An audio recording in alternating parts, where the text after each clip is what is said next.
a recurring and sustainable revenue source for mass transit in the Commonwealth of Pennsylvania. The Minnesota state lawmaker who survived a shooting at his home in June is calling on Americans to reject political violence.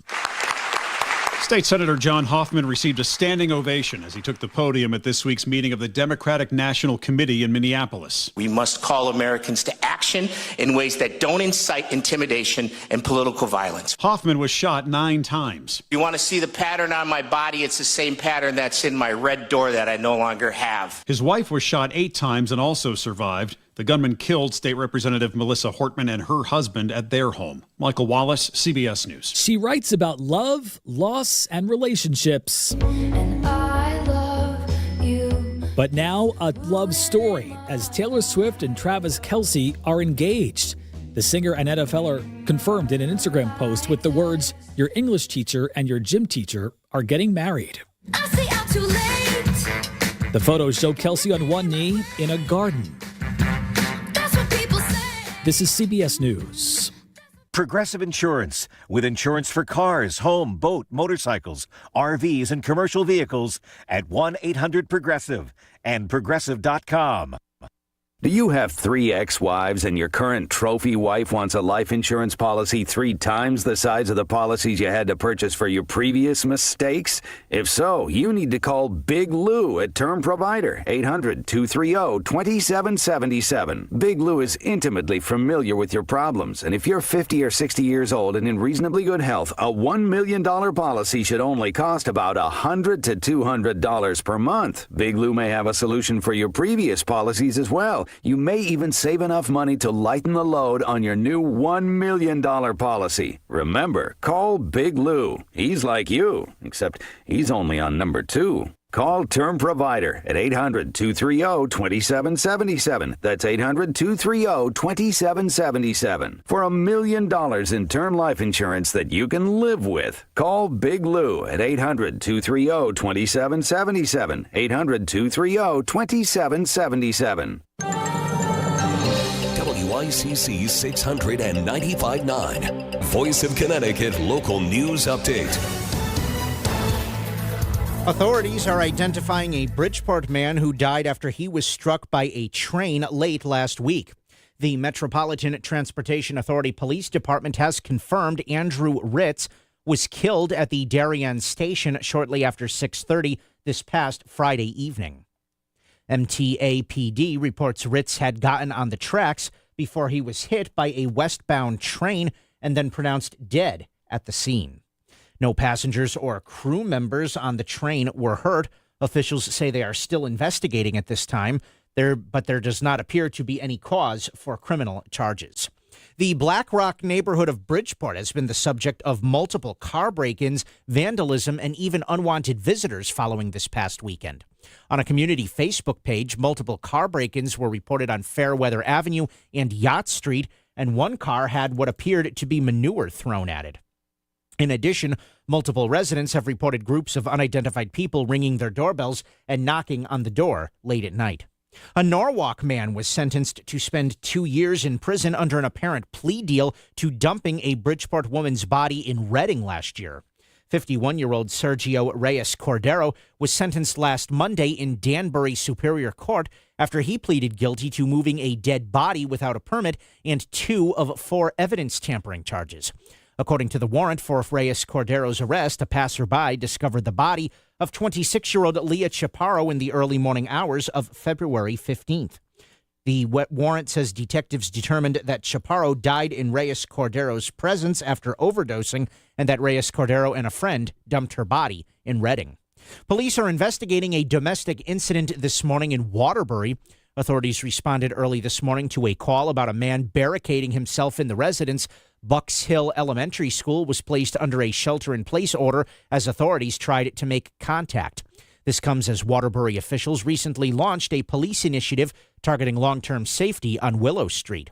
Over 700 incidents have been investigated there since mid-August.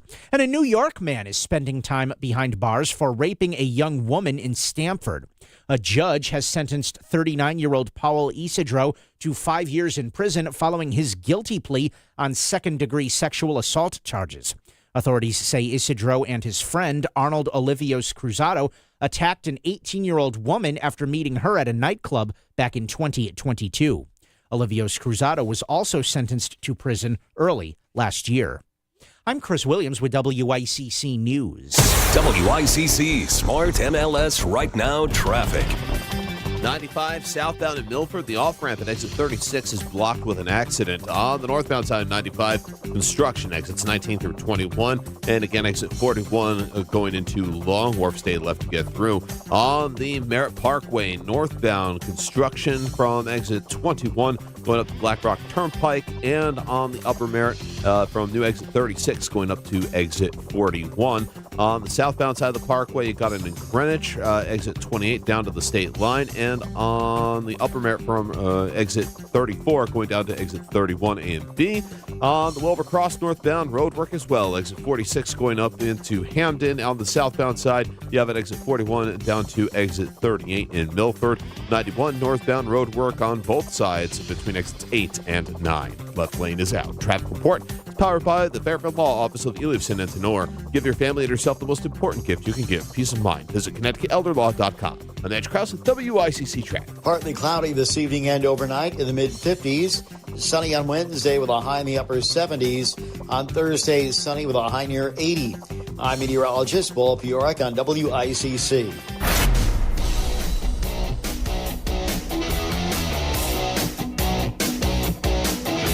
You're listening to Connecticut Today with Paul Piselli on WICC 600 and 95.9, the voice of Connecticut.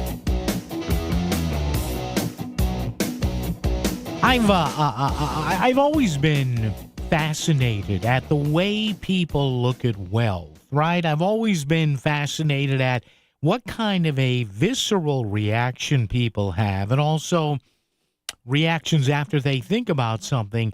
If they see wealth, if they meet somebody who's really rich, if they, see somebody driving a really nice car that, in their present economic state, they could never afford, right? How many of us, for whatever reason, we drive just a garden variety mid-size sedan that's fine. And then at a stop sign, I call it the stop sign test, right? You look over and you say, what's the setting? Oh, look at that, man. New Bentley. Wow, I saw one the other day at Bentley. New Mercedes, they're really nice. New BMW, nice wheels. Boy, that guy or that gal is lucky. Or, right? You look over and you say, well, that son of a bee. I'm sure he had to cheat his way through life to get that car.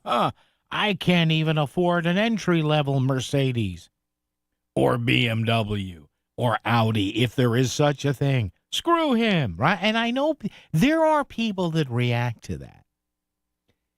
And I mention that because I think this is at the root of a lot of these protests we see. And there's a story I wanted to start out the show with today. We'll build on that as the show goes on, but also it's the subject of our Facebook question of the day at the facebook.com/voice of CT.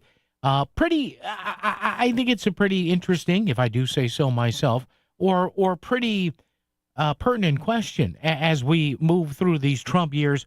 There are workers over billionaires weekend protests, all scheduled throughout Connecticut. A couple of them in our area. I think there's one or two in Fairfield County.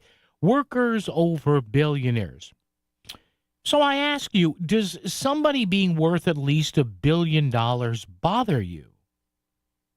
And that now, to most of us, I couldn't care less what anybody is worth unless they stole the money, unless there is proof that the money they have, the tens, the hundreds of millions, the billions, the tens of billions, the hundreds of billions, if you show me that that was accumulated largely on, ill-gotten gains, maybe I have a problem with it. Maybe I do. But largely, I told you, I was taught from a very young age in a very Italian household, it's none of your business what somebody makes. You don't talk about what you make. You don't whisper about what they make and whatever, right? But yet, you get Bernie Sanders out there with the billionaires and the left. You don't even just see it in D.C. You see it here in Connecticut, the billionaire left. That's a big Chris Murphyism now. The billionaires, they like to throw in the oligarchs, too. So Bernie's out there with the oligarchs and the billionaires. Billionaires, how he gets that extra syllable out. It's a thing of beauty. They're not billionaires, they're billionaires. That's what happens when you mix, New York City and Vermont, Burlington and the Bronx. That's what you get. The billionaires. But having said that, can somebody please explain to me the fascination here that the left has with billionaires and whether or not it actually bothers you? See, I think, as I read this story and set this question up to start the day, I think the vast majority of people couldn't care any less if they tried as to how much, they always point to Jeff Bezos and they always point to Elon Musk and they always point to Carlos Slim out of Mexico. He's a big telecom guy. And they always point to, Larry Ellison from Oracle. Is it, and the Walton family? I was just talking to somebody here in the station about, what are the Waltons, the 9 or 10 Waltons that have a piece of Walmart? They're everywhere. And they're all worth several $1 billion. They should. And I've heard people say, well, nobody. Do you know Zohran Mamdani, for example, the guy running to destroy New York? Well, rhetorically, maybe. He doesn't think billionaires should exist. He said that on television. There shouldn't be billionaires. You agree with that or not? Does somebody being worth at least $1 billion ever bother you? I don't understand it. What's up with these people? I don't. 203-333-9422, 333-WICC.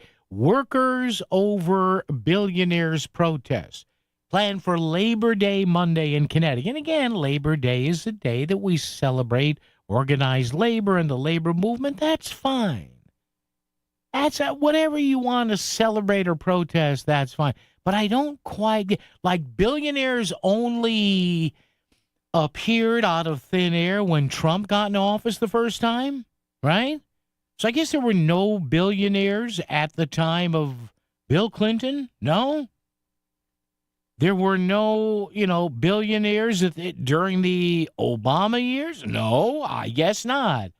I guess Mr. Obama and Mr. Clinton, for, whatever reason, did I miss the executive order outlawing billionaires?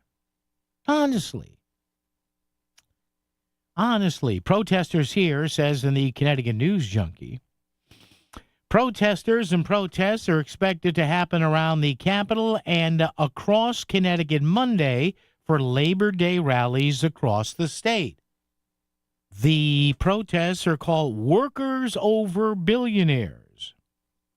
They're part of a nationwide effort to bring together community members in support of constitutional values and opposition to authoritarianism. So wait a minute. Are we doing billionaires?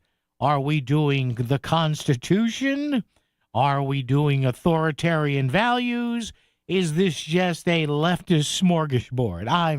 I kid these people. God bless them. They're making their voices heard. But come on. Go to the phones on this momentarily. Rich and Company, hang on. 203-333-9422,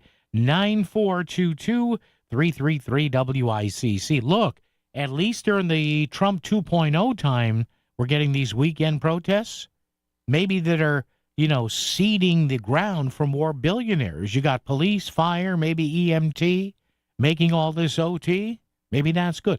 Workers over billionaires protests. Planned for Labor Day in Connecticut. I'm asking a simple question here. Does somebody being worth at least $1 billion bother you? Why or why not? I couldn't care less. Well, what if it's 100 billion, Paul, or 400 billion? I don't care. I don't understand why so many people care. You wake up with WICC to start your day, and you keep us on in your car and while you're at work. But there's another place you'll find us, right in your email. Sign up for the WICC newsletter and be the first to know about all the local Fairfield County happenings. Best of all, it's free. The Voice of Connecticut is right in your inbox. Get signed up now at voiceofct.com. If you're in the market for Michelin tires, get to Town Fair Tire and get them at the guaranteed lowest price. With Michelin's innovative technologies designed for durability and performance, you can trust you're getting the highest quality tires over all the toughest of road conditions. Plus, at Town Fair, you get free services for life. So if you're looking for the best deal on Michelin tires, get to Town Fair, because nobody beats Town Fair Tire. Nobody. Name brands at discount prices. Town Fair Tire. Progressive knows if you have to choose between everyday life and your RV, RV wins. What, are you going to take the RV to the lake or clean out your closet? RV wins! Putting the dishes away or taking the RV camping? RV wins! Cleaning the fridge or taking a trip to the beach? RV wins! You might want to clean the fridge real quick because, mold. We clean out the fridge, then take the RV out. With Progressive, you can bundle your RV with your home or auto and save with a discount and spend more time enjoying those savings in your RV. Progressive Casualty Insurance Company, affiliates, and other insurers. Not available in all states and situations. At Abriola Parkview Funeral Home in Trumbull, we understand that planning for life's milestones is important. But what about planning for your funeral? While it may be difficult to consider, pre-planning can ease the burden on your loved ones during a challenging time. By planning now, you can ensure that your wishes are honored without leaving emotional or financial strain on your family. Visit abriola.com to learn more about our compassionate pre-planning services. Plan today for peace of mind tomorrow. Plunge into the vibrant unknown this summer at the Maritime Aquarium. Immerse yourself in wonder and let the joy of discovery color your memories, even as the sun sets on another great day. With a range of experiences that are sure to inspire guests of any age, your visit isn't just an adventure. It's a front row seat to the brilliant show of life on Earth. Visit maritimeaquarium.org to choose your summer adventure today.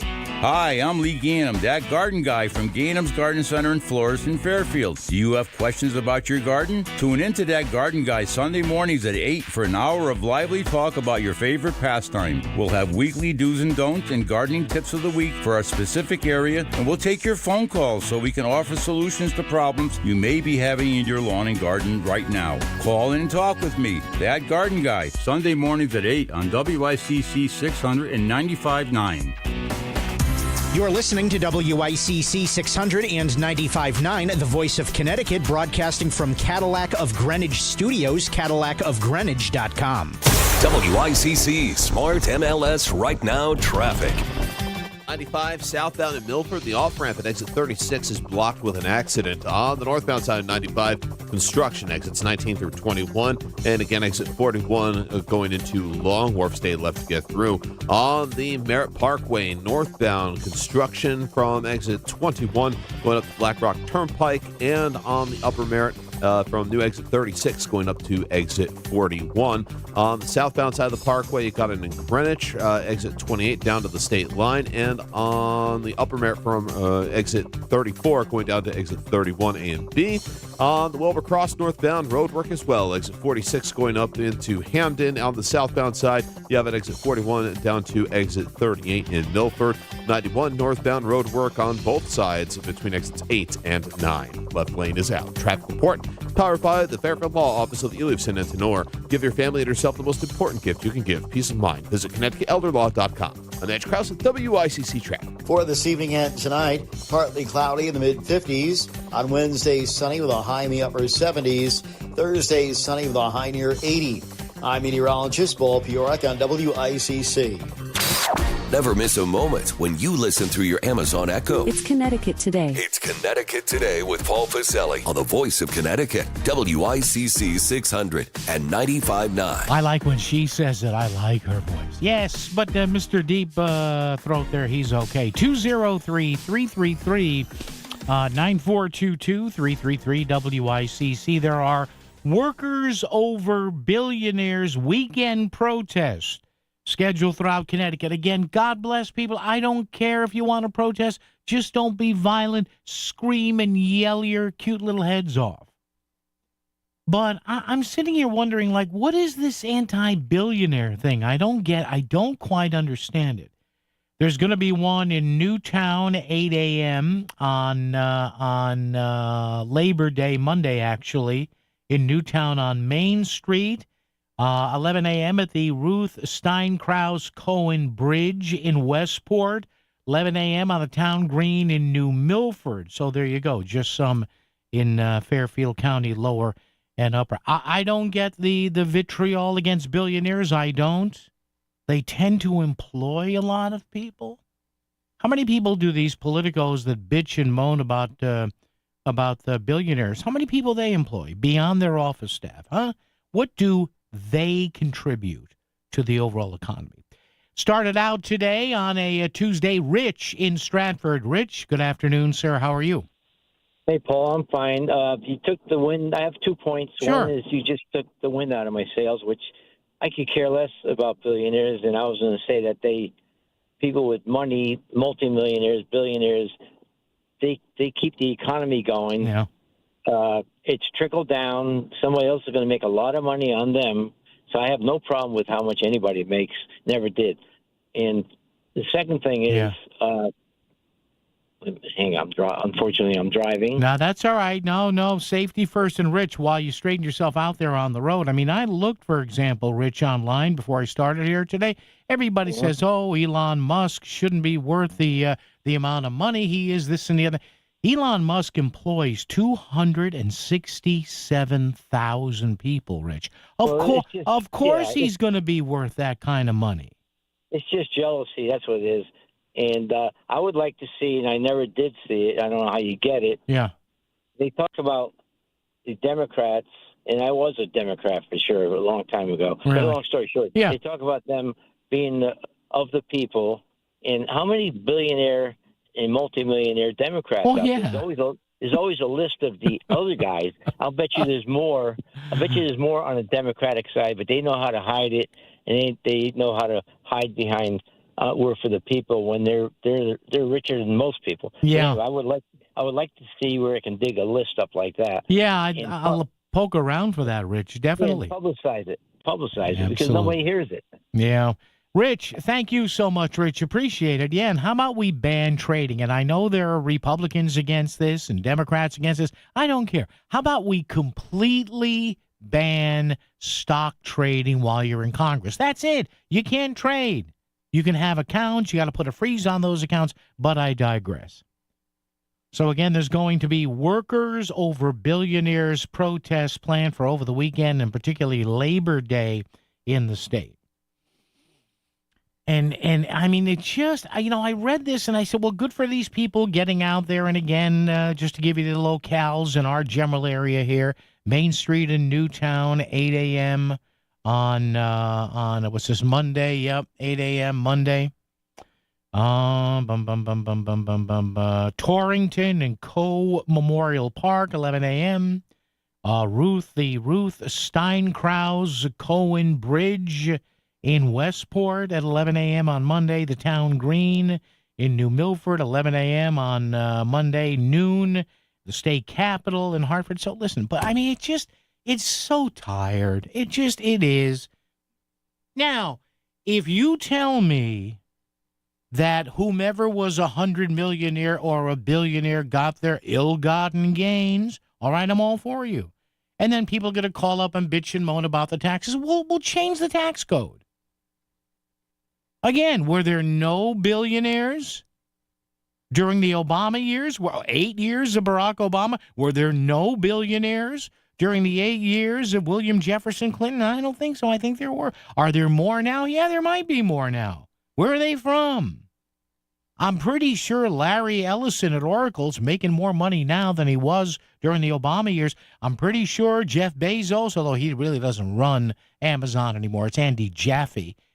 I'm sure they're making more money. In the early days at Microsoft, Bill Gates, there's a story that when Microsoft, it had an extremely good day on the stock market one day, and I think I read this in Microsoft lore that something like by the end of X amount of time from point A to point B in Microsoft, people who were only paid in stock became like multimillionaires within a 2 or 3 week period. I mean, it happens.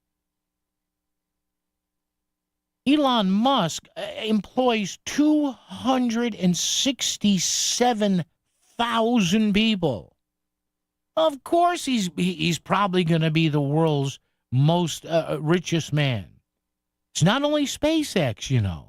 It's SpaceX, it's Tesla, it's Neuralink, it's the Boring Company. Not boring, but boring as in drilling. You didn't know about that, right? It's Starlink. So I don't get it. You know what? The progressive end of things, they want to beat Trump. They want to beat Republicans. Okay, stop stomping on wealth. Stop it. Well, you know, the taxes, then you know what? Change the tax code. Elect people that'll change the tax code. But because if you don't change the tax code, guess what? You're coming up with a lot of hot air. WICC Smart MLS Right Now traffic. 95 southbound in Milford. The off-ramp at exit 36 is blocked with an accident. On the northbound side of 95, construction exits 19 through 21. And again, exit 41 going into Long Wharf. Stay left to get through. On the Merritt Parkway northbound, construction from exit 21 going up to Black Rock Turnpike. And on the upper Merritt from new exit 36 going up to exit 41. On the southbound side of the parkway, you got it in Greenwich, exit 28 down to the state line. And on the upper Merritt from exit 34 going down to exit 31 A and B. On the Wilbur Cross northbound, road work as well. Exit 46 going up into Hamden. On the southbound side, you have at exit 41 down to exit 38 in Milford. 91 northbound road work on both sides between exits 8 and 9. Left lane is out. I'm Edge Krause with WICC Traffic. Partly cloudy this evening and overnight in the mid-50s. Sunny on Wednesday with a high in the upper 70s. On Thursday, sunny with a high near 80. I'm meteorologist Paul Piorek on WICC. Selling your home is a numbers game. The more potential buyers who see it, the greater the opportunity to sell. And when your home is listed on Smart MLS, more than 21,000 realtors see it, and so do all their buyers. Suddenly, the number of people looking at your home starts to grow by a lot. More realtors sharing your listing, more people seeing your home, more offers coming in, and maybe even more cash in your pocket. Smart move, right? Ask your realtor. Is my house on Smart MLS? Smart MLS, the smart way to sell your home. Dude, I just got this car. Yeah, sorry, man. Take it to my friend. He can do it for cheap. Hi, this is Chris from Sono Collision. Don't just go to anybody for your repairs. Choose the best. Remember, you're the one that has to live with the repairs. It's your choice, so pick quality at Sono Collision.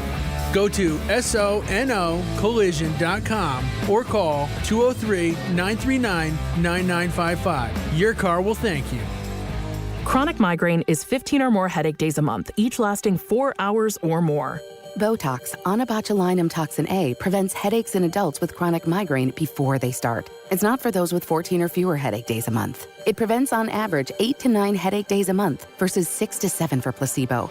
Prescription Botox is injected by your doctor. Effects of Botox may spread hours to weeks after injection, causing serious symptoms. Alert your doctor right away, as difficulty swallowing, speaking, breathing, eye problems, or muscle weakness can be signs of a life-threatening condition. Patients with these conditions before injection are at highest risk. Side effects may include allergic reactions, neck and injection site pain, fatigue, and headache. Allergic reactions can include rash, welts, asthma symptoms, and dizziness. Don't receive Botox if there's a skin infection. Tell your doctor your medical history, muscle or nerve conditions, including ALS, Lou Gehrig's disease, myasthenia gravis, or Lambert-Eaton syndrome, and medications, including botulinum toxins, as these may increase the risk of serious side effects. Why wait? Ask your doctor, visit BotoxChronicMigraine.com, or call 1-800-44-BOTOX to learn more.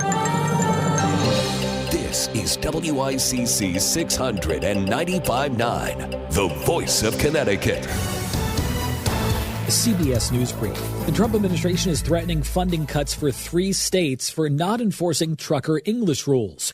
Transportation Secretary Sean Duffy says the rules took effect in June, but are allegedly not being enforced in California, Washington, and New Mexico. This is not just about saying we have some obscure rule that we want them to comply with, that truck drivers speak English proficiently. This is about keeping people safe on the road. Lisa Cook says she's not leaving, and her lawyer says she'll sue to keep her job. It comes after President Trump fired her from the Federal Reserve's Board of Governors. CBS's Olivia Rinaldi. Seismic shift at the Federal Reserve if Dr. Lisa Cook were to be ultimately ousted from this position. And it's a legal fight that the White House seems like they're willing to take on. And just in, Taylor Swift announces on Instagram that she and Travis Kelce are engaged, showing him down on bended knee. CBS News Brief, I'm Matt Piper. WICC 695.9, Voice of Connecticut Local News Update. Connecticut Senator Chris Murphy is one of many Connecticut officials pledging to fight President Trump's decision to halt the Revolution Wind project. We're going to work hand in glove at the federal and the state and the local level to fight this political, corrupt decision that was made on Friday.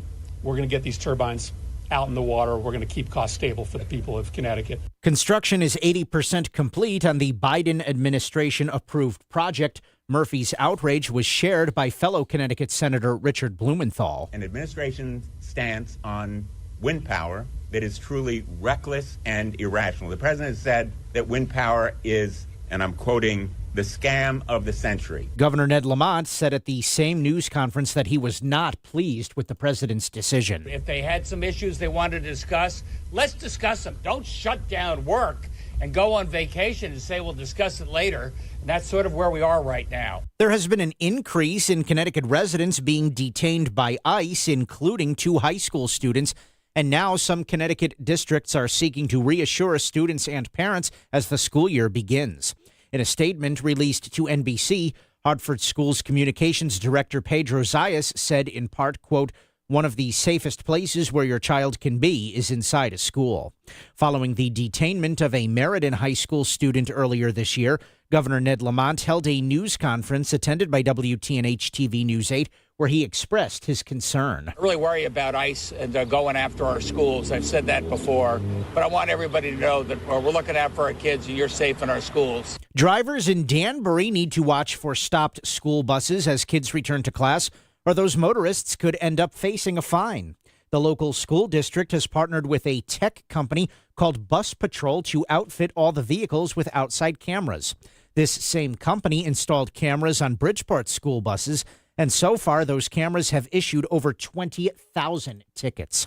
Bridgeport Democratic State Senator Heron Gaston says the cameras pay for themselves. It probably only accounts for about $1.5 million when you do the math in terms of outfitting the school buses, and I think that it's going to be able to safely take care of itself.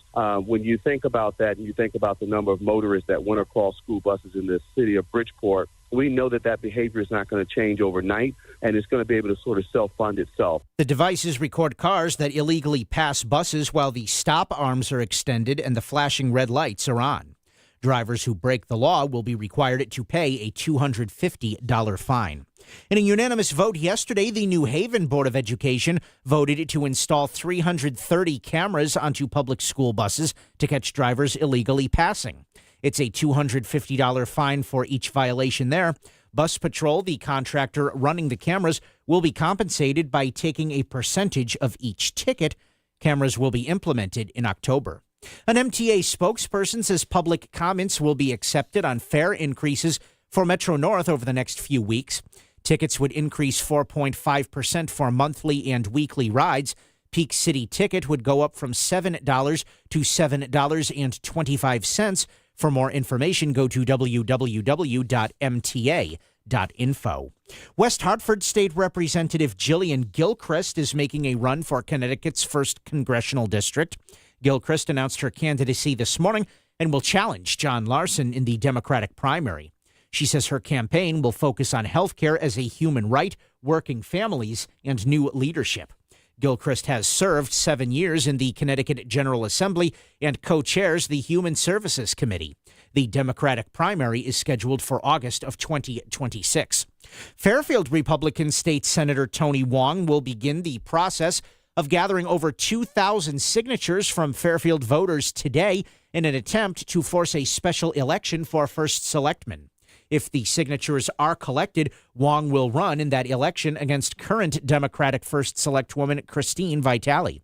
Despite already holding statewide office, Wong has called the prospect of taking over a local leadership role important. Public service in any role is noble and enriching. And yes, as a state senator, we have a platform.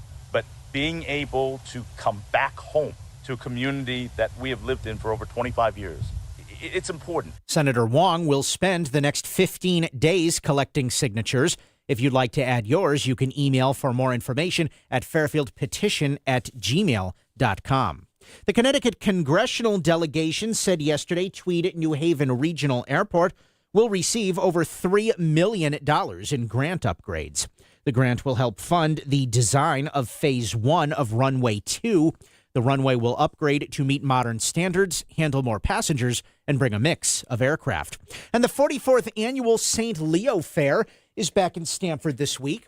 The event kicks off later this evening and runs through this Saturday at the St. Leo Church grounds off Roxbury Road.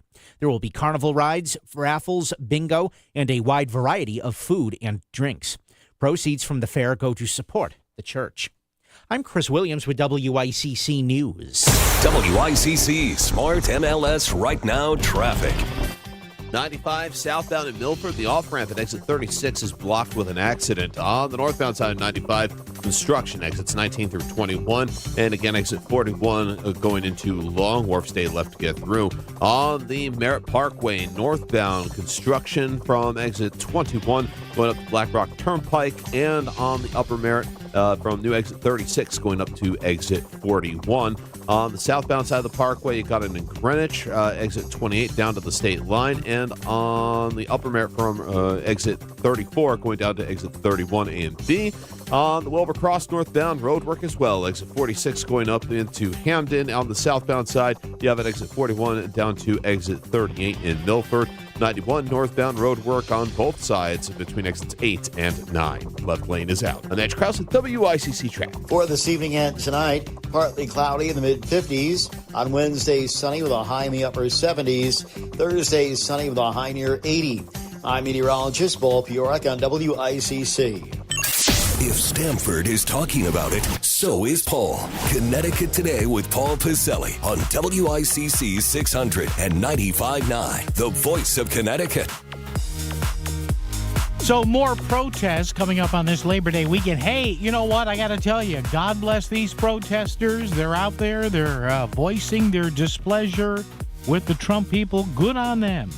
And I love these protests because then, you know, they're mostly peaceful, people yelling and screaming with their bullhorns. And again, anything that helps our first responders, men and women in uniform, police, get a little overtime on these protests. You got to probably have an EMT on duty there. I don't know what the assembly licenses say, but I'm sure the cops say, hey, let's have an ambulance on duty here. You never know. Maybe some firefighters as well. So good. Protest that puts money in people's pockets. Maybe they're vendors selling, you know, signs and food. It's all good. But the protest this weekend or the scheduled protests actually coming up this Monday, Labor Day, I should say, kind of caught my eye a bit because there's a pattern of workers over billionaires protest this weekend. Okay, whatever, I don't care. I don't understand. I'm still trying to figure out the word billionaire. It's like when Dracula sees daylight, right? Or what is it? How do you kill a vampire? Is it garlic and a cross or something like that? I don't know. Now, nobody hands anyone billions of dollars. Now, sometimes there's an inheritance there, but a lot of people that are billionaires have come up with just a better idea or a better way of doing something that a whole bunch of people like, and they tend to employ people. I mean, what did I see online? 185,000 people work for Amazon? It's a horrible place to work. Then why do 180,000 people work there? Right? I don't know. Tim in Hamden's here. Tim, good afternoon. How are you? Well, I'm very good. I've been listening to you, I don't know, maybe 15 years? Maybe. You've been on, yeah, and that stuff. It's always, I just love the consistency of supporting the billionaires, just giving lip service to labor, never having, serious, long-going. Every now and then, I think once a year, you may have a labor person, call in or something like that. So, it's fascinating. Well, it is talk radio, so it's always supposed to be the Republican point of view. So always. That was in the contract. Always. That was in the contract So I signed here. When you talk, when you lay down your lips on the floor and you're kissing Tush's, Musk. That's all I do is kiss Tush. That's all I do. Are you talking about the $38 billion that Musk receives in taxpayers? I don't care. Because that money saves money because he does it cheaper than NASA. He does it cheaper than NASA made. It blows up. Oh, Tim, you know nothing about space travel. Rockets blow up all the time. All the time. NASA made no. Hey, let me straighten this out because I get so upset. Look, do I love everything Elon Musk does? No. But here's the bottom line. NASA made no effort, Tim, zero, to create a reusable rocket system. Elon Musk did. Yeah, they tried the space shuttle with a system. It always needs to be, put up there, and we always have to have presidential and Democratic and Republican candidates to support that. Mm-hmm. But, it's the Amazon creates jobs thing it creates jobs, but it loses jobs because all those factory workers and those distribution people and stuff, they're coming from the small stores.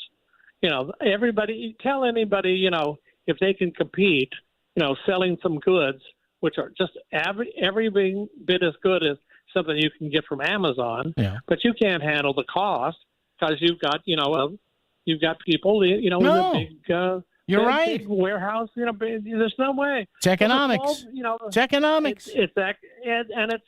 It's well, I don't know whether economics is quite the term. The the Main Street is dying and hurting, and just this idea that we just love, all the people up even on Trump's inauguration, all this row of billionaires right behind him. We know who he's going to support. And meanwhile, people are saying, why can't we have more health care? Well, we just don't have the money, but we can supply this and supply that for all sorts of people. Well, I've been a long-time proponent, Tim, of just expanding Medicare, and if you've been listening to me for years, you know that. What do we have Obamacare for if we can just expand Medicare? Why don't we do that? Well, Obamacare is Romneycare. Yeah, it's basically you go to you go to sign up with some corporation, and you may or you may not get coverage on that. It's not something works and everything. So, but really, the billionaires take away some of the tax subsidies, with all of them and stuff. Go on there. I say it all the time. Change the tax laws. The more jobs they actually create with no taxpayer subsidies, the more that they can get a tax break. All right. That's fine with me, but I don't want to just start handing them the money, having them, the Congress people up there, including the Democrats. Yeah. All that should in this state, they should be like the NASCAR drivers with all the corporations. Well, that's it. Suits. Why not, Tim? I do have to run. Yep, bye. Tim, thank you. I do have to run. We'll continue this on the other side. Traffic and weather together, business news, and all that coming up right here. WICC. Discover the finest flooring in Southern Connecticut at Courtesy Carpet. With over 50 years experience, from intricate area rugs and durable vinyl to elegant stair runners, they have it all. Shop anywhere, but see them before you buy. Visit L&J and their team on Route 111 in Monroe or at courtesycarpet.com. Financing is available, so you can get the floors you love today. Trust the experts in quality flooring, because at Courtesy Carpet, your satisfaction is their courtesy. Don't stop believing. The 47th annual Norwalk Seaport Oyster Festival is back, September 5th through 7th. 3 days of music, fun, food, and crafts, plus great entertainment with the Paul Bunyan Lumberjack and Ready Go Dog shows. Plus, endless ride wristband specials on Saturday and Sunday, too. The Norwalk Oyster Festival. For only $15, it's the best entertainment value around. Get your tickets at seaport.org. Presenting sponsor, Mohegan Sun Online Casino. Main stage sponsor, Optimum. This is an ad by BetterHelp.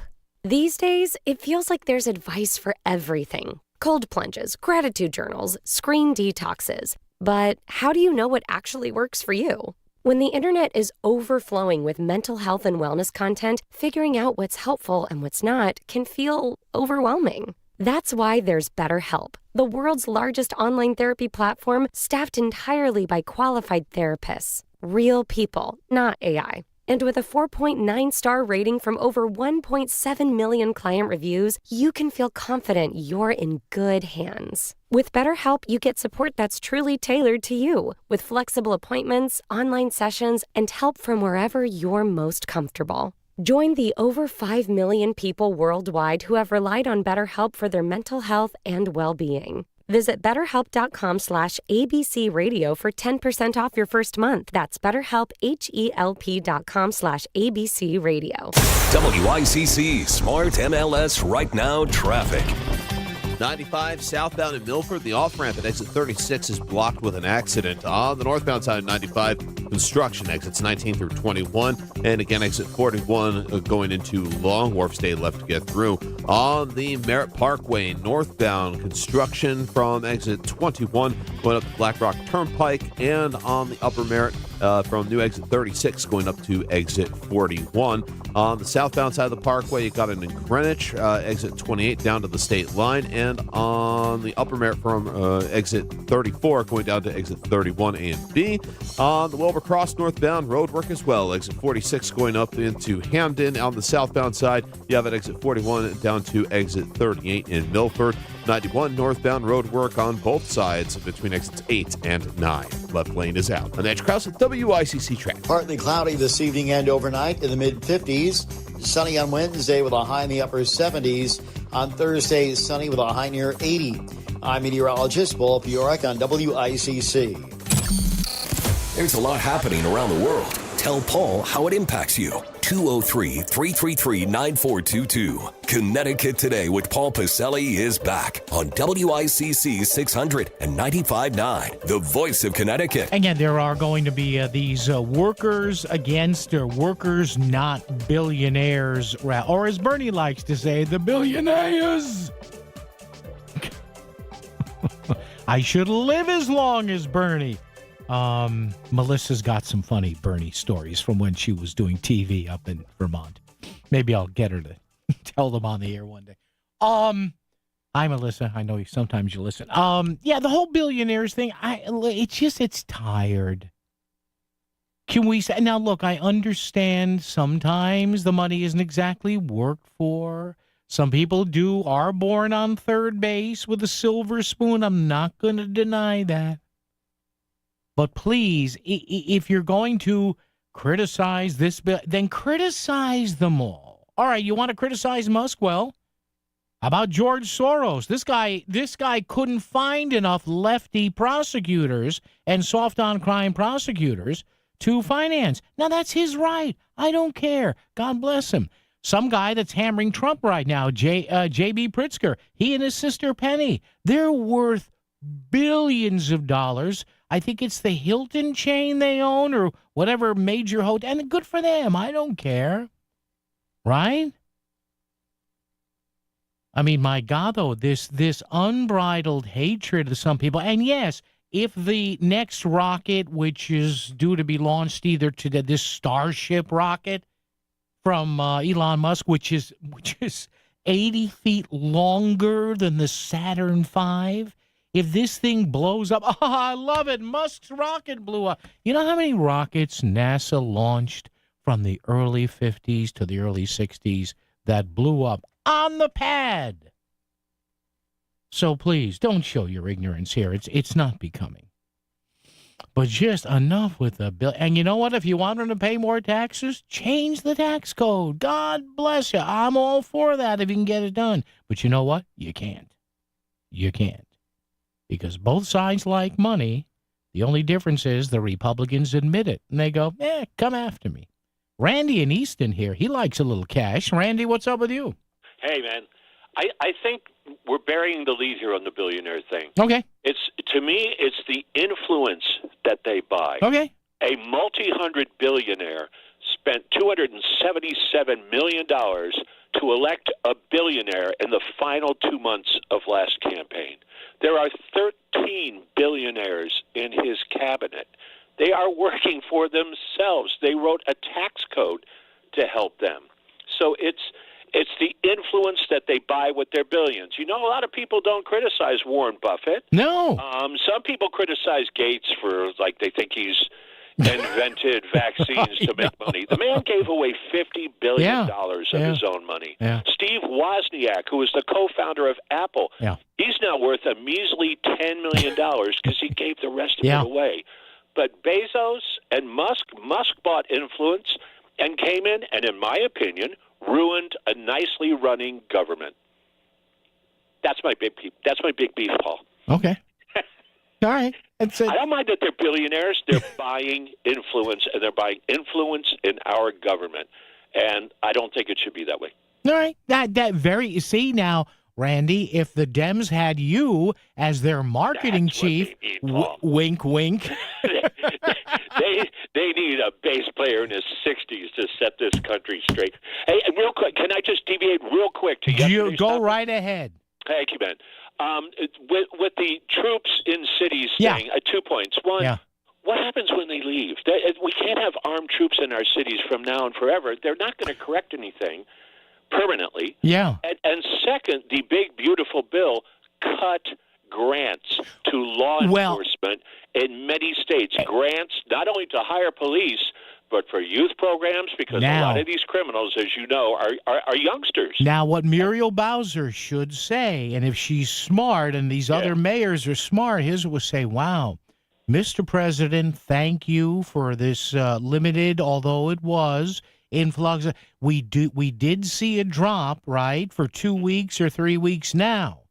We hope you will help us maintain that drop. Bingo. So I'd like to work with you, and let's, in the next 30 days, let's develop a plan that we can test for the next 6 months. Exactly. And I'm going to need some federal funding. You can't just cut money to the states and say, hey, kids, you're on your own. Yeah. But, I agree with you, Paul. I think that would be very smart. Absolutely. Randy, be good. Randy in Easton there, bass player extraordinaire. And look, for a guy like Randy, $1 billion gets in the way. It's coffee change. It's popcorn money at Yankee Stadium. Andy's with us. Hello, Andy. How are you, sir? Paluch, you kind of stole my thunder, but the Soroses are worth $25 billion and probably a lot more that we don't know about, who are funding this thing. And J.B. Pritzker is worth like $3.7 billion in change. Yep. The Hyatt was their Hyatt. I knew it was a hotel. inheritance. So I mean, I guess he educated himself, but I don't think he really worked a day in his life. So I mean, how did they reconcile this? And you know what's interesting, Andy? You did in contrast to what Randy said, and you both have very valid points here. The billionaires that Trump surrounds himself, like I say, the Republicans don't care. They say, hey, come after me. Nice house you have. Too bad it may burn down. Come after me here. Whereas a guy like Soros, who is and his son, too, who's now dating, I think, Huma Abedin there, you could almost argue, Andy, that Soros is as effective almost laying low with all the prosecutor and DA elected positions that he puts his money into around the country. I mean, dollars to donuts. He's the sponsor of the Democratic left. Yeah. It's him. Yeah, it is him. A billionaire, 25 billionaire plus. Yeah. But that's okay. But if you're a Republican billionaire, that's the problem. Well, again, and Andy, thank you for hanging on, my friend. Appreciate it. And I'm serious when I say this. People think, oh, you're funny. No. I'm dead as a heart attack. I shouldn't say that. Serious here. Just kidding, Lord.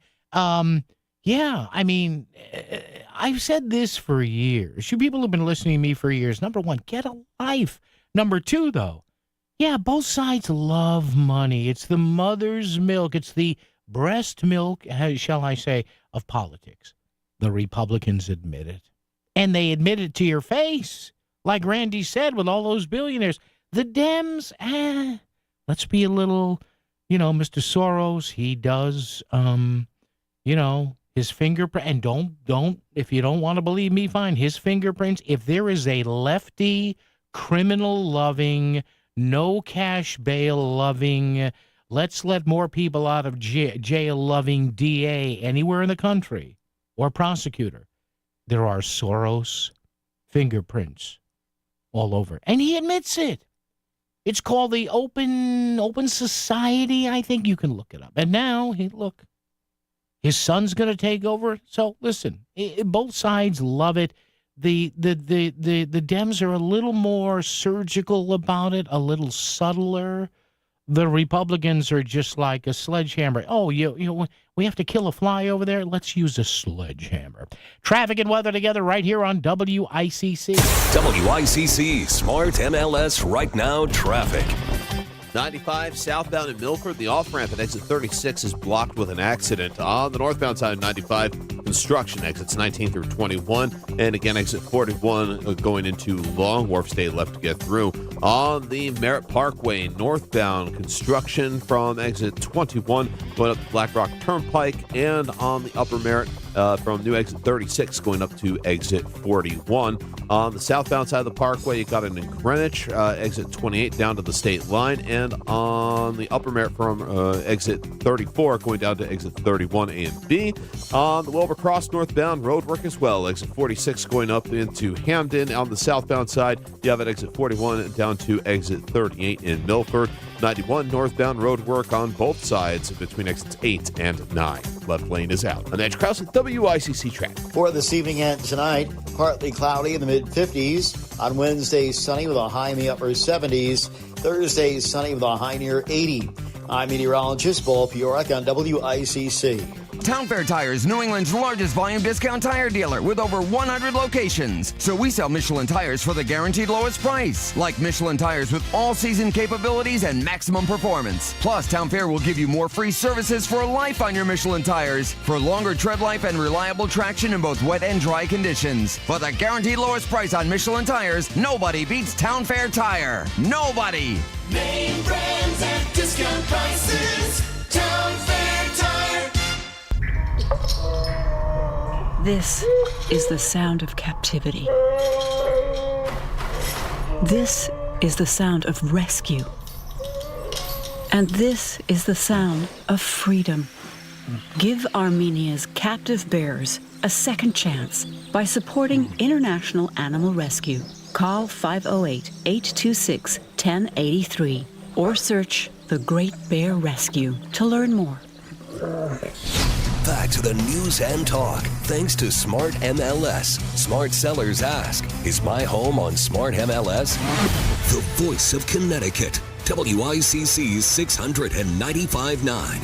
It's Connecticut Today with Paul Pacelli. So big Labor Day protest coming up Monday, September 1. Labor Day is about a week or change earlier this year. A protest against workers, not billionaires protest against the, workers, not billionaires on Labor Day. What are your thoughts on that? You mad about the billionaires? WICC Bridgeport, WFOX Southport, WEBE HD2 Westport, WPLR HD2 New Haven, locally owned by Connoisseur Media.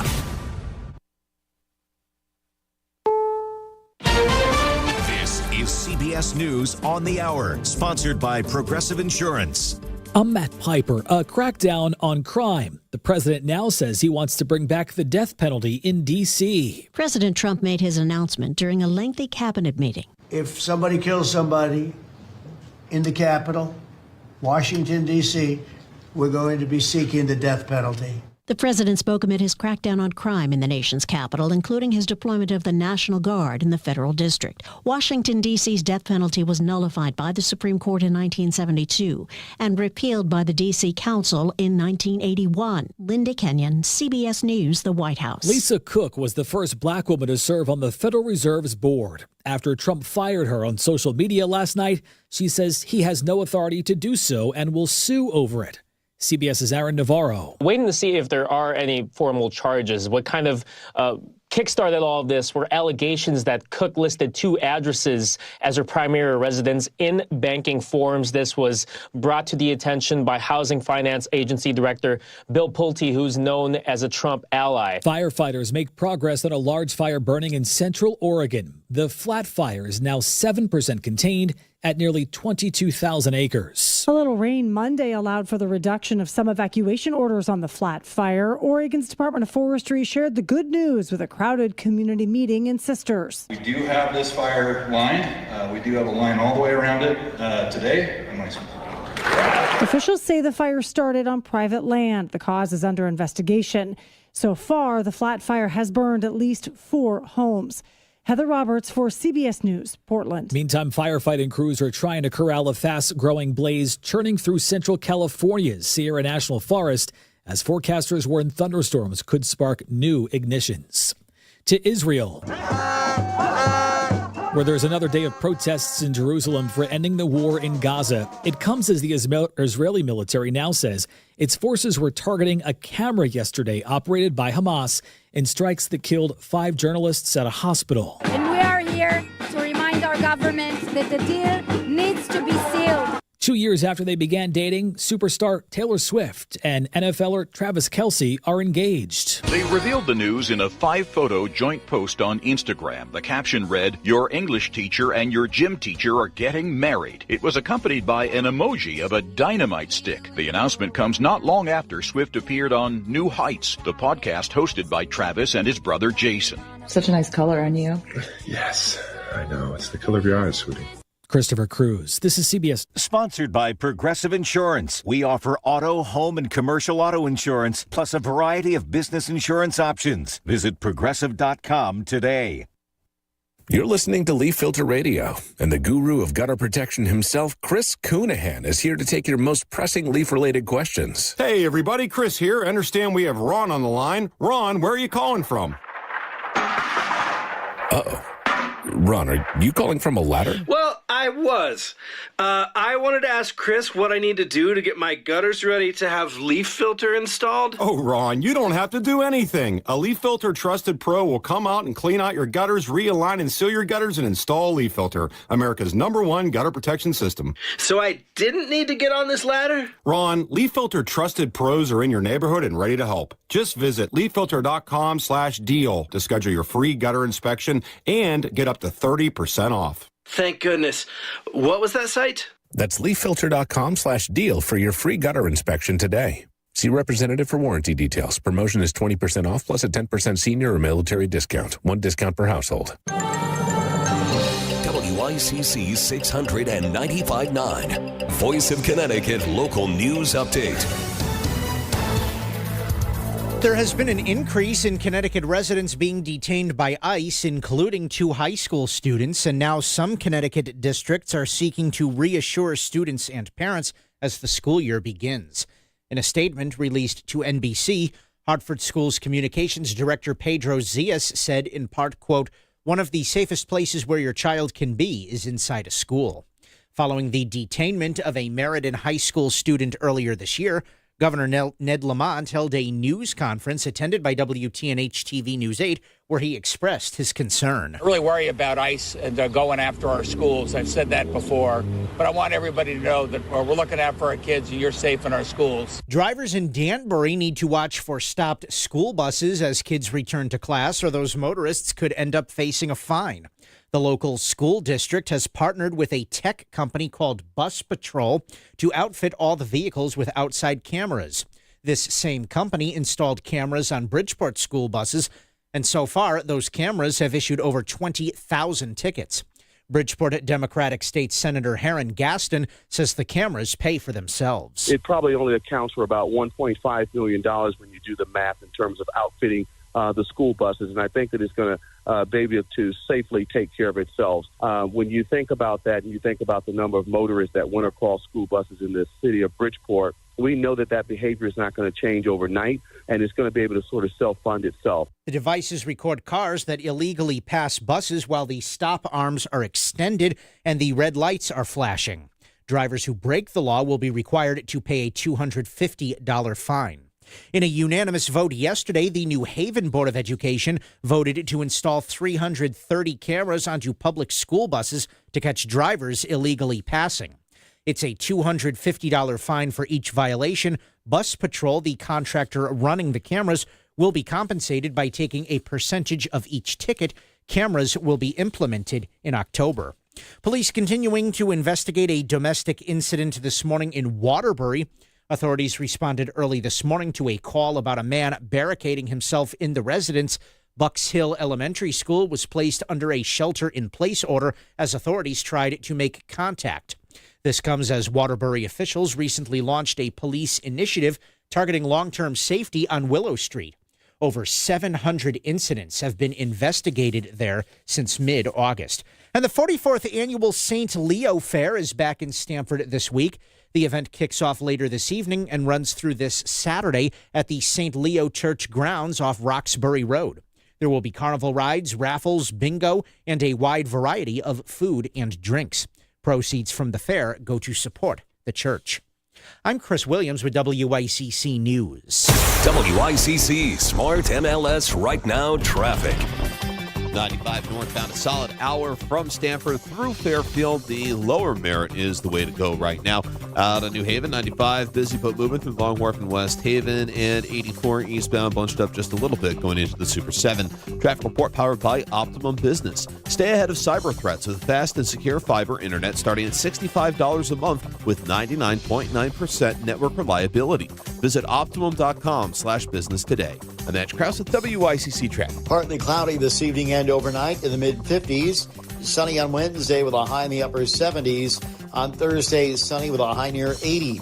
I'm meteorologist Paul Fiorek on WICC.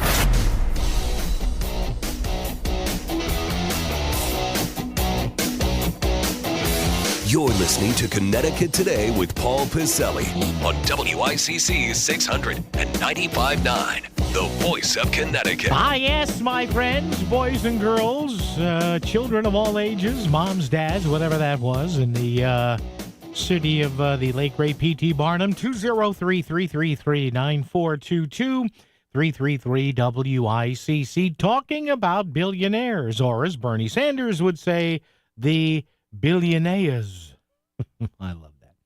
God bless Bernie. Listen, I agree. I agree with about 10% of what Bernie says. Every so often you hear Bernie, I go, you know what? He's right about that. You know, Bernie Sanders is very pro-gun because of Vermont. I mean, a lot of people, you walk into a lot of households and stores in Vermont, pistol over there, shotgun over there, AR-15 over there. It's just that northern New England kind of go kill it and grill it culture. But I saw this today, courtesy of the fine folks at the Connecticut News Junkie, and they are talking about some rallies that are coming up all across the state. You can go to one, maybe if it's in your hometown, on Monday, which is Labor Day. Labor Day's a little early this year. It's usually not September 1. It's like September 4, 5, or 6. And you remember when you and I, a lot of yous and me's types of people our age, we wouldn't go back to school until right after Labor Day. This whole school starts in August thing. Who came up with this? I know why. You've got to be in school at least 6 months in the state, right? 180 days or something like that. So to squeeze that in and to build in storm days and everything, they have to start in August. But, man, you remember that if you're about my age, right? You had Labor Day Monday. You had nothing on Tuesday. You had a half day on Wednesday, right? Just to find out, okay, I'm in Section B over there, that classroom. And then with me, and, you know, again, I went to Catholic school all my life to ingrain whatever oozing bit of cynicism and whatever mental difficulties I have. Our first full day of school was that Thursday, so a couple, 3 days after Labor Day, with all that Catholic guilt. And then the first full week was the week after Labor Day, right around September 10, 11, or 12. So on Labor Day, though, this coming Labor Day, there's going to be protests all over the state, workers over billionaires. And there are various left-leaning, shall we say, progressive organizations are sponsoring these. Good on them. That's the American way. You don't like something, you go out and protest against it. You don't do it violently. You don't throw Molotov cocktails at the cops. Trust me, that doesn't end good. No criminologist me, but I'm thinking, if you wing a bottle of gasoline at a cop with a rag in it that's burning, not going to end well. So you can take place 8 o'clock on Monday, Main Street, Newtown. Let's see what else is around here. Torrington, Memorial Park at 11 a.m. Also at 11 in Westport, the Ruth Stein-Krause Cohen Bridge. 11 a.m. the Town Green in New Milford. Noontime, straight up, high noon, the state capitol in Hartford. And there's also gatherings in East Lyme, Wyndham, Norwich, Voluntown, Enfield. What else do we have here? Torrington, we mentioned, and New London as well. And the reason I wanted to talk about this a little is the word billionaire has become, it's almost like a dirty word. And I don't quite understand why. And I know people that in my own social and radio circles say, well, nobody should have $1 billion. Well, number one, these billionaires, with the exception of a few, nobody has billions of dollars in cash lying around there. Honey, where's the bank book? You can imagine opening up a bank book, your balance, 10 billion, 100. Hey, hi, how are you? How are the kids? Hold on. Yeah, can I make we're doing a deposit today, Mr. Musk. Yes. How much are we depositing? $100. Into my Christmas club that's got $10 billion. Oh, man. Ask anybody, by the way, who's ever been a bank teller of the interesting things they see that they expect to and not on the account screens. But I digress. Can we stop with the crazy screeching about billionaires? Now, to what Randy and Easton said a little while ago, if you want to criticize them on their influence, sure, but that's been around forever.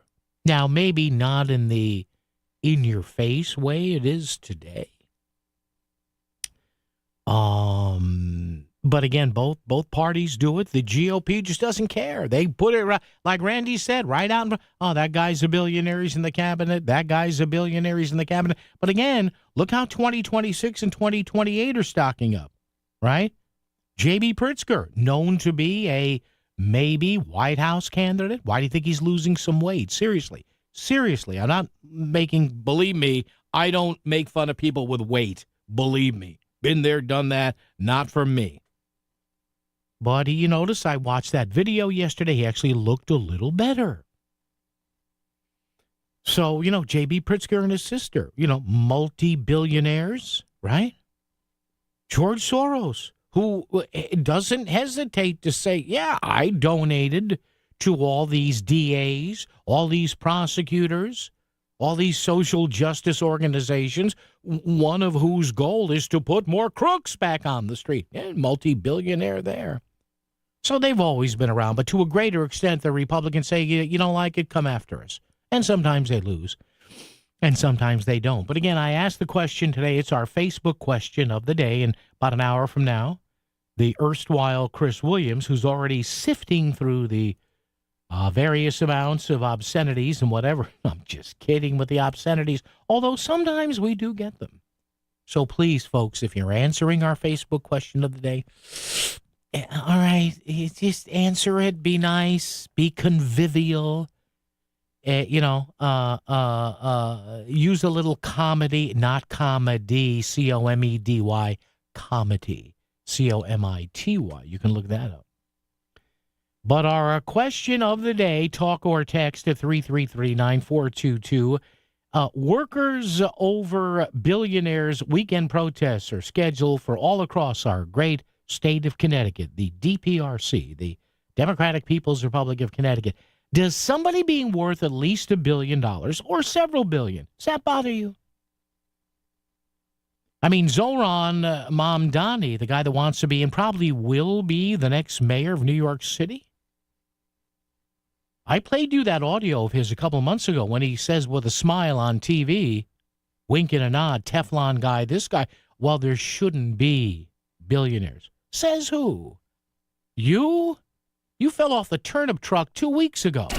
You're not always near your radio, but you still want to stay informed on Fairfield County matters. There are lots of ways to enjoy WICC beyond your radio at 695.9. Stream us free at work on voiceofct.com or on your smartphone by downloading our app. And now it's easier than ever to listen on your smart speaker when you say, play WICC. The voice of Connecticut is always live, local, and free, wherever you are. Looking for quality dental care close to home? Columbia Dental in Norwalk is here for you.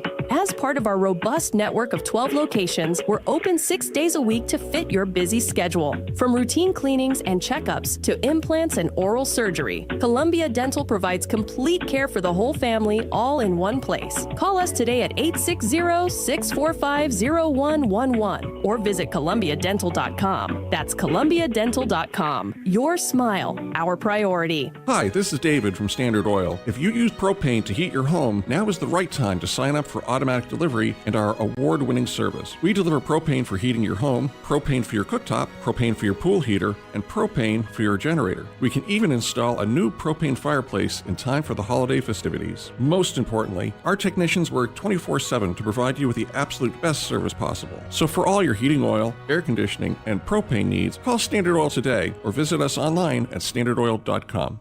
The Connecticut Lottery reminds you that gambling can be a fun form of entertainment, but it's not risk-free, so it's important to play responsibly. Make sure you understand how the games work. Know the odds, set time limits, and take breaks. To find out more, visit ctlottery.org or responsibleplayct.org. Must be 18 or older to purchase lottery and 21 or older to place sports wagers. Help is available for problem gambling. Call 888-789-7777 or visit ccpg.org. Are the taxes on your financial savings cutting into your retirement? Do you truly understand the taxes on your IRAs and 401ks? Would you like a future where your taxes are minimized and investments are sound? If you're nearing or in retirement, have at least a $250,000 portfolio, Bridgelight Financial Advisors can help. Call for a complimentary consultation. They'll show you real tax savings on your savings. 203-795-7080. 203-795-7080. Bridgelight Financial Advisors, your retirement tax strategy specialists. Looking for a quick primary care appointment? Start here. Hartford Healthcare Medical Group offers appointments right away, often the next day, with skilled clinicians who partner with you to get you healthy and keep you healthy. We're here for you, whether it's an illness, chronic condition, or a physical, with offices throughout Fairfield County. Visit hartfordhealthcare.org/primary care. That's hartfordhealthcare.org/primary care. You're listening to WICC 600 and 95.9, the voice of Connecticut, broadcasting from Cadillac of Greenwich Studios, CadillacofGreenwich.com. WICC Smart MLS Right Now Traffic. 95 northbound, a solid hour from Stamford through Fairfield. The lower Merritt is the way to go right now. Out of New Haven, 95, busy but moving through Long Wharf and West Haven, and 84 eastbound, bunched up just a little bit going into the Super 7. Traffic report powered by Optimum Business. Stay ahead of cyber threats with fast and secure fiber internet starting at $65 a month with 99.9% network reliability. Visit Optimum.com/business today. I'm Matt Krause with WICC Traffic. For this evening and tonight, partly cloudy in the mid-50s. On Wednesday, sunny with a high in the upper 70s. Thursday, sunny with a high near 80. I'm meteorologist Paul Piorek on WICC. If it's Bridgeport, the Valley, or Fairfield County and affects your world, Paul is talking about it. Connecticut Today with Paul Piselli, WICC 600 and 95.9, the voice of Connecticut. So do you have a visceral hatred of billionaires? Or do you love you some billionaires? Or are you like, whatever. I'm worried about paying the electric bill here, as I am. Finally paid off my windows yesterday. Not bad. 5 windows, $1,600 with labor. Is what it is. Got to get them done. So we have these protests coming up on Sunday, Labor Day, and I simply ask the question here: Does somebody being worth $1 billion at least, or maybe several hundred billion, does that bother you? Again, we have major candidates out there, and I'm sure there'd be some candidates here to and through Connecticut that would say, well, no, $1 billion is too much. Really? Who's to say it's too much? And again, all right, change the tax codes. I don't care. I'm guessing that at my age, I'm not going to hit $1 billion. But, hey, I can try. Oh, look who's on the phone right now, Mark in New Haven. And I know Mark is calling to soften me up because he knows in another 2 weeks he'll be calling me and laughing at my Jets. Mark, how are you, sir? Hey, Paul, what's going on? You're ready to laugh at me with you're gonna pick against my Jets all year, aren't you? Aren't you? Probably. Yeah, Mark, it is what it is. If I get 6 wins this year, I'll be happy. Mark, what's up with you, sir, today? Oh, not much, but listening to that commercial about Travis Kelce getting married. Yeah, how about that? And they said that they're so stupid, that couple, aren't they? Wait a minute. Why are they stupid? He's a Super Bowl champion, and he's a Super Bowl champion, and she's the most influential musician in the universe right now. Yeah, but the commercial said your English teacher and your gym teacher are getting married. Yeah, it should be your music teacher and your gym teacher are getting married. Wouldn't that be the logical thing? Why? You never had English teachers that looked like her? Nope. Maybe that's the problem, Mark, huh? Maybe that could be the problem, you think? Could be. He does look like every gym teacher, though, doesn't he? Especially with the mustache going now, doesn't he? Yeah, he definitely does. Yeah. So what else you got out your end, out east now, right now? What's going on?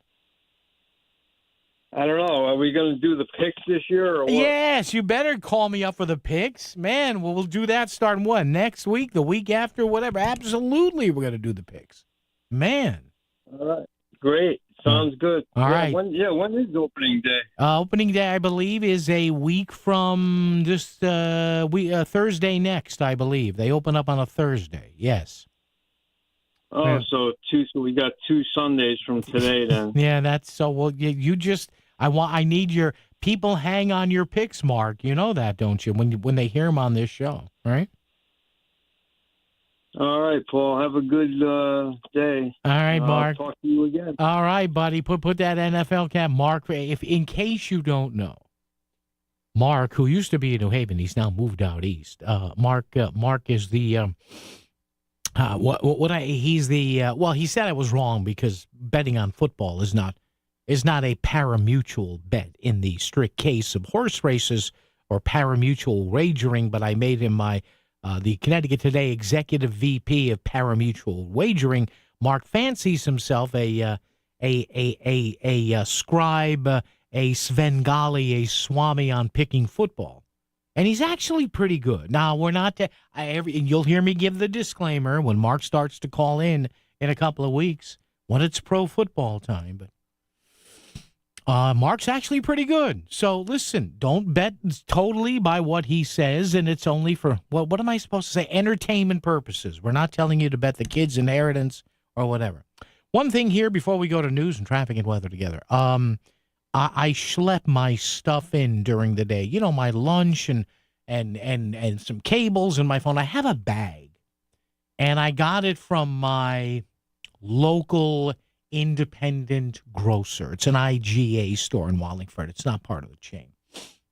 And I swear to you, I just noticed something. I swear I didn't see this before half an hour ago. On the bottom of the bag. Now, it's a cloth kind of a recycled kind of multi-use bag, and they gave it to me. And they gave it to me couple of weeks ago, and on the bottom of the bag it says reuse up to 125 times. I said, oh.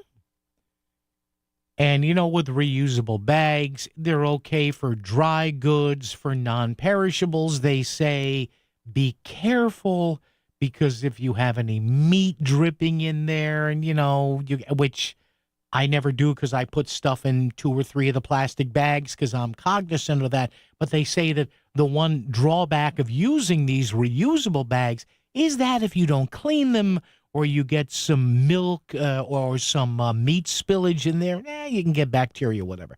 So I'm looking at this bag and it says, I'm right here, short sentence. I'm reusing it. Reuse up to 125 times. Okay. What happens on time number 126? What happens? I'm looking at it right now. Reuse up to 125 times. Am I going to... Bag police. Oh, no. This was time number 126. WICC Smart MLS Right Now Traffic. 95 northbound, a solid hour from Stamford through Fairfield. The lower Merritt is the way to go right now. Out of New Haven, 95, busy but moving through Long Wharf and West Haven, and 84 eastbound, bunched up just a little bit going into the Super 7. Traffic report powered by Optimum Business. Stay ahead of cyber threats with fast and secure fiber internet starting at $65 a month with 99.9% network reliability. Visit Optimum.com/business today. I'm Andrew Krause with WICC Traffic. Partly cloudy this evening and overnight in the mid-50s. Sunny on Wednesday with a high in the upper 70s. On Thursday, sunny with a high near 80. I'm meteorologist Paul Fiorek on WICC. Selling your home is a big decision. You deserve someone who truly listens and picks up the phone when you call. I'm Jonathan Carbeauty with Carbeauty Real Estate, and we make real estate simple. Whether you're ready to sell, just exploring your options, or even want a cash offer on your property, call me directly at 203-980-6886. No pressure, just real results. Sell your home smoothly when you call Car Beauty. Go to CarBeautyRealEstate.com. Connecticut is a state full of natural beauty. Why not enjoy it from a boat? Get your official Connecticut Boater Certificate with Connecticut Boating Certificates virtual classes. Connecticut Boating Certificates is offering live online classes on Saturdays as a one-day class or 2 evening classes during the week. Online registration takes about 2 minutes. Visit ConnecticutBoatingCertificates.com and take advantage of these limited live online classes today. That's ConnecticutBoatingCertificates.com. What are you doing every day to support your liver? If you enjoy sweets, fast food, alcohol, or take any medications, that's a vital question to ask. Hi, I'm Sherry Torkas, pharmacist and health author. For over 30 years, I've helped people make informed decisions about their health, especially concerning prevention and long-term wellness.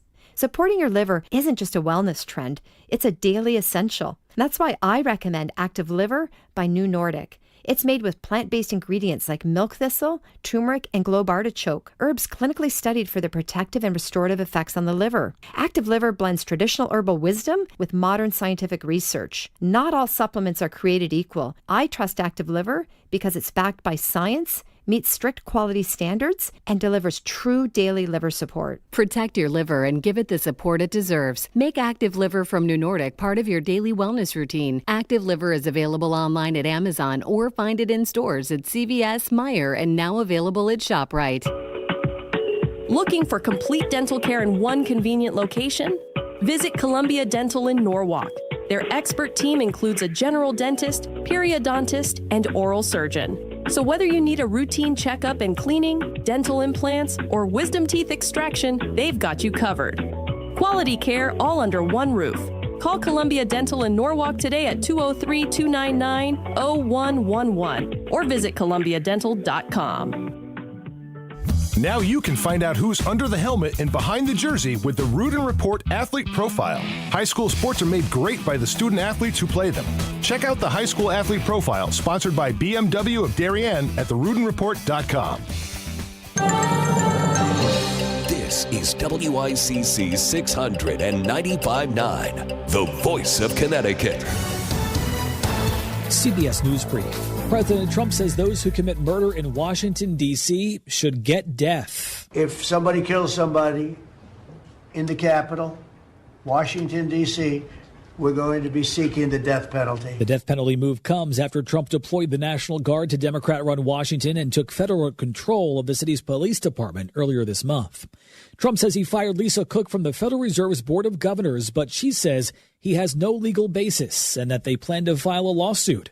CBS's Jolene Kent. President Trump going after Cook here is coming after she has voted in sync with Chair Jay Powell all of this year to hold interest rates steady. Taylor Swift and Travis Kelce are engaged. People's Melody Chu. We've been told from the start from sources that this relationship is so special. The support she's found and also the support that Travis has found. It's been a game changer. CBS News Brief, I'm Matt Piper.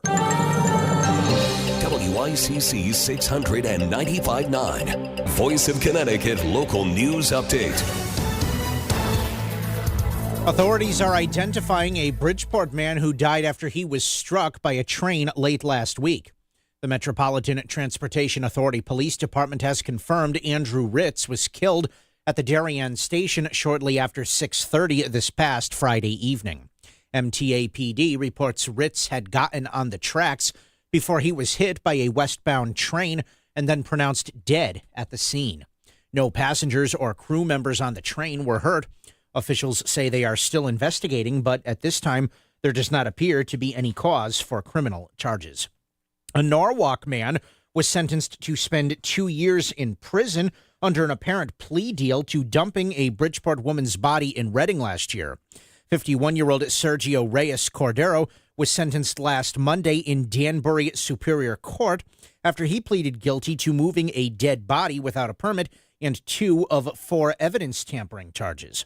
According to the warrant for Reyes Cordero's arrest, a passerby discovered the body of 26-year-old Leah Chaparro in the early morning hours of February 15, 2024.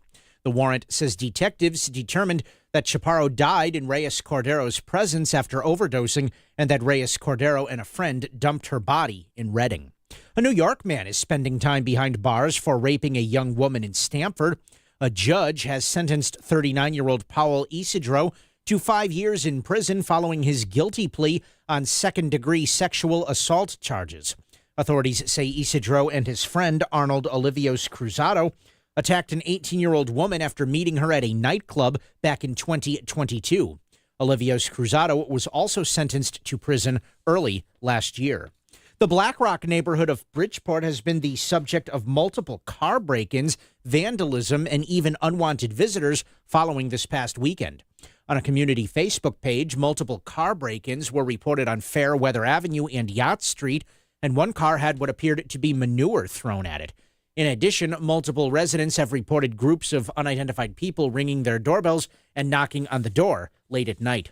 Connecticut Senator Chris Murphy is one of many Connecticut officials pledging to fight President Trump's decision to halt the Revolution Wind project. We're going to work hand in glove at the federal and the state and the local level to fight this political, corrupt decision that was made on Friday.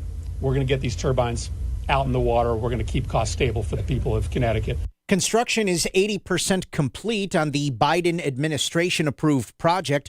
Murphy's outrage was shared by Connecticut Senator Richard Blumenthal. An administration stance on wind power that is truly reckless and irrational. The president said that wind power is, and I'm quoting, the scam of the century.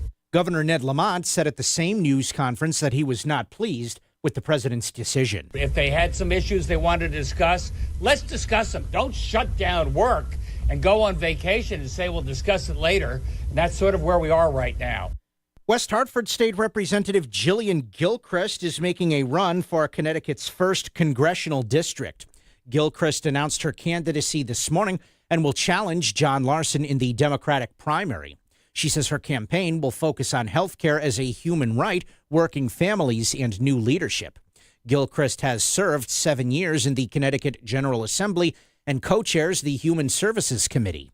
The Democratic primary is scheduled for August of 2026.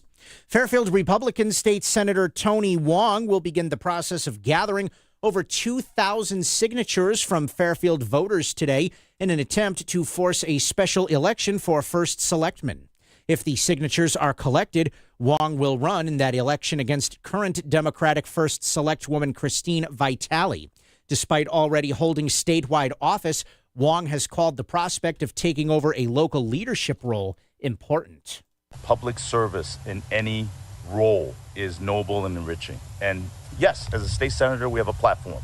But being able to come back home to a community that we have lived in for over 25 years, it's important.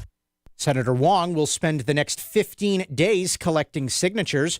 If you'd like to add yours, you can email for more information at fairfieldpetition@gmail.com. An MTA spokesperson says public comments will be accepted on fare increases from Metro North over the next few weeks. Tickets would increase 4.5% for monthly and weekly rides. Peak City ticket would go up from $7 to $7.25. For more information, go to www.mta.info. And the Connecticut congressional delegation said yesterday Tweed New Haven Regional Airport will receive over $3 million in grant upgrades. The grant will help fund the design of Phase 1 of Runway 2. The runway will upgrade to meet modern standards, handle more passengers, and bring a mix of aircraft. I'm Chris Williams with WICC News.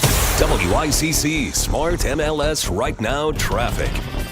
95 northbound over an hour from Greenwich through Fairfield and Bridgeport. The Parkway northbound is better. The congestion delays start in New Canaan. Out of New Haven, 95 southbound side, you're busy through Long Wharf going into West Haven. And on 84 eastbound, congestion delays coming out of Danbury going through exit 9. I'm Andrew Krause with WICC Traffic. For this evening and tonight, partly cloudy in the mid-50s. On Wednesday, sunny with a high in the upper 70s. Thursday, sunny with a high near 80. I'm meteorologist Paul Piorek on WICC. If Norwalk is talking about it, so is Paul. Connecticut Today with Paul Piselli on WICC 600 and 95.9, the voice of Connecticut.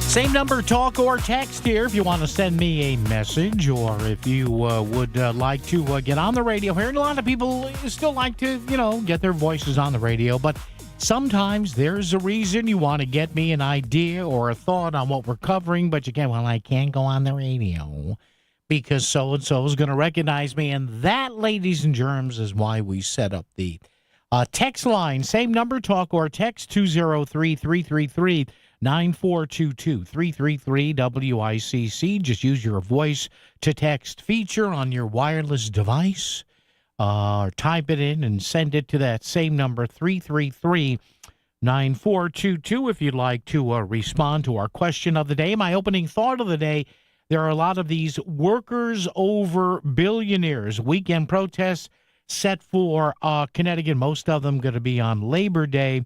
So what are your thoughts on that? Does somebody being worth at least $1 billion, at least, some of these people are worth $2 or $3 billion, others are worth $3, $4, $500 billion. I guess Elon Musk is still number one. What is he at? 480 something billion. But again, that doesn't mean you have that much cash.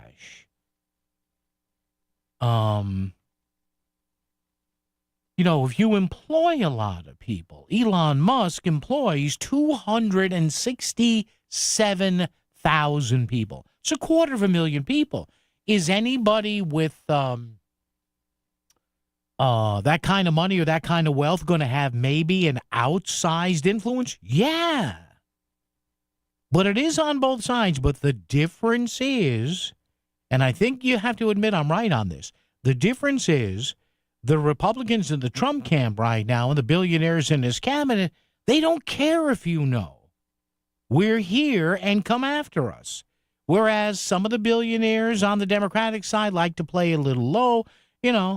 George Soros is an expert of that. Who, me? I'm not trying to destroy anything when in actuality, this guy, and it's his right, I get it.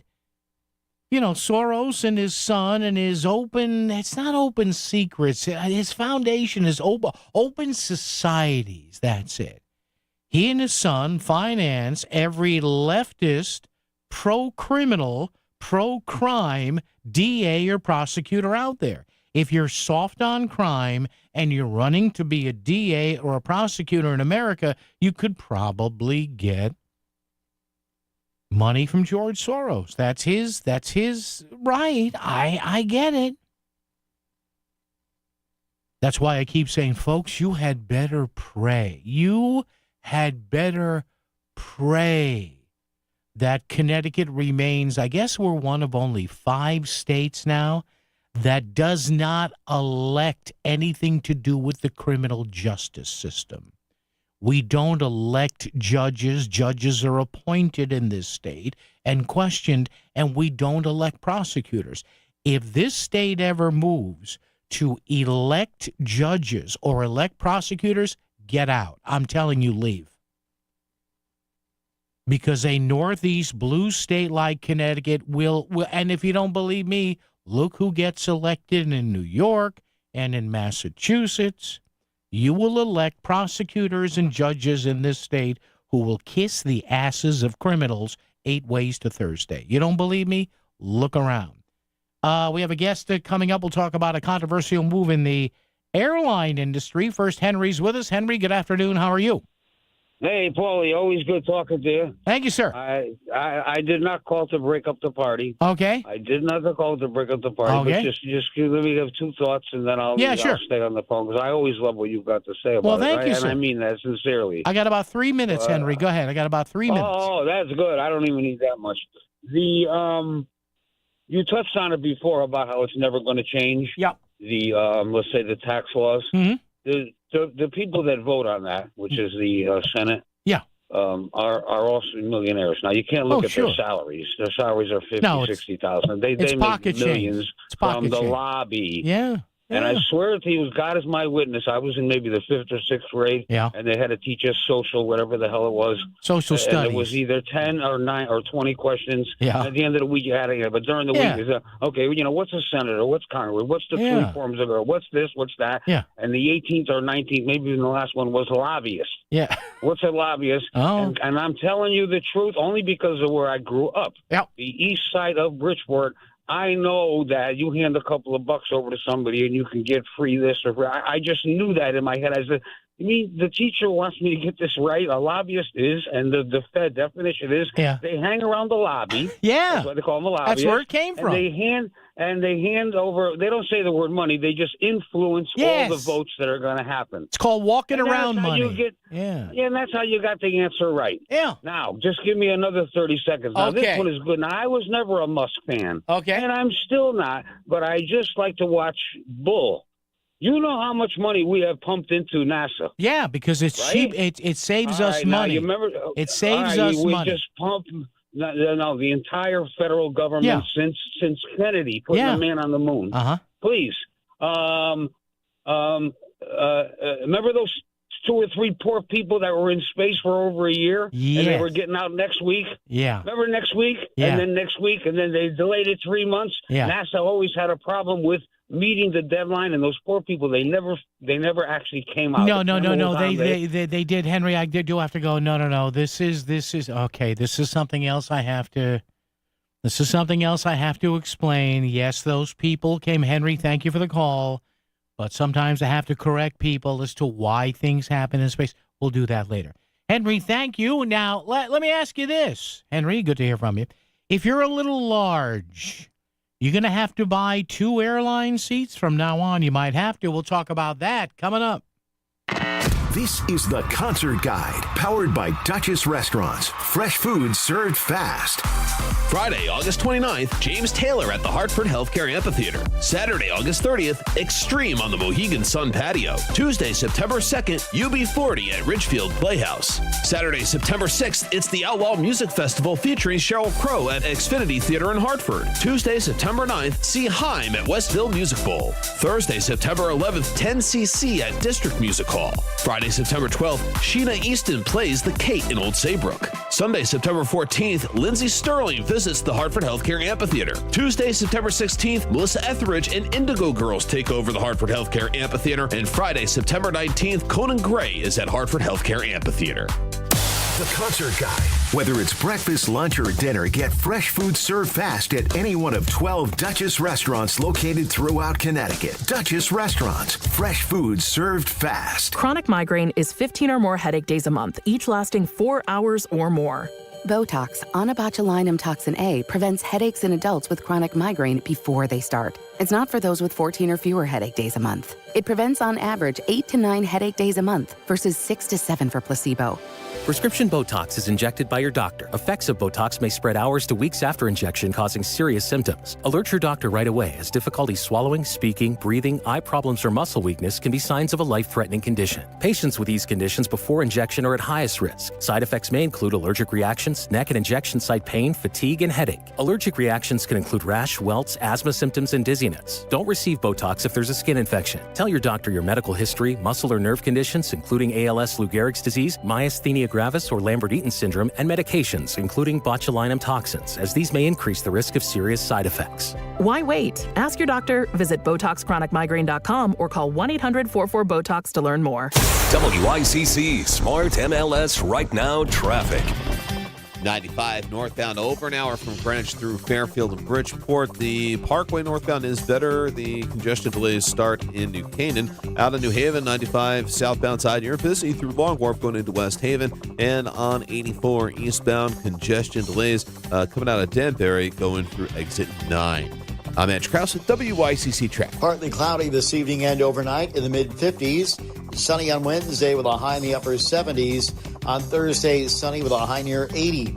I'm meteorologist Paul Piorek on WICC.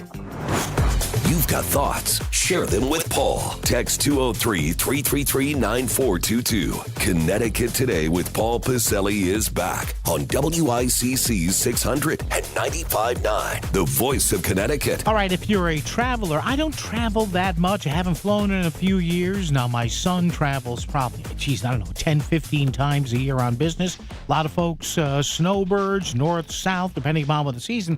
And there's been an airline story in the news the past couple of days, and it's a well-known airline, Southwest Airline, and they've adjusted some policies here.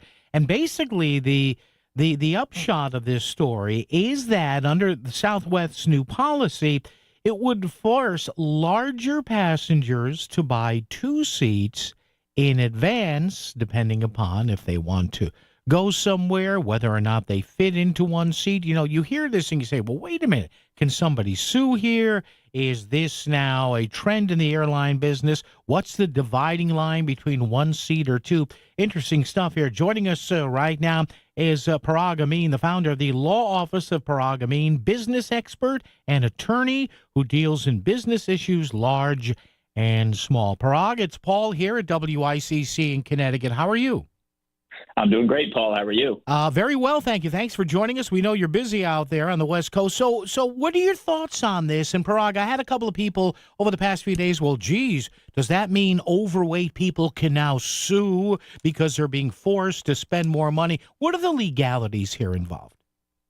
Well, it's an interesting proposition, Paul, because on the one hand, Southwest has to balance customers' comfort on their airline along with the legal rights that larger people have. And so, you know, by and large, being obese or being large is not considered to be a protected class absent certain jurisdictions. So, for example, Washington has some laws around it. Michigan has some laws around it. D.C. has some laws around it. But it's generally not recognized as a protected class. So there are some arguments, though, despite that, to be made, such as, for example, under the Americans with Disabilities Act, to see if that, or to argue that this is discriminatory and a violation of the ADA. And the Americans with Disabilities Act comes with attorney's fees. And so Southwest should be prepared for some aspect or level of litigation from this decision, which is divisive. I mean, look, people on the one hand want to be comfortable in their own seats. On the other hand, larger passengers may balk at the idea of having to buy 2 tickets to be able to fly somewhere. What about Parag?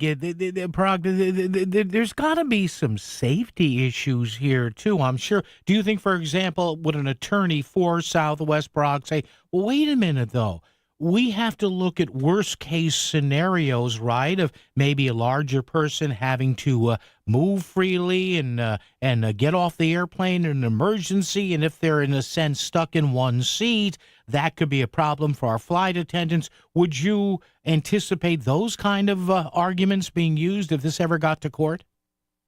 100%, Paul. You're absolutely right. So some of the best arguments on Southwest's side is, look, this is not a discriminatory policy.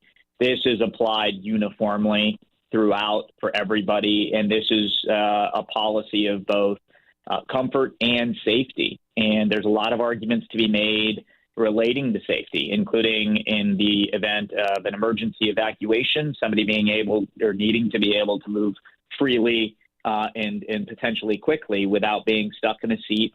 And it allows for that. There may be other restrictions, including, for example, emergency row exits. So there's certainly arguments to be made on Southwest's side. But one of the issues with litigation is that when you don't have something that's clear-cut and clearly a violation of law versus not, it does invite some aspect of litigation, especially when the law, such as the Americans with Disabilities Act, which is a federal law, allows for attorney's fees. So I have zero doubt that it is going to invite some level of litigation, particularly in some of these states that also have additional restrictions relating to arguably discriminating against somebody based on their weight, because they do consider weight a protected class, even though, again, it is not generally recognized as a protected class at the national level. Yeah, Parag, interesting. In a few more minutes here with Parag Amin, West Coast attorney and business expert here.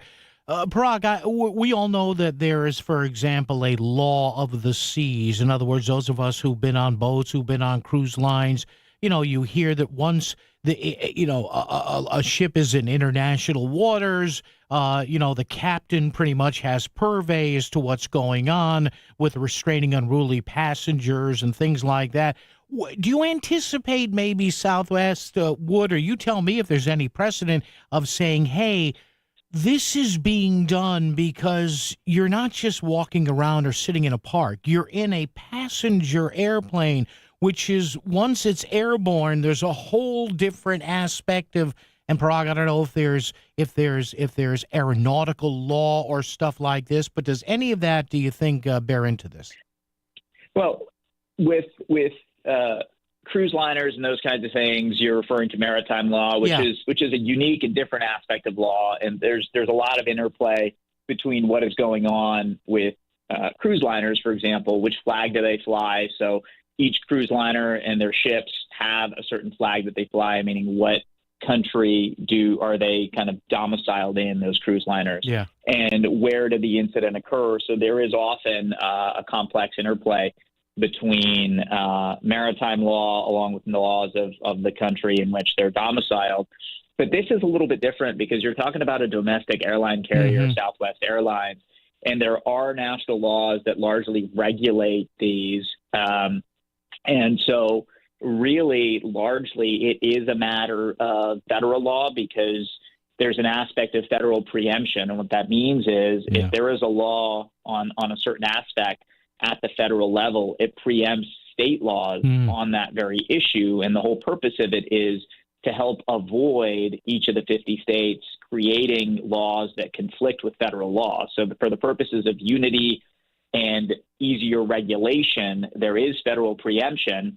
But to the extent that the law at the federal level doesn't regulate something, or that there's an aspect of state law that doesn't directly conflict with federal law, states are allowed to then be able to regulate to a certain extent as well.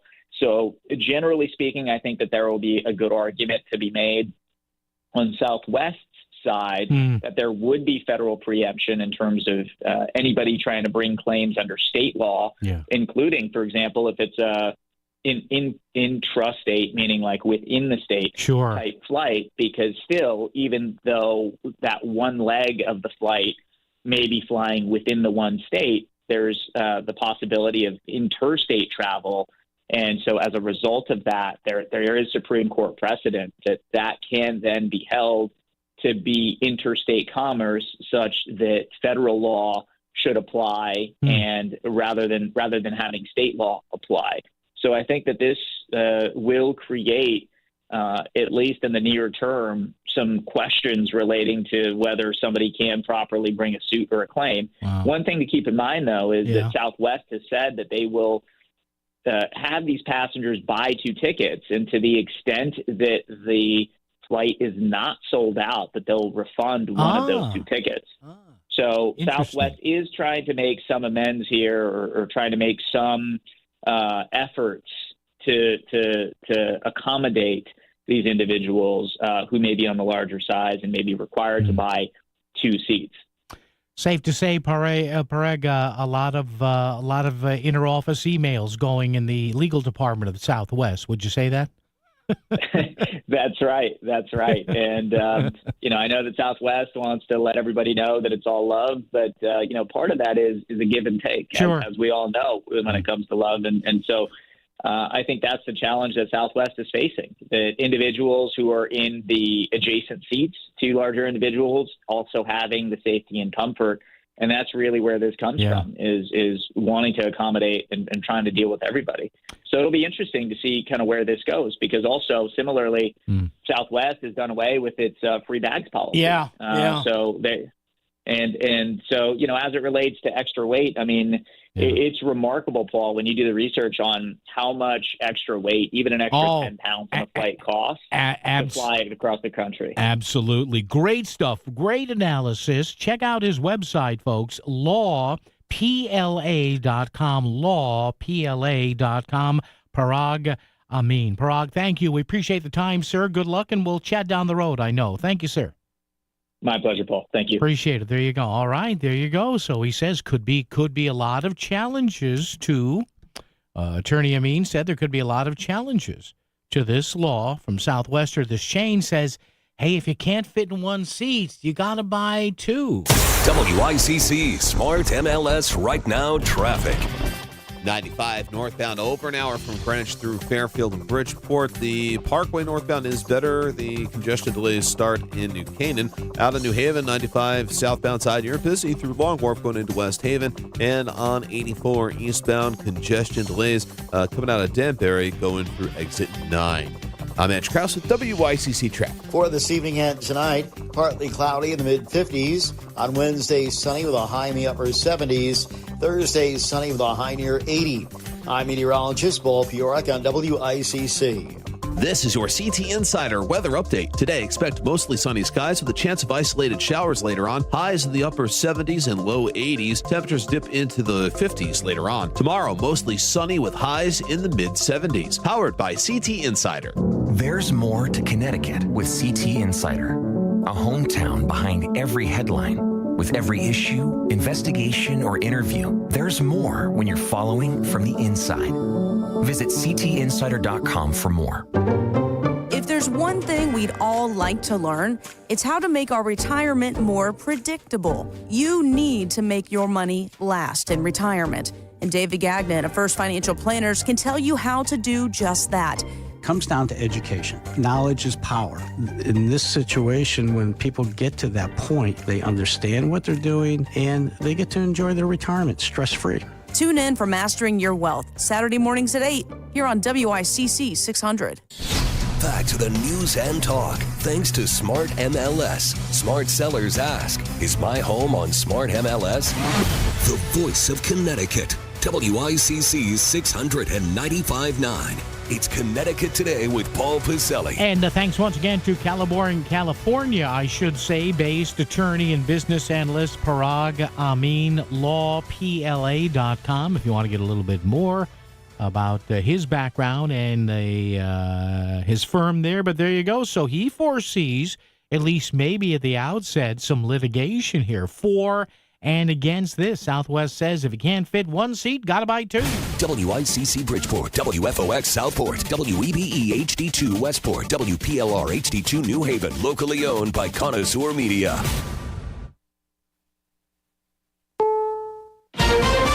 This is CBS News on the Hour, sponsored by Progressive Insurance. I'm Matt Piper. It is the latest move in a federal crackdown on crime. The president says the government will seek the death penalty for murders committed in Washington, D.C. This, as he says the deployment of the National Guard is working. President Trump says crime is down in D.C. thanks to the use of the National Guard. It'll be the safest place on earth. Speaking during a cabinet meeting, the president also said he could do the same in other Democratic-controlled cities like Chicago. But I'd like to be asked as opposed to just going in and doing it. Because, when you go in and do it, then they start screaming, oh, he shouldn't be here. We don't need him. We're doing so well. By law, the president can keep the National Guard in D.C. for 30 days. After that, he says, if it gets a little bit bad, just a little bit, I'll bring them back in and we'll straighten it out. Congress would have to weigh in on that. Linda Kenyon, CBS News, the White House. Wildfires out west. Extreme heat has fueled at least 55 of them, with a heat advisory in place through tomorrow in some places. Ruth Schaefer lives in Sisters, Oregon, outside Bend. Well, I've been here almost 40 years, or over 40 years, and seen a lot of fires. And this was a big one, and I did have to leave my home. You look around and you say, what should I take if I have to leave? It's a weird feeling. Our Carter Evans is covering Northern California fires from Napa County. The good news is there are not much flames. The weather has cooled off quite a bit, and the wind is very calm right now. So there's not a raging fire, if you will, right now.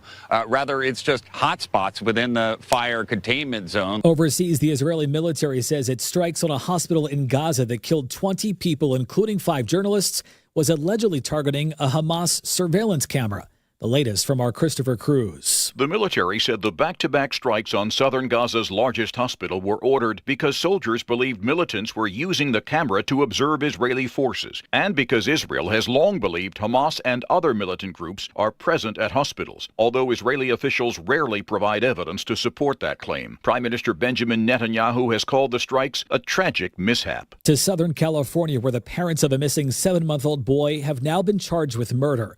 Rebecca Harrow told police she was knocked out while changing her son's diaper outside a store. Police say her story has been inconsistent. The baby has not been found. Look what you made me do. Look what she made him do. Taylor Swift and Travis Kelce are engaged. His Kansas City Chiefs teammates are reacting, including defensive end Michael Dana. I'm so happy for them, Trav, Taylor.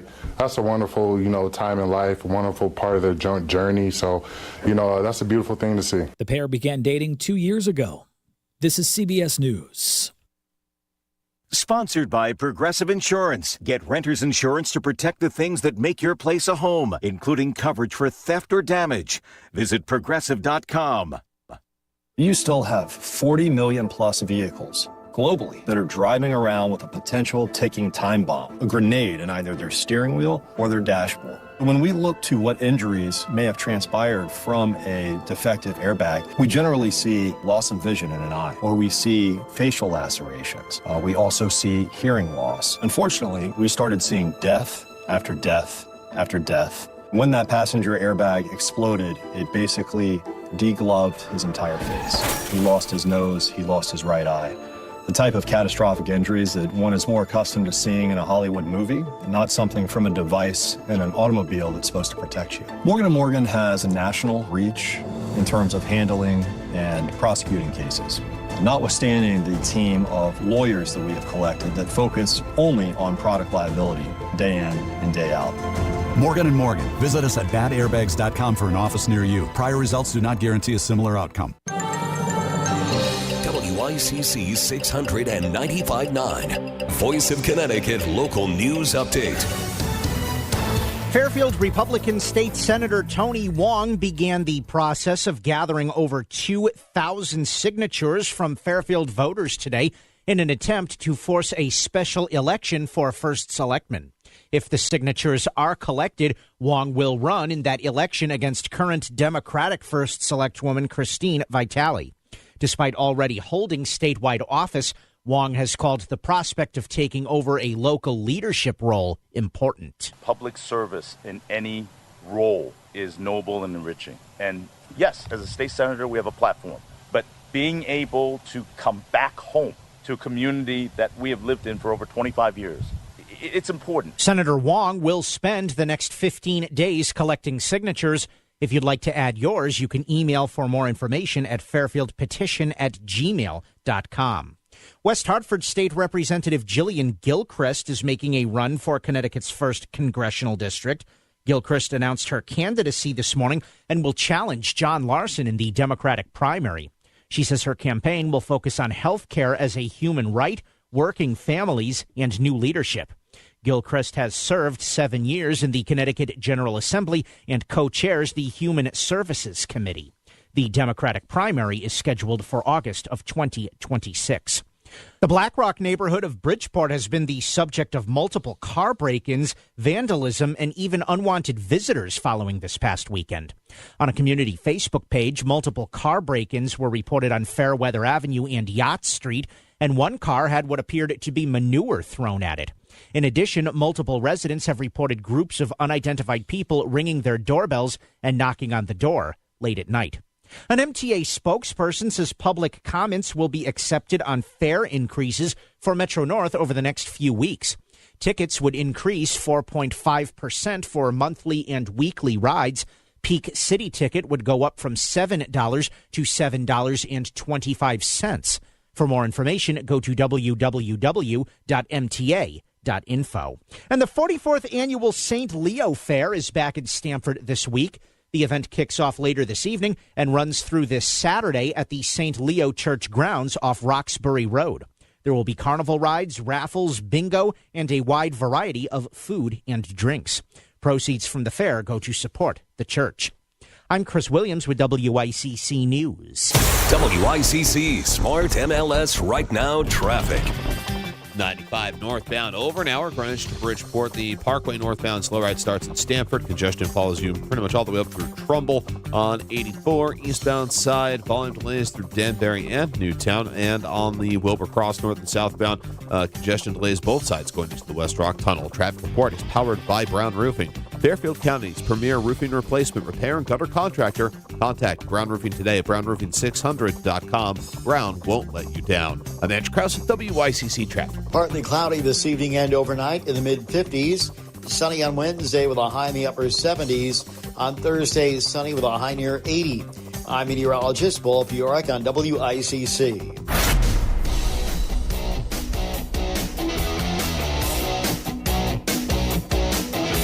You're listening to Connecticut Today with Paul Piselli on WICC 600 and 95.9, the voice of Connecticut. As we careen toward the Labor Day weekend here, and I guess coming up on Labor Day itself, Monday, September 1, there are going to be some workers over billionaires weekend protests scheduled for Connecticut. Good for them. God bless them. Progressive-leaning people want the tax code. Heck, there are some, people on the far right that say, hey, we got to get more taxes out of these people.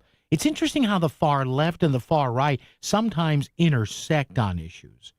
And I think sometimes this is one of them on tax code and things like that. But the question, knowing that we were going to have these Monday protests scheduled and coming up in the news, does somebody being worth at least $1 billion bother you? Now, like I said for 30 years doing these programs, as long as you made the money legitimately, you're not stealing it, whatever, fine. I couldn't care any less if you paid me. I don't care. Now, are you cheating people? Is it ill-gotten gains? That's another story here. But I chose to ask today, kind of the fulcrum of the show today, does somebody being worth at least $1 billion, a big word, a billion's a lot of whatever. And you have people worth 5, 10, and it's not only these people you love to hate, like Jeff Bezos and Elon Musk. Heck, the Steinbrenner family is worth what? What are the Yankees worth? $7 billion, $8 billion? What are the Dallas Cowboys worth? Projected $10 billion? The LA Lakers just got sold for $12 billion. The Celtics got sold for $7 billion. Those are billionaires, ain't they? I couldn't care less. All right, Chris Williams, as he usually does, going through the answers to the question, does somebody being worth at least $1 billion bother you? Mr. Williams, what have you found? Does J.B. Pritzker count? Asking for a friend. That's from Glenn. Not at all, says John. John also says, unless they are in Congress. Neil said not at all, only if they're a politician, from Jack. Michael said, the only thing that bothers me about billionaires, they buy up obscene amounts of land, making it next to impossible for middle-class Americans to buy land to maybe someday build a house on and start a family. Paul said, no, I don't begrudge billionaires. What this world needs right now is more millionaires. And Brian says, liberals love counting other people's money. Billionaires employ people. Those people pay taxes. Guess who doesn't employ people? Poor people. Yeah, thank you, Chris. Appreciate that. Yeah, that's a mantra, whether fortunate or not. Again, you can despise Elon Musk for Doge and all that. That's fine. I have no problem with that. He's a little crazy. He's not all there, but he's a brilliant guy. And well, nobody should be worth that much money. But again, he employs 270,000 people. Jeff Bezos, when he was the boss of Amazon, Amazon's got 160,000 people. Yeah, but there's slave labor conditions in the warehouses. Well, they still have employees there. If it was so bad, nobody would work for Amazon. Well, it's the only job he could get. Well, maybe, but you really? For the 100-something thousand people that work for Amazon and the thousands in those warehouses, like the one in, there's one in North Haven, I guess another couple across the state. You mean to tell me that's the only job they could get? Look, I have friends who've worked in those warehouses, and a couple of radio friends I have who, their radio stuff dried up, and they went ahead and worked for Amazon. They said, yeah, the pay's decent, the benefits are good, but man, I am dead tired when I get home at the end of a shift. Yeah, so it's not all, it ain't all peaches and cream, as the old song used to say. But as far as billionaires, I don't care. Right? I mean, guess who else? Paul McCartney's a billionaire, right? Well, well, what though? LeBron James, Michael Jordan, God, with the Jordan shoes alone, Michael Jordan's licensing stuff, he's virtually a billionaire. See, the problem is, I think now more than ever in society, if it's sports, if it's technology, if it's aerospace, if it's e-commerce, if it's a lot of these categories, if you come up with something that a whole lot of people like, and a whole lot of people want to use, and a whole lot of people want to patronize, you're going to make a wad-load of money. How about the Mara family? What was the franchise fee for the New York Giants? $500 or $1,000 to start the Giants in 1930 something, in the origins of the NFL? Pretty good investment. That's one of the better investments in all of American business, right? The New York Giants. $500 turned into, what? I don't know. If the Giants were on the market today, not counting MetLife Stadium, because I think that's a co-ownership with the Giants and the Jets, but maybe it'd be a 50% stake. I don't know. Stadium was built for $1.8 billion. And believe me, for $1.8 billion, I was there once. That was enough.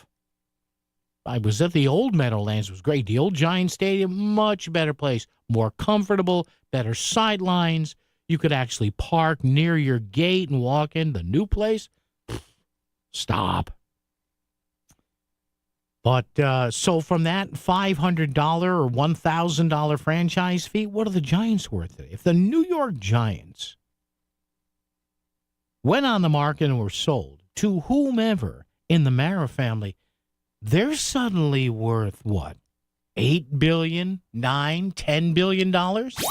Did you run out of the house and miss breakfast? And now there's nothing in the office kitchen? Then you need the WICC's City Line Florist Breakfast Brigade. We'll bring delicious treats from Cakes by Sonia and make our way around southern Connecticut until we reach your office. Sign up at voiceofct.com and the WICC's City Line Florist Breakfast Brigade will be on the way. No part of your home is more important than the roof over your head. Hi, I'm Eddie Griffin, the owner of Brown Roofing, your local expert for roof replacement and roof repair.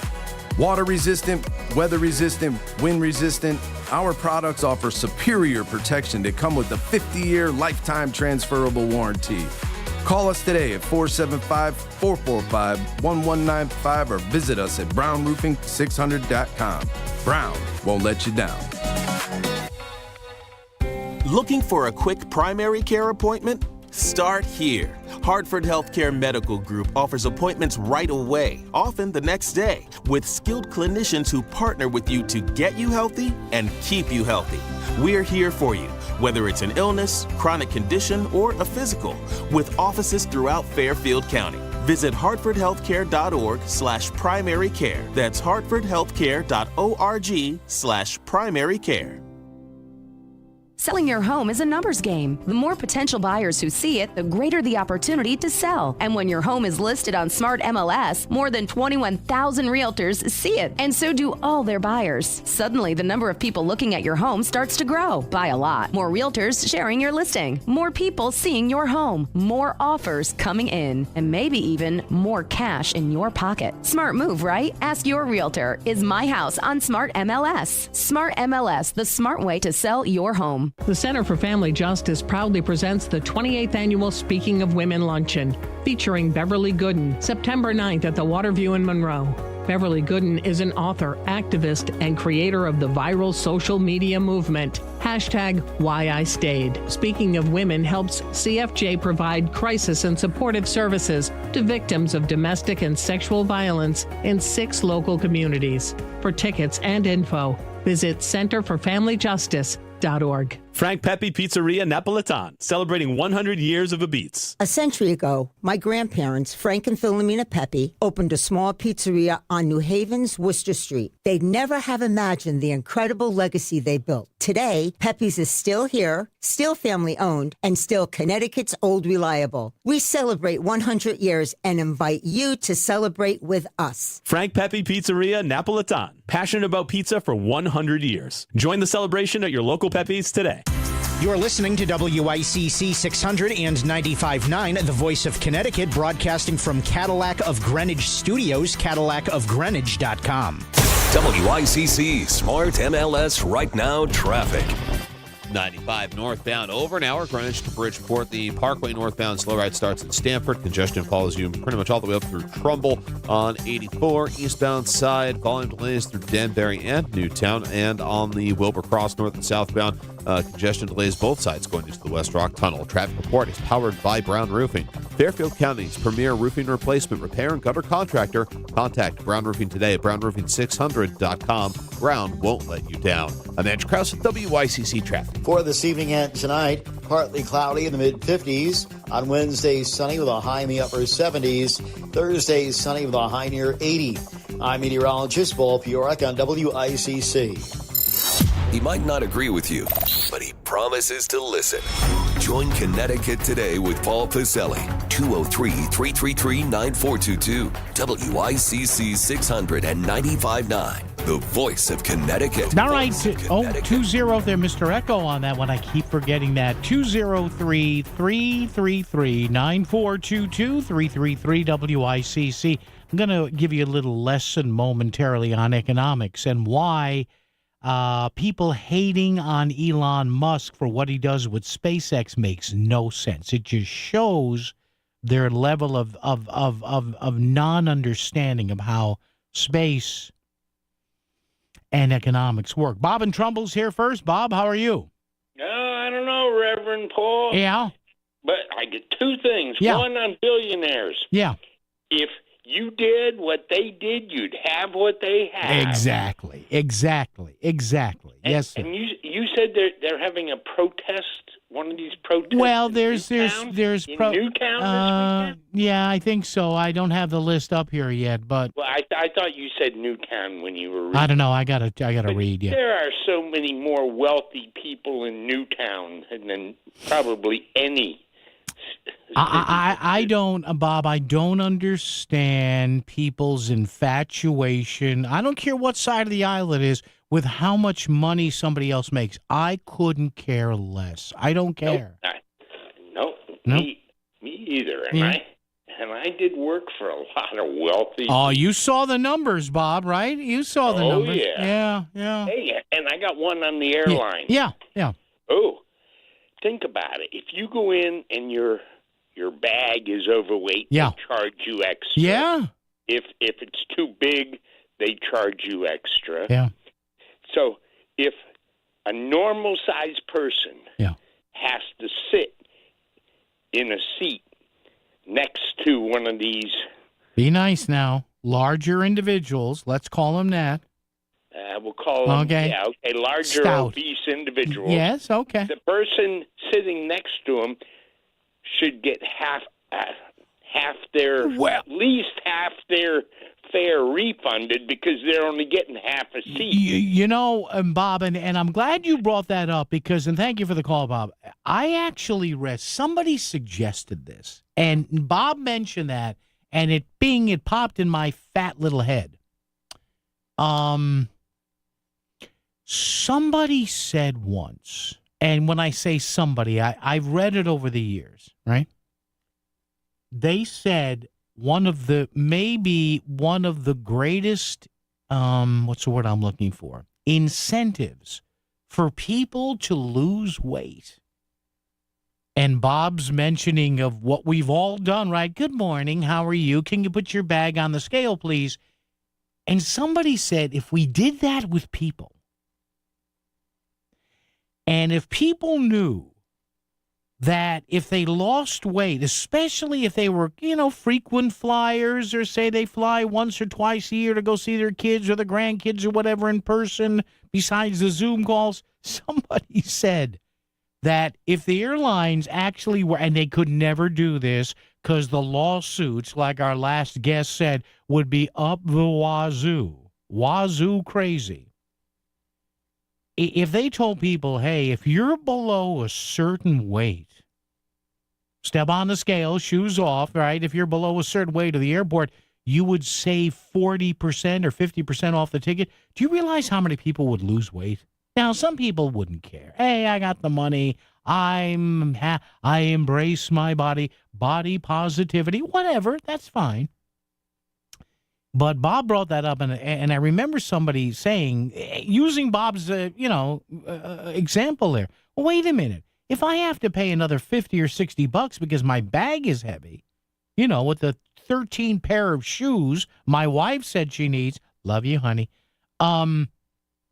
Why can't people lose weight and get a cheaper seat? Just a thought. That question has been asked about health insurance, too. Why can't the health insurance companies?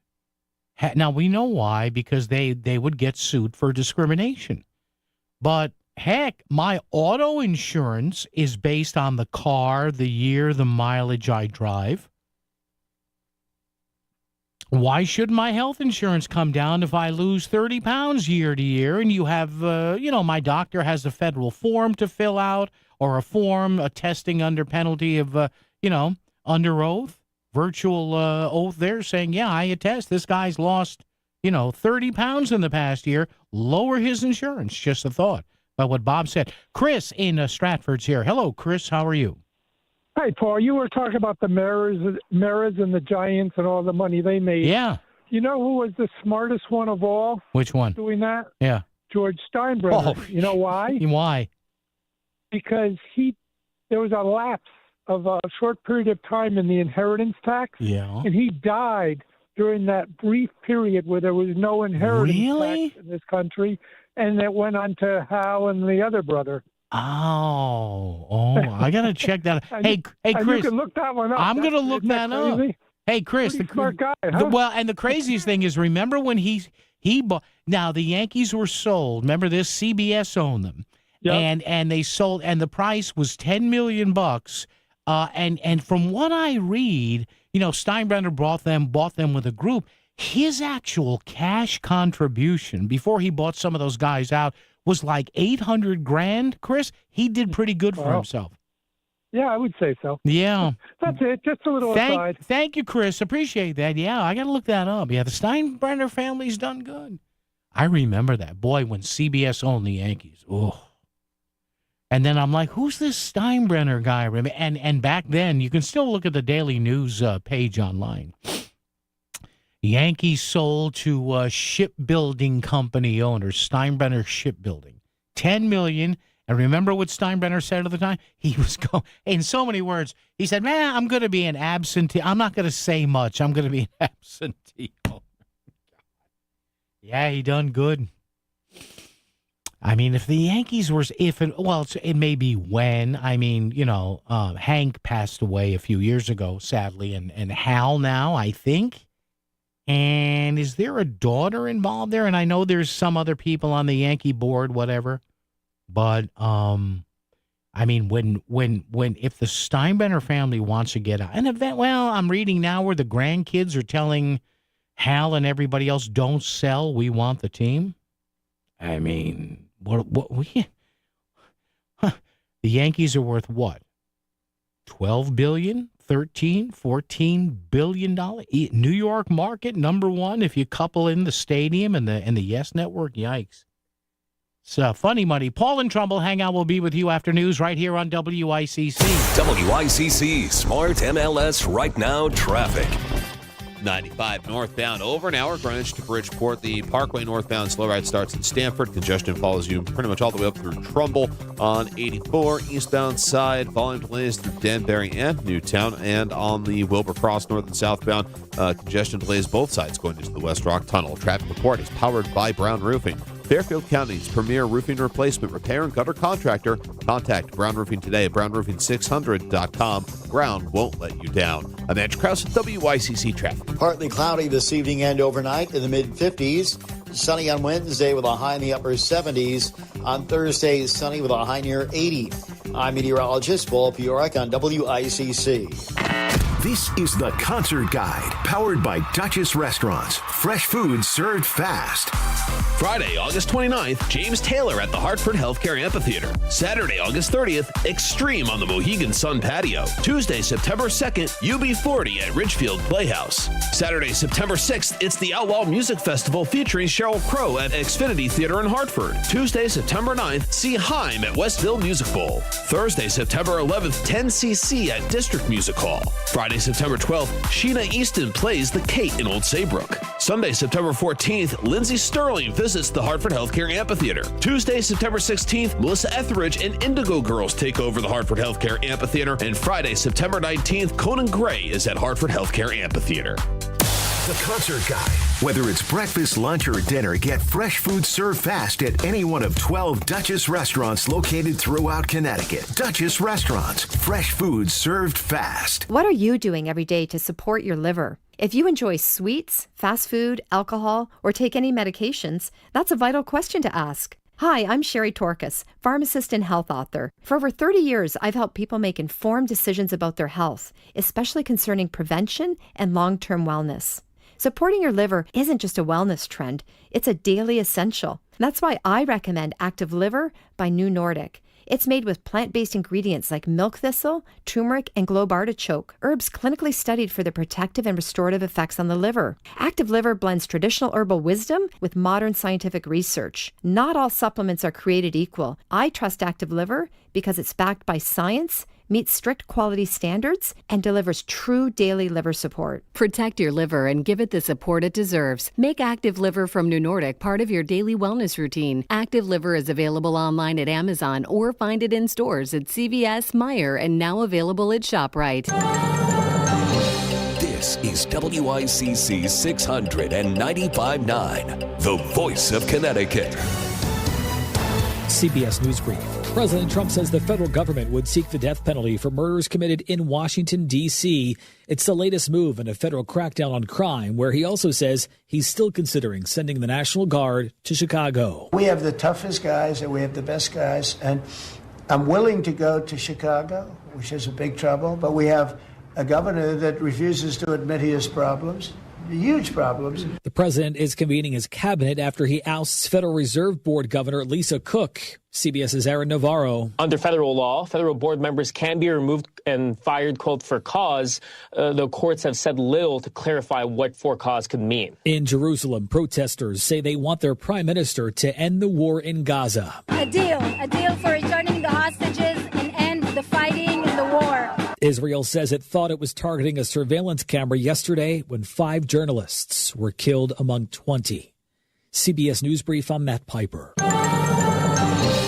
WICC 695.9, Voice of Connecticut Local News Update. Police are continuing to investigate a domestic incident this morning in Waterbury. Authorities responded early this morning to a call about a man barricading himself in the residence.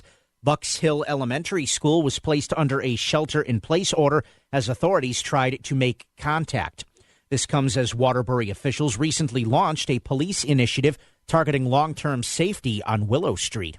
Over 700 incidents have been investigated there since mid-August. A Norwalk man was sentenced to spend 2 years in prison under an apparent plea deal to dumping a Bridgeport woman's body in Reading last year.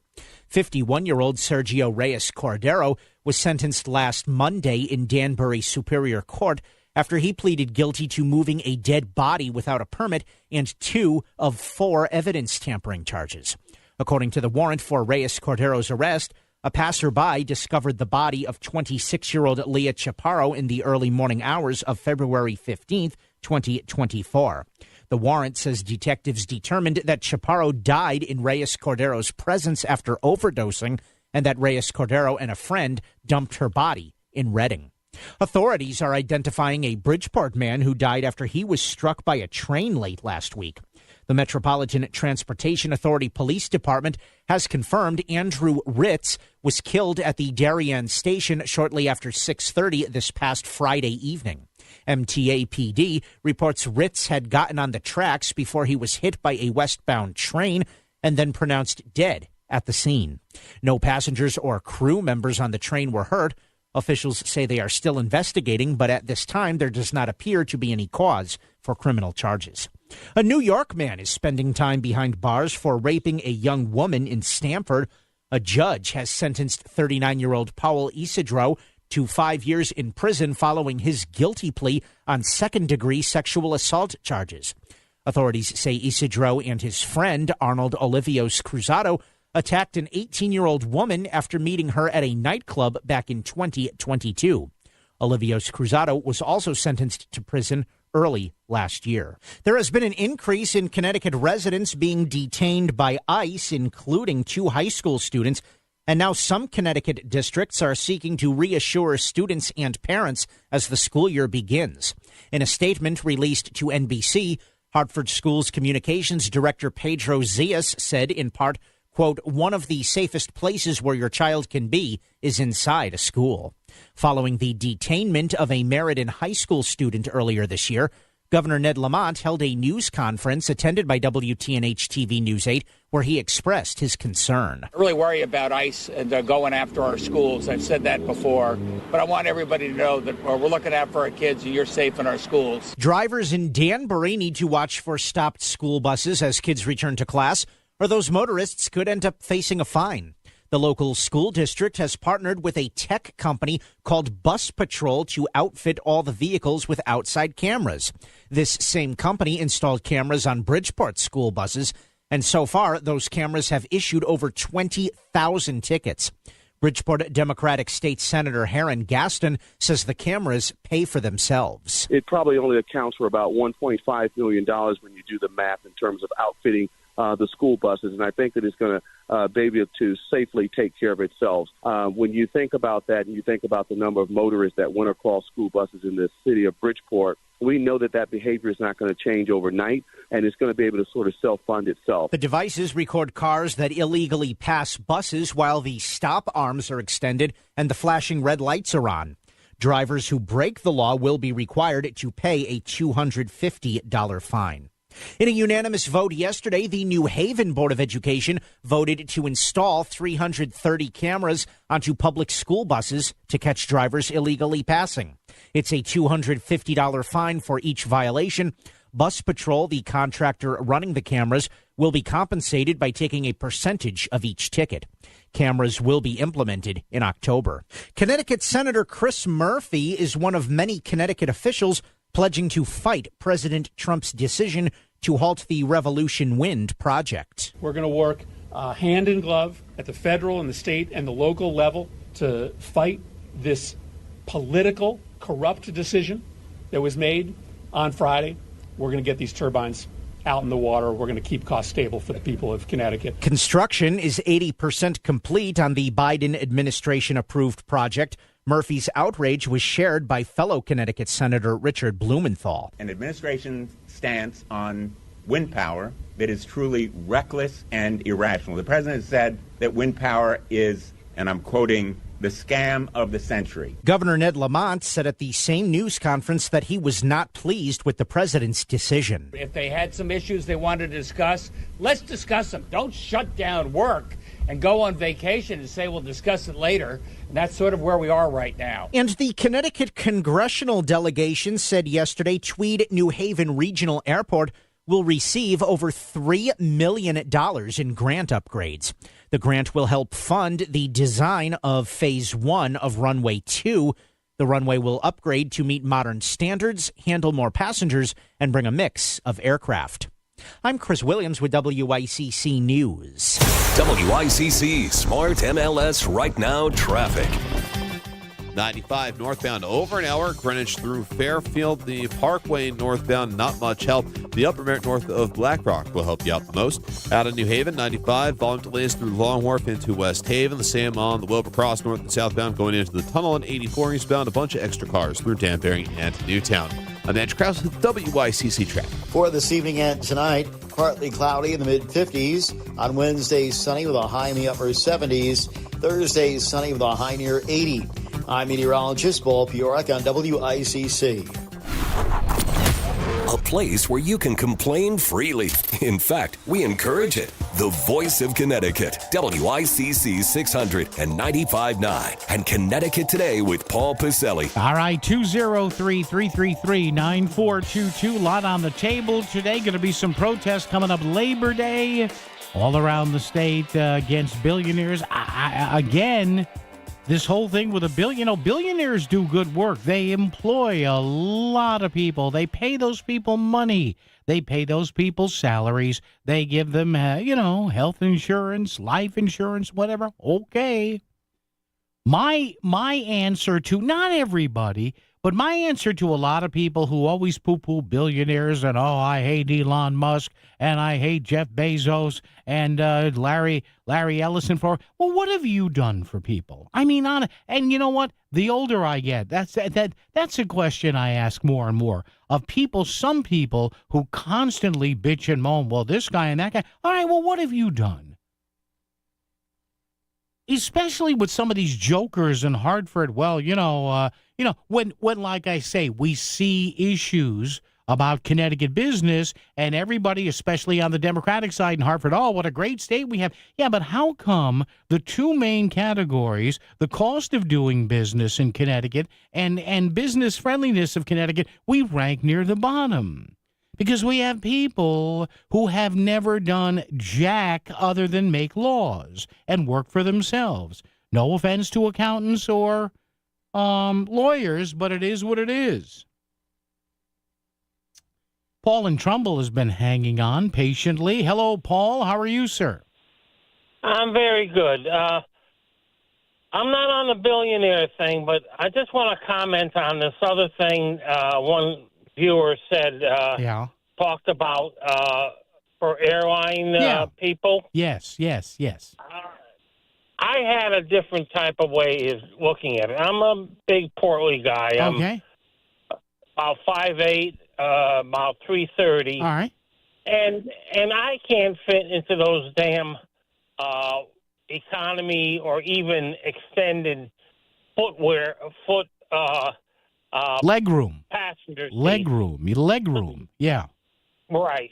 So, it's also sideways room, you know. Yeah, I know. Yeah. I took a different way of looking at it. Mm-hmm. My wife and I used to vacation in Florida a lot in different places. Yeah. And, I took the attitude, and not everyone can afford to do this. I was lucky I was able to do it. Yeah. I'm not a rich guy, but I just saved. Okay. I used to go first class. Oh, nice. And they're very roomy in first class. I've never sat up there, but I've walked by those seats, Paul, going, yeah, those are nice. Yeah, nice. Yeah. Yes, they are. But I took that other attitude because I cannot stand to be in a regular seat.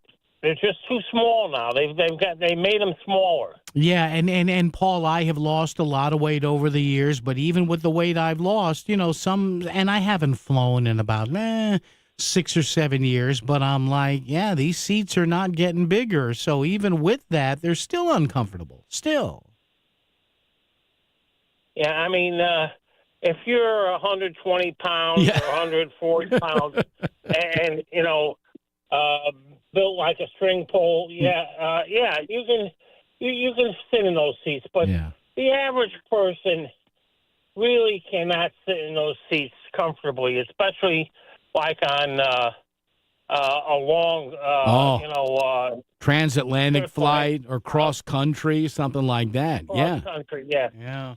So I just decided if I can't afford to pay for the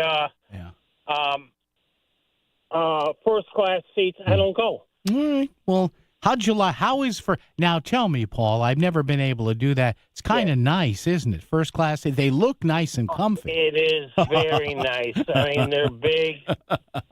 Some of them depends on which carrier. Yeah. They can recline into a bed. Nice. And they're big. I mean, they're big. And there's usually only like two. Yeah. Next to, and like my wife would take the other side. Nice. And they take the divider out between the two of them. So we had a nice, quiet place to sit. And the service is nice up there in first class too, right? Yeah, service is good. Service is an upgrade, of course. Yeah. But you're paying a lot more. You're paying. Yeah. It's a lot of cash, Paul, right? Yeah. Yeah. Paul, good to talk to you. Thank you, my friend, and God bless you. Listen, you saved, you have the money, and you wanted to be comfortable. Good for him. Some people, they get up in years and they say, you know what? What am I saving it for? I want to be comfortable. Bill in New Haven is here. Hello, Bill. What do you have today? Well, at least we got Mark back. Got what back? Hello, Mark back. Oh, yeah, Mark. Well, he better be back for football season. Yeah, we've got to have him back. Yeah. Well, play with the blades. To pull all that stuff in Rhode Island. What's going to happen? The blade's going to fall off. Yeah. Going to kill half the shrimp, half the lobsters, everything over there. Oh, you're talking about the windmills. Yeah, that's already happened in a couple of places. Remember that? It had that in the Hamptons, right? Yeah, there was a blade that fell off, and all the fiberglass shards were in the water there. Yeah. No kids, so you can't eat. Can't go over there. Yeah. Natural gas. That's that. Well, you know what, Bill? And Bill, I do have to run. Thank you for the call. Bill, the governor keeps saying, Bill said, what about natural gas? Governor Lamont, thank you, Bill, for bringing that up. Governor Lamont says, hey, we need, as Bill in New Haven just said, more natural gas. and all the lefties go crazy. Plunge into the vibrant unknown this summer at the Maritime Aquarium.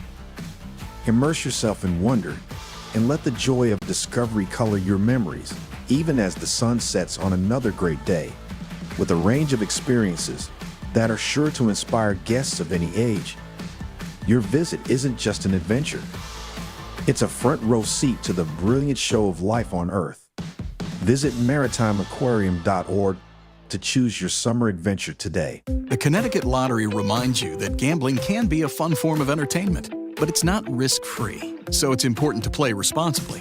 Make sure you understand how the games work. Know the odds, set time limits, and take breaks. To find out more, visit ctlottery.org or responsibleplayct.org. Must be 18 or older to purchase lottery and 21 or older to place sports wagers. Help is available for problem gambling. Call 888-789-7777 or visit ccpg.org. I'm Ed Evans, CEO of Consumer Cellular. We're a different kind of wireless company dedicated to serving people 50 and up, like me. Because let's face it, our needs are different. Big wireless unlimited plans are designed for 20-somethings, not us. At Consumer Cellular, we're focused on one thing, bringing you affordable, reliable rate plans that suit your needs, not ours. How do we do that?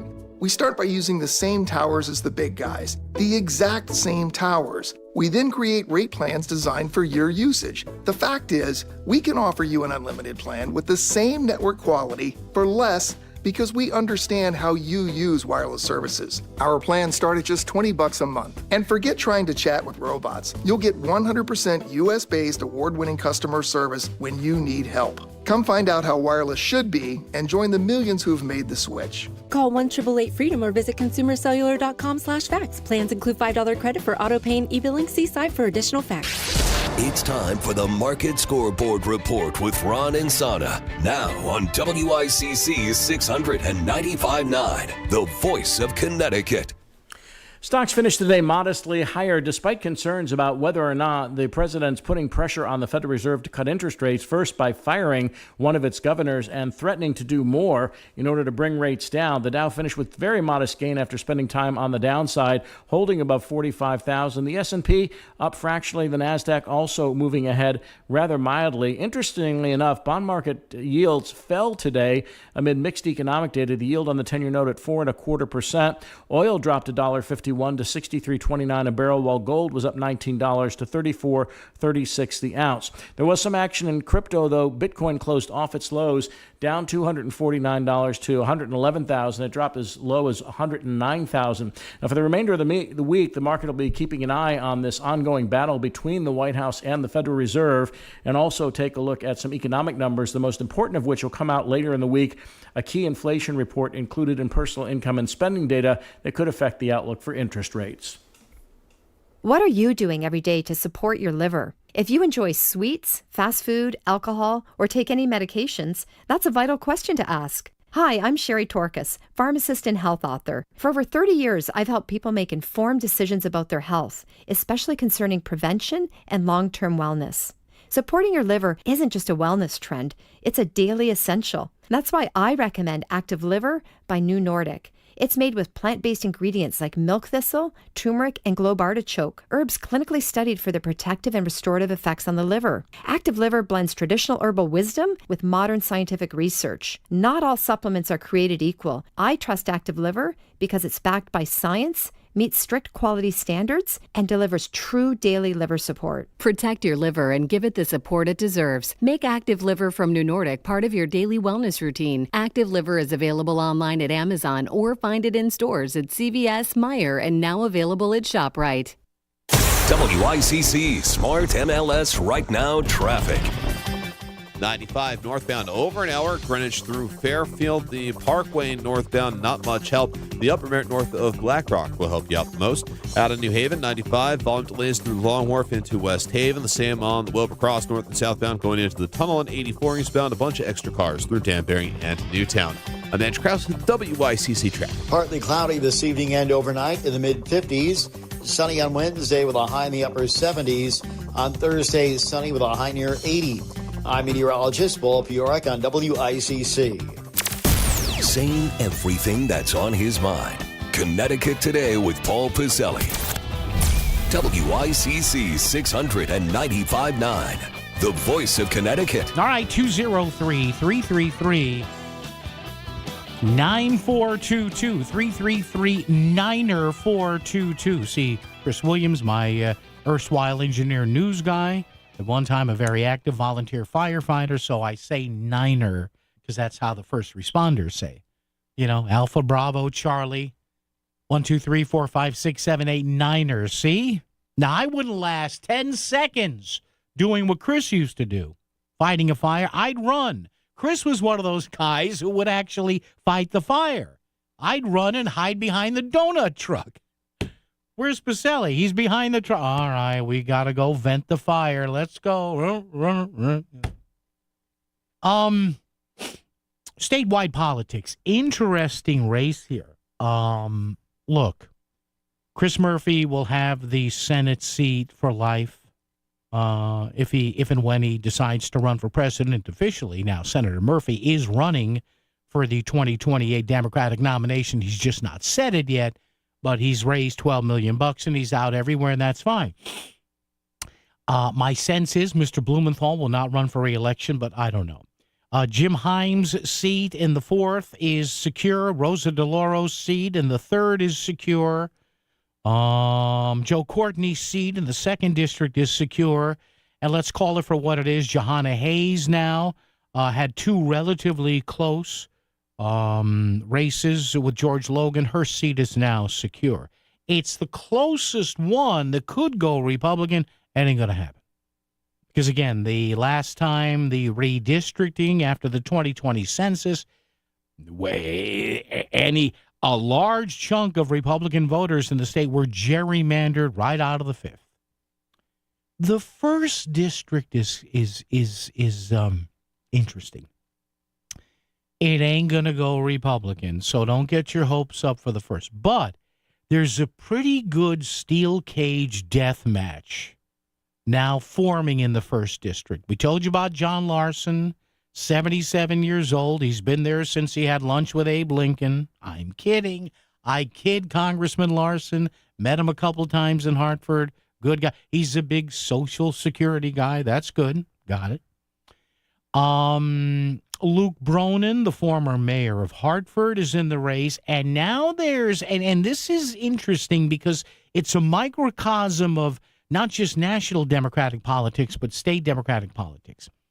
Unless you're a geek like me, and a lot of you aren't for politics, the name Jillian Gilchrist is familiar. She is now in the race. Now, she's not some 3rd or 4th or 5th party person. She's a Democrat. She's a very loud and vocal supporter of abortion rights or reproductive health, what other name you want to give it, at the state capitol. Whenever there is anything on the Democratic side that has to do with abortion rights, she's up front. Jillian Gilchrist is now in the race. Why would she do that? This is the canary in the coal mine, kids. Now understand this. You have a guy like Luke Bronin, who, again, I agree with on some things, I don't. But Luke Bronin is kind of, if you looked up modern-day equivalent of the traditional Hartford area Connecticut Democrat, much the way John Larson is, and was for years, you probably get Luke Bronin. Probably, I'm sure they differ on some policy issues, but Luke Bronin is John Larson 25 years ago, okay? So the far left of the Democratic Party in Connecticut sees Luke Bronin as being another John Larson. They don't want that. And the left of the party, which is occupied by people like Josh Elliott from Handon and Hughes from Upper Fairfield County and Jillian Gilchrist, they want to pull the party further left.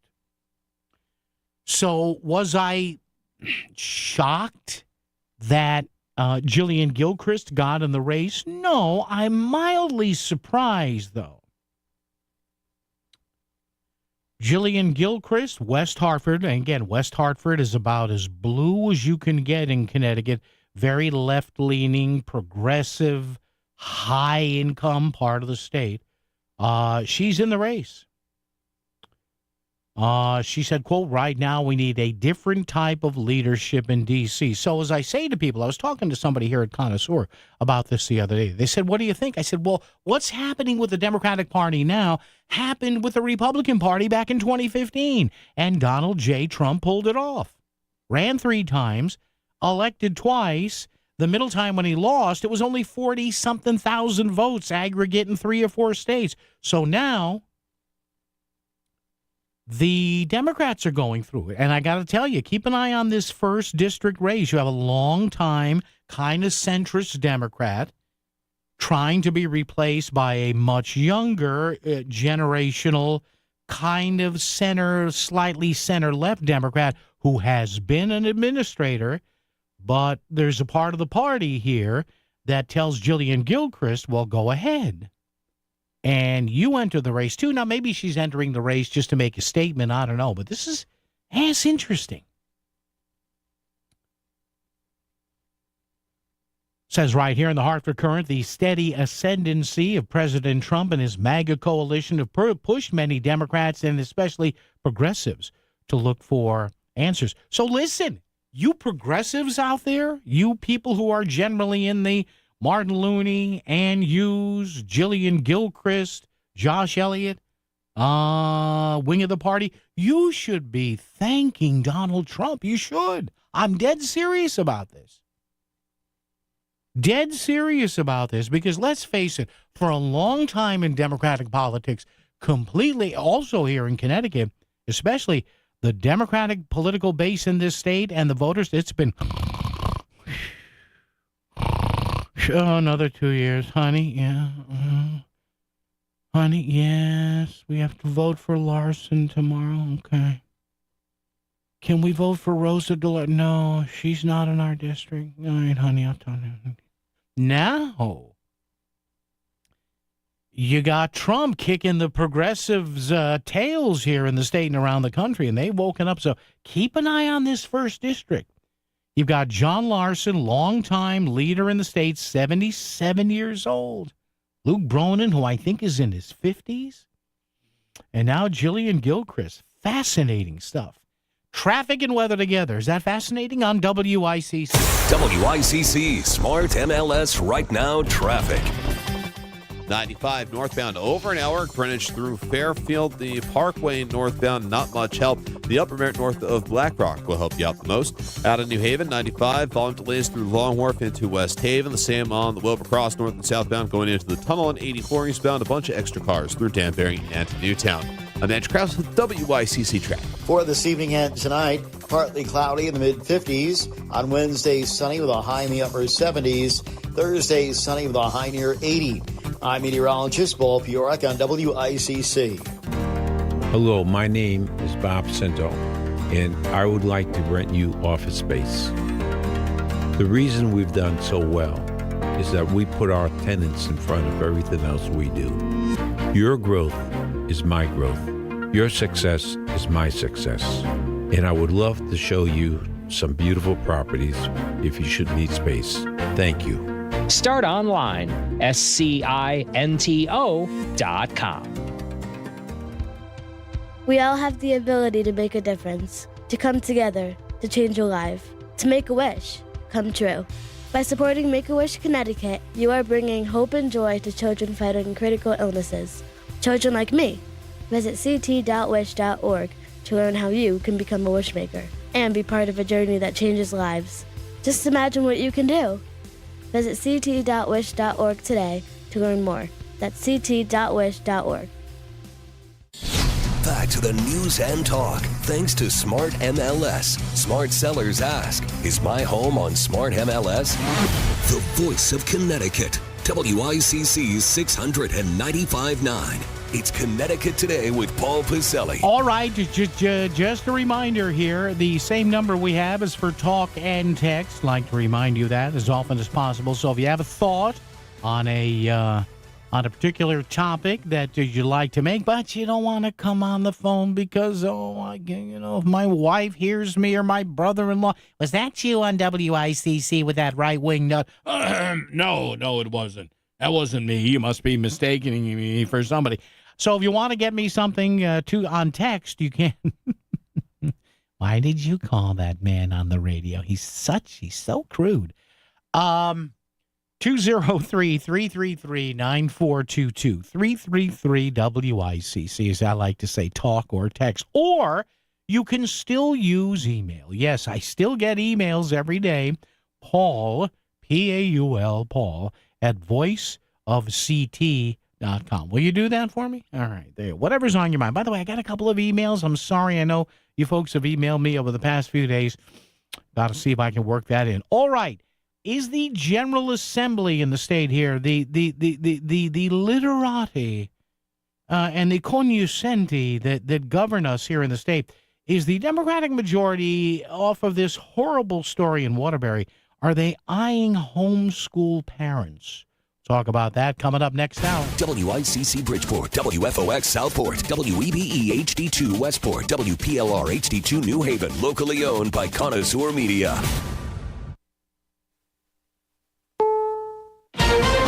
This is CBS News on the Hour, sponsored by Progressive Insurance. I'm Matt Piper. He fired her last night, but President Trump says a member of the Federal Reserve Board of Governors needs to go. President Trump insists Lisa Cook should be fired for cause. She seems to have had an infraction, and she can't have an infraction, especially that infraction, because she's in charge of, if you think about it, mortgages. Cook and her attorney deny allegations of mortgage fraud, saying Trump's attempt to fire her, quote, based solely on a referral letter, lacks any factual or legal basis. The president has criticized the Fed, which has kept interest rates unchanged, adding once he gets a majority on the board. Housing is going to swing. Linda Kenyon, CBS News, the White House. Several homes have been destroyed by a wildfire in Central Oregon, but authorities say rain has helped them start to stabilize it.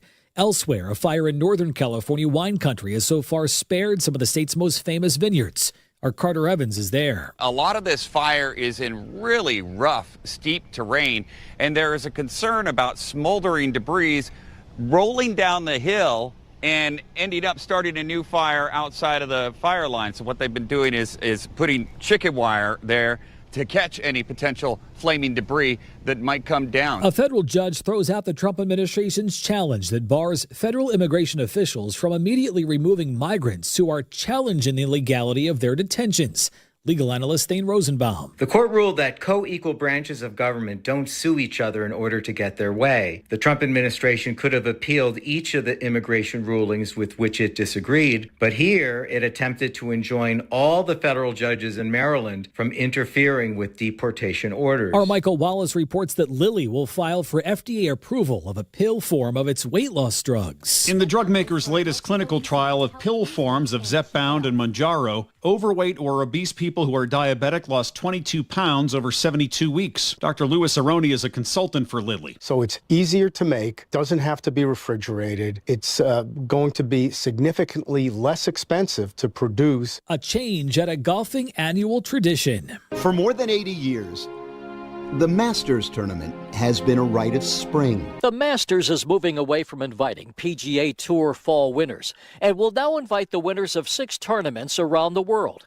It's considered a big change for the Masters, which has invited winners of weaker fall events since the PGA went to a so-called wraparound season in 2013. And as CBS's Jim Nantz has so often said, hello, friends. Welcome to this tradition unlike any other. That's correspondent Jim Crisula. This is CBS News. Progressive Insurance, with insurance for cars, home, boat, motorcycles, RVs, and commercial vehicles at 1-800-PROGRESSIVE and Progressive.com.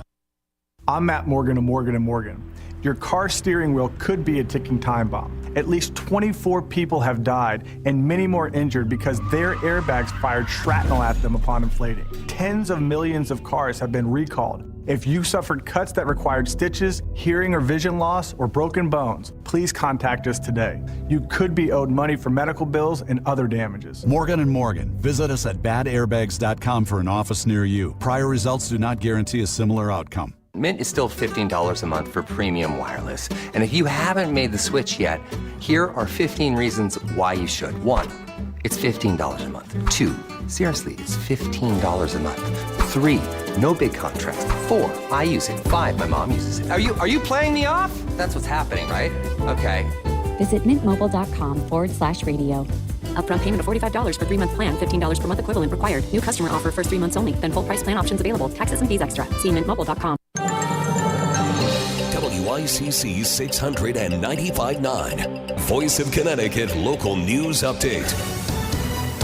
Police continuing to investigate a domestic incident this morning in Waterbury. Authorities responded early this morning to a call about a man barricading himself in the residence. Bucks Hill Elementary School was placed under a shelter-in-place order as authorities tried to make contact. This comes as Waterbury officials recently launched a police initiative targeting long-term safety on Willow Street. Over 700 incidents have been investigated there since mid-August. A New York man is spending time behind bars for raping a young woman in Stamford. A judge has sentenced 39-year-old Paul Isidro to 5 years in prison following his guilty plea on second-degree sexual assault charges. Authorities say Isidro and his friend, Arnold Olivios Cruzado, attacked an 18-year-old woman after meeting her at a nightclub back in 2022. Olivios Cruzado was also sentenced to prison early last year. A Norwalk man was sentenced to spend 2 years in prison under an apparent plea deal to dumping a Bridgeport woman's body in Reading last year. 51-year-old Sergio Reyes Cordero was sentenced last Monday in Danbury Superior Court after he pleaded guilty to moving a dead body without a permit and 2 of 4 evidence tampering charges. According to the warrant for Reyes Cordero's arrest, a passerby discovered the body of 26-year-old Leah Chaparro in the early morning hours of February 15, 2024. The warrant says detectives determined that Chaparro died in Reyes Cordero's presence after overdosing and that Reyes Cordero and a friend dumped her body in Reading. Authorities are identifying a Bridgeport man who died after he was struck by a train late last week. The Metropolitan Transportation Authority Police Department has confirmed Andrew Ritz was killed at the Darien station shortly after 6:30 this past Friday evening. MTAPD reports Ritz had gotten on the tracks before he was hit by a westbound train and then pronounced dead at the scene. No passengers or crew members on the train were hurt. Officials say they are still investigating, but at this time, there does not appear to be any cause for criminal charges. And the Black Rock neighborhood of Bridgeport has been the subject of multiple car break-ins, vandalism, and even unwanted visitors following this past weekend. On a community Facebook page, multiple car break-ins were reported on Fairweather Avenue and Yacht Street, and one car had what appeared to be manure thrown at it. In addition, multiple residents have reported groups of unidentified people ringing their doorbells and knocking on the door late at night. I'm Chris Williams with WICC News. WICC Smart MLS Right Now traffic. 95 northbound over an hour from Greenwich to Bridgeport. The upper Merritt will serve you well. Out of New Haven, 95 south crawling through Long Wharf into West Haven. Wilbur Cross north and southbound heavy volume delays into the West Rock Tunnel. And 84 eastbound, you're on the brakes coming off of the Super 7 going through exit 11 in Newtown. Traffic report is powered by the Connecticut Lottery. Now play your favorite draw games at ctilottery.org. Odds vary by game. Must be 18 or older to purchase. Help is available for problem gambling. Call 888-789-7777 or visit ccpg.org. I'm Edge Krause with WICC Traffic. Partly cloudy this evening and overnight in the mid-50s. Sunny on Wednesday with a high in the upper 70s. On Thursday, sunny with a high near 80. I'm meteorologist Paul Piorek on WICC.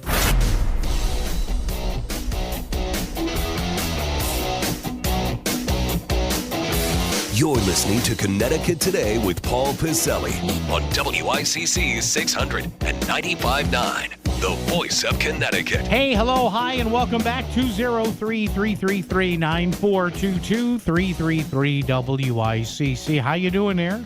Everything all right? Hey, coming up, our friend that usually checks in with us every Tuesday, Megan Portfolio, Yankee Institute. Apparently, there is some worry now among homeschooling parents regarding that horrible situation months ago in Waterbury. Is the General Assembly going to come again for homeschoolers like they did a few months ago? So we'll talk with Megan about that less than 10 minutes away. Want to invite you and remind you to take part in our Facebook question of the day. We put one a day up there, sometimes two. Let me tell you something. If I had an extra serving of Wheaties in the morning, sometimes I'll do 2 questions. But today's question is, does somebody being worth at least $1 billion bother you? And I ask that because there are some workers over billionaires protests scheduled for Connecticut. I don't care if people protest. I don't. In fact, I wish more people would. On the left and the right. Maybe they'd start talking to each other. You know what we should do? Have protests where both sides are invited. Put a rope down the middle. And I know this does happen. Bring the cops in, and just people can protest with each other. Bang pots and pans. Shout at each other with a bullhorn.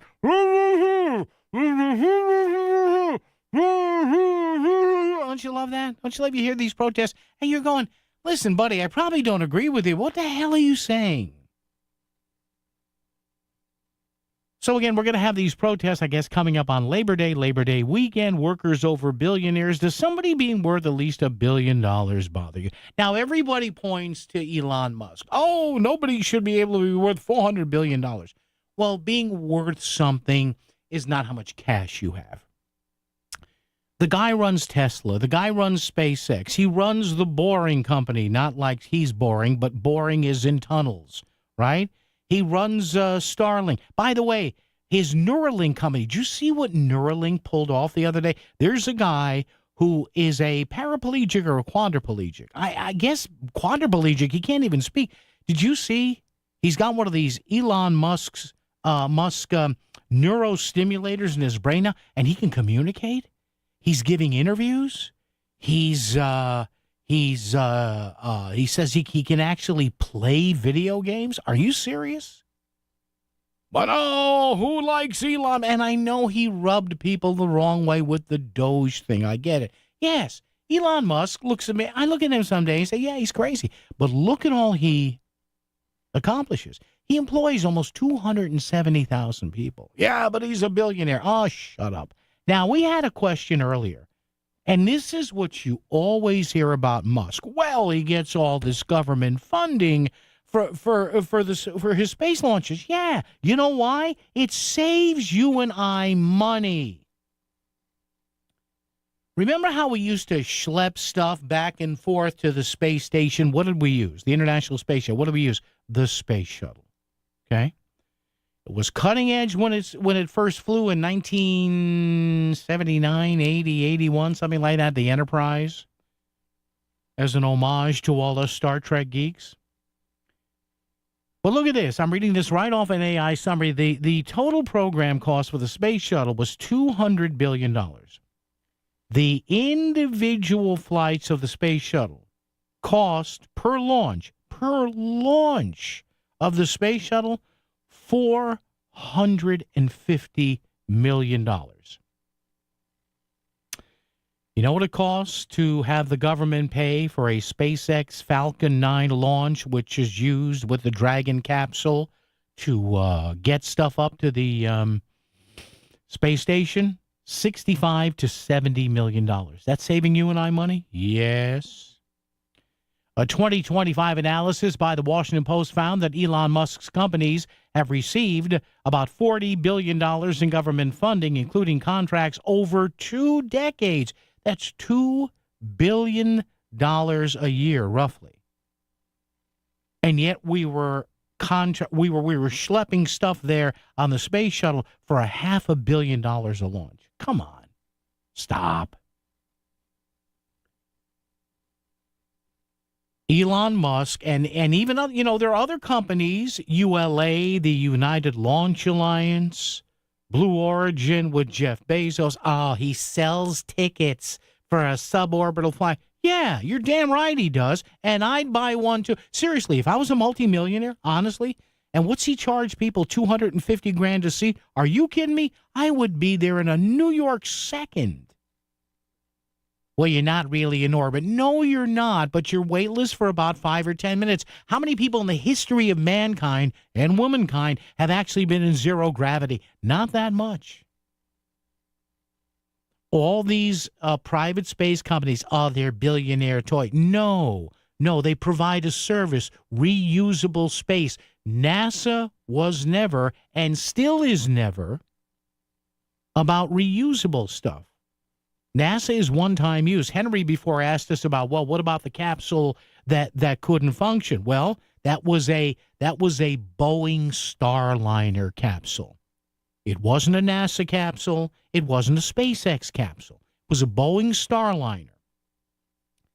And it was launched by NASA, shame on them, with their thrusters malfunctioning, and the reasoning that Sonny Williams and Butch Wilmore got stuck at the International Space Station is that NASA didn't want to take a chance of bringing them home. Now, the capsule did get back safely, but that's why their stay was a little extended there. So, as much as I love NASA, what they're concentrating on now? Getting back to the moon with an orbital flight next year and people landing out of the year after. And guess what? We're going to go back to the moon big time. Here come the protests again. Oh, people can't eat. Well, guess what? That's not NASA's fault. We're going back to the moon. You know why? Because who's also going to the moon, they announced? Yeah, our friends in Beijing, China. You wake up with WICC to start your day, and you keep us on in your car and while you're at work. But there's another place you'll find us, right in your email. Sign up for the WICC newsletter and be the first to know about all the local Fairfield County happenings. Best of all, it's free. The Voice of Connecticut is right in your inbox. Get signed up now at voiceofct.com. The heavy sigh. It's usually a sign of being overwhelmed, as if to say, I can't believe this is happening. Many people feel that way about retirement. There are so many things to deal with. Social Security, Medicare, taxes, the stock market, running out of money. It can be overwhelming. For over 3 decades, David Gagnon of First Financial Planners has seen those feelings from the people who walk through his doors. So David's goal is to turn that heavy sigh around to a sigh of relief. Relief that you can finally have a strategy for when you walk away from the 9-to-5. If you feel overwhelmed about planning for retirement, set up your very own one-to-one meeting with David today with a complimentary portfolio review. Call 203-872-0009. That's 203-872-0009. Or visit masteringyourwealthradio.com. Investment advisory services offered through Retirement Wealth Advisors, a registered investment advisor. By contacting us, you may be provided with information about insurance, including annuities. Licensed in Connecticut. Hi, this is David from Standard Oil. Do you know why Standard Oil was voted best oil company in Connecticut? Great service, day or night. If you have a heating emergency at 2 a.m., Standard Oil has service technicians who work through the night to ensure fast response to heating emergencies, usually within 2 hours. Most importantly, great service means truly knowledgeable technicians who care about customers. For great service, day or night, call Standard Oil or visit us online at standardoil.com. Looking for quality dental care close to home? Columbia Dental in Norwalk is here for you. As part of our robust network of 12 locations, we're open 6 days a week to fit your busy schedule. From routine cleanings and checkups to implants and oral surgery, Columbia Dental provides complete care for the whole family, all in one place. Call us today at 860-645-0111 or visit columbiadental.com. That's columbiadental.com. Your smile, our priority. Connecticut is a state full of natural beauty. Why not enjoy it from a boat? Get your official Connecticut Boater's Certificate with Connecticut Boating Certificates virtual classes. Connecticut Boating Certificates is offering live online classes on Saturdays as a one-day class or 2 evening classes during the week. Online registration takes about 2 minutes. Visit ConnecticutBoatingCertificates.com and take advantage of these limited live online classes today. That's ConnecticutBoatingCertificates.com. You're listening to WICC 600 and 95.9, the voice of Connecticut, broadcasting from Cadillac of Greenwich Studios, CadillacofGreenwich.com. WICC Smart MLS Right Now Traffic.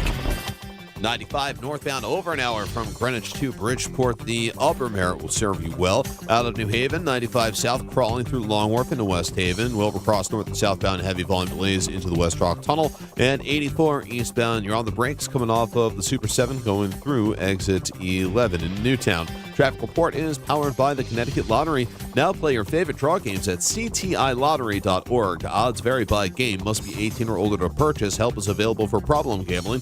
Call 888-789-7777 or visit ccpg.org.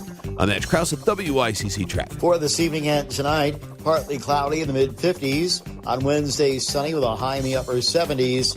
Thursday, sunny with a high near 80. I'm meteorologist Paul Piorek on WICC. He's here to make the Merritt traffic just fly by. It's Connecticut Today with Paul Pacelli on WICC 600 and 95.9, the voice of Connecticut. Yeah, the Merritt with those numbers. I can't take it. I'll be fine. New numbers on the Merritt, new numbers on 84, new numbers on 91. No.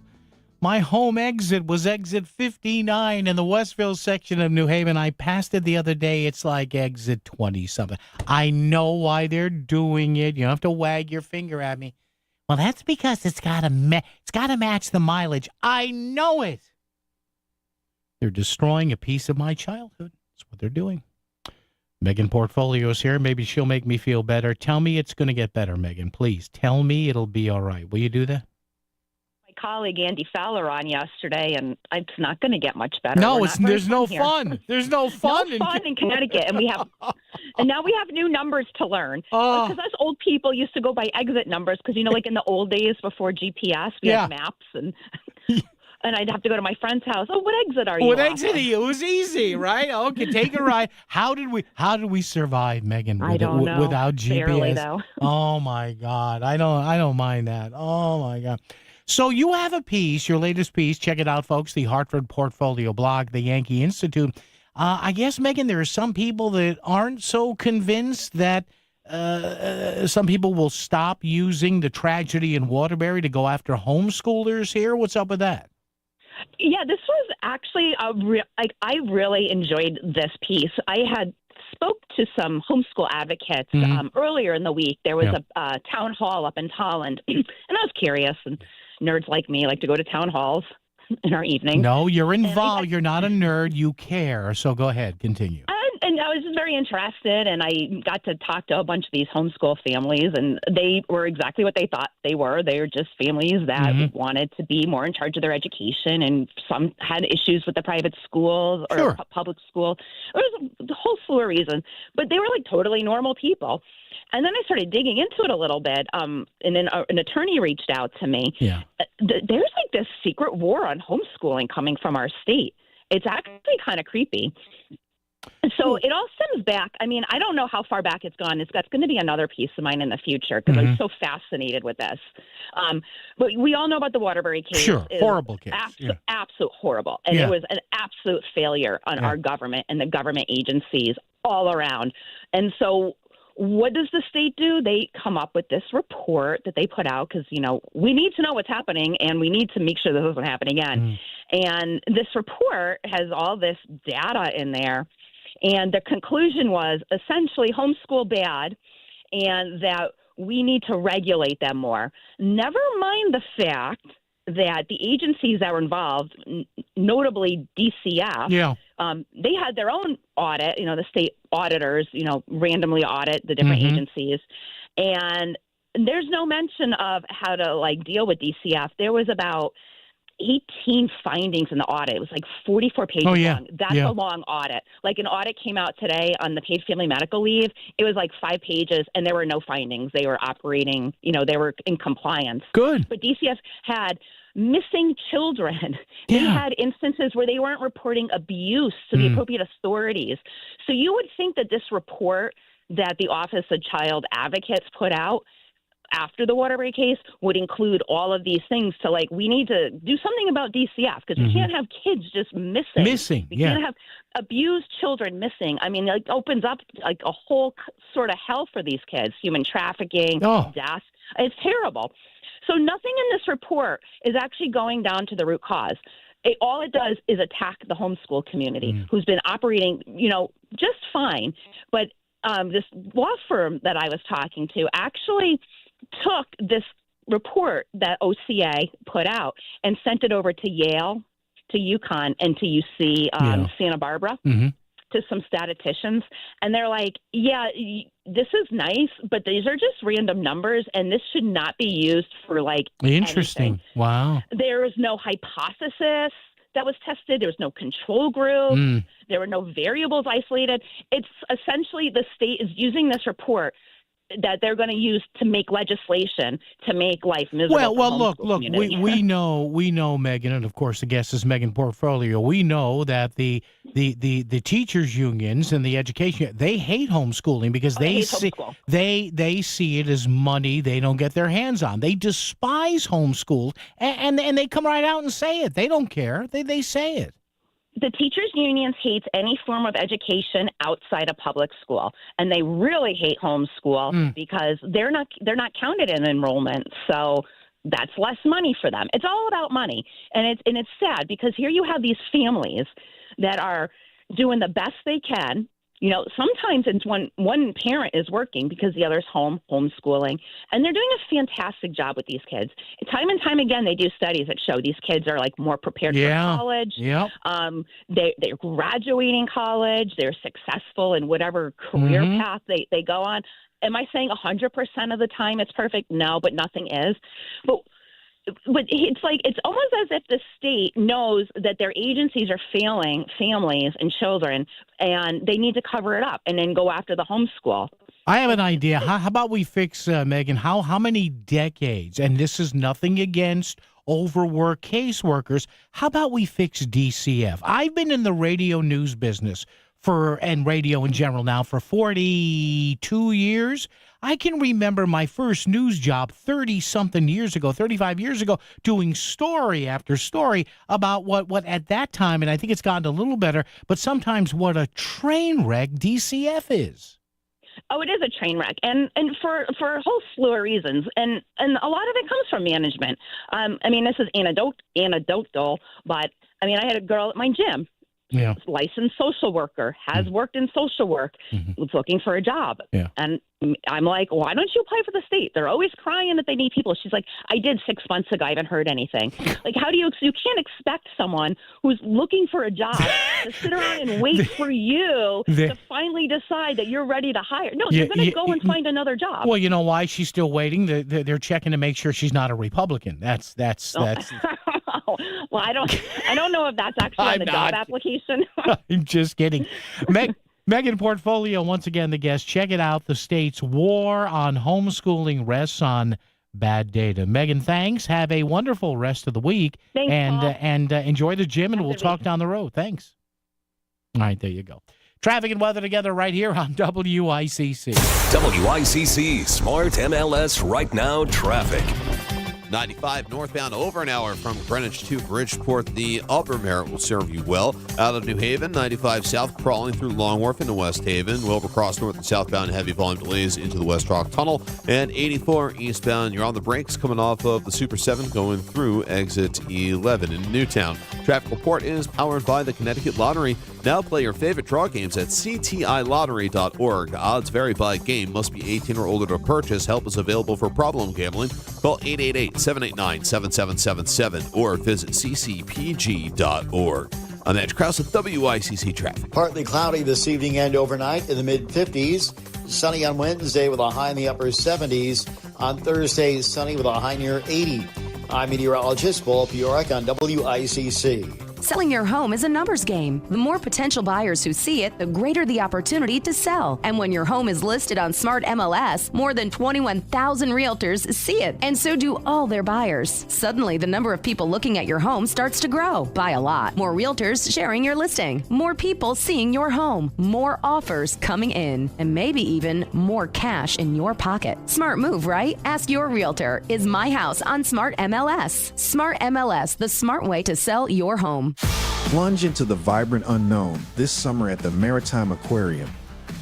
Immerse yourself in wonder and let the joy of discovery color your memories, even as the sun sets on another great day. With a range of experiences that are sure to inspire guests of any age, your visit isn't just an adventure. It's a front row seat to the brilliant show of life on Earth.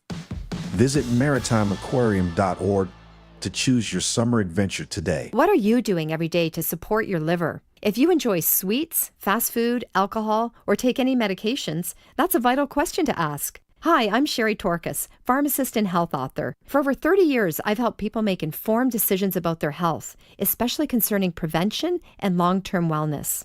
Supporting your liver isn't just a wellness trend, it's a daily essential. That's why I recommend Active Liver by New Nordic. It's made with plant-based ingredients like milk thistle, turmeric, and globe artichoke, herbs clinically studied for their protective and restorative effects on the liver. Active Liver blends traditional herbal wisdom with modern scientific research. Not all supplements are created equal. I trust Active Liver because it's backed by science, meets strict quality standards, and delivers true daily liver support. Protect your liver and give it the support it deserves. Make Active Liver from New Nordic part of your daily wellness routine. Active Liver is available online at Amazon or find it in stores at CVS, Meijer, and now available at ShopRite.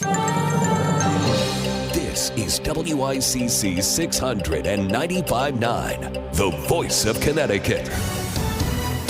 CBS News Brief. For another day, President Trump is threatening to deploy National Guard troops to Chicago after doing so in Washington. We'll do the same thing in Chicago.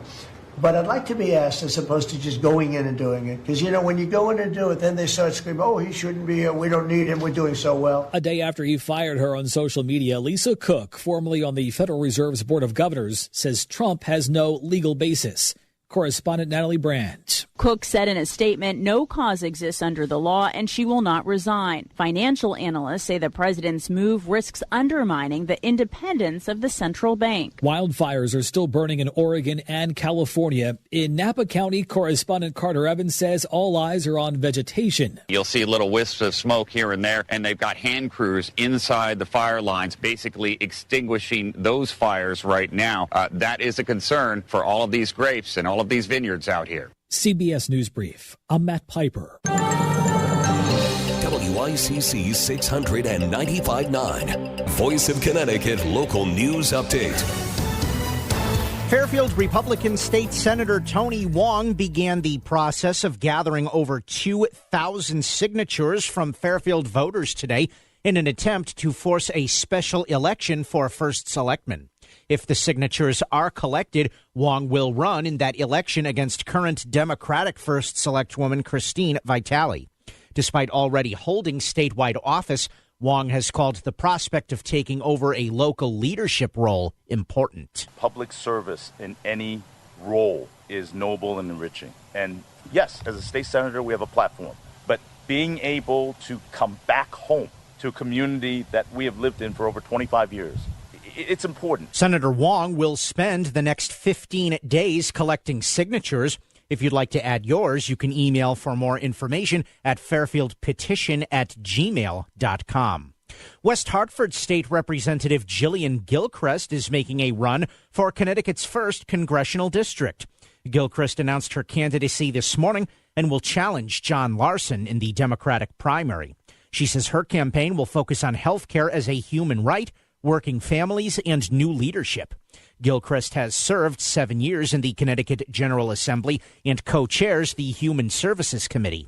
The Democratic primary is scheduled for August of 2026. There has been an increase in Connecticut residents being detained by ICE, including 2 high school students, and now some Connecticut districts are seeking to reassure students and parents as the school year begins. In a statement released to NBC, Hartford Schools Communications Director Pedro Zayas said, in part, quote, "One of the safest places where your child can be is inside a school."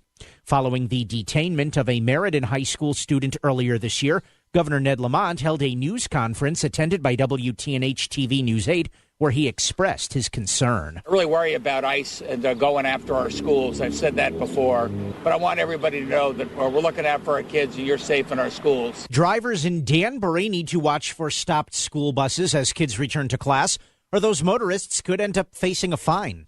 The local school district has partnered with a tech company called Bus Patrol to outfit all the vehicles with outside cameras. This same company installed cameras on Bridgeport school buses, and so far, those cameras have issued over 20,000 tickets. Bridgeport Democratic State Senator Heron Gaston says the cameras pay for themselves. It probably only accounts for about $1.5 million when you do the math in terms of outfitting the school buses, and I think that it's going to be able to safely take care of itself. When you think about that and you think about the number of motorists that went across school buses in the city of Bridgeport, we know that behavior is not going to change overnight, and it's going to be able to sort of self-fund itself. The devices record cars that illegally pass buses while the stop arms are extended and the flashing red lights are on. Drivers who break the law will be required to pay a $250 fine. In a unanimous vote yesterday, the New Haven Board of Education voted to install 330 cameras onto public school buses to catch drivers illegally passing. It's a $250 fine for each violation. Bus Patrol, the contractor running the cameras, will be compensated by taking a percentage of each ticket. Cameras will be implemented in October. An MTA spokesperson says public comments will be accepted on fare increases for Metro North over the next few weeks. Tickets would increase 4.5% for monthly and weekly rides. Peak City ticket would go up from $7 to $7.25. For more information, go to www.mta.info. Connecticut Senator Chris Murphy is one of many Connecticut officials pledging to fight President Trump's decision to halt the Revolution Wind project. We're going to work hand in glove at the federal and the state and the local level to fight this political, corrupt decision that was made on Friday.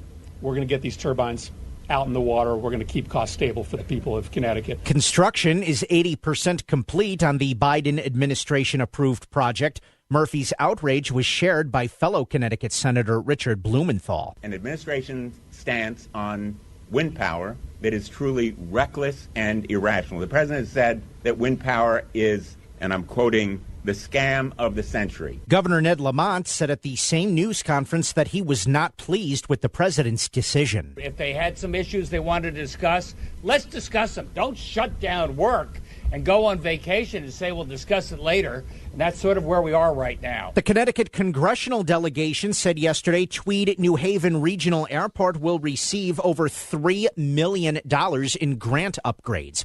The grant will help fund the design of Phase 1 of Runway 2. The runway will upgrade to meet modern standards, handle more passengers, and bring a mix of aircraft. And the 44th annual St. Leo Fair is back in Stamford this week. The event kicks off later this evening and runs through this Saturday at the St. Leo Church grounds off Roxbury Road. There will be carnival rides, raffles, bingo, and a wide variety of food and drinks. Proceeds from the fair go to support the church. I'm Chris Williams with WICC News. WICC Smart MLS Right Now Traffic.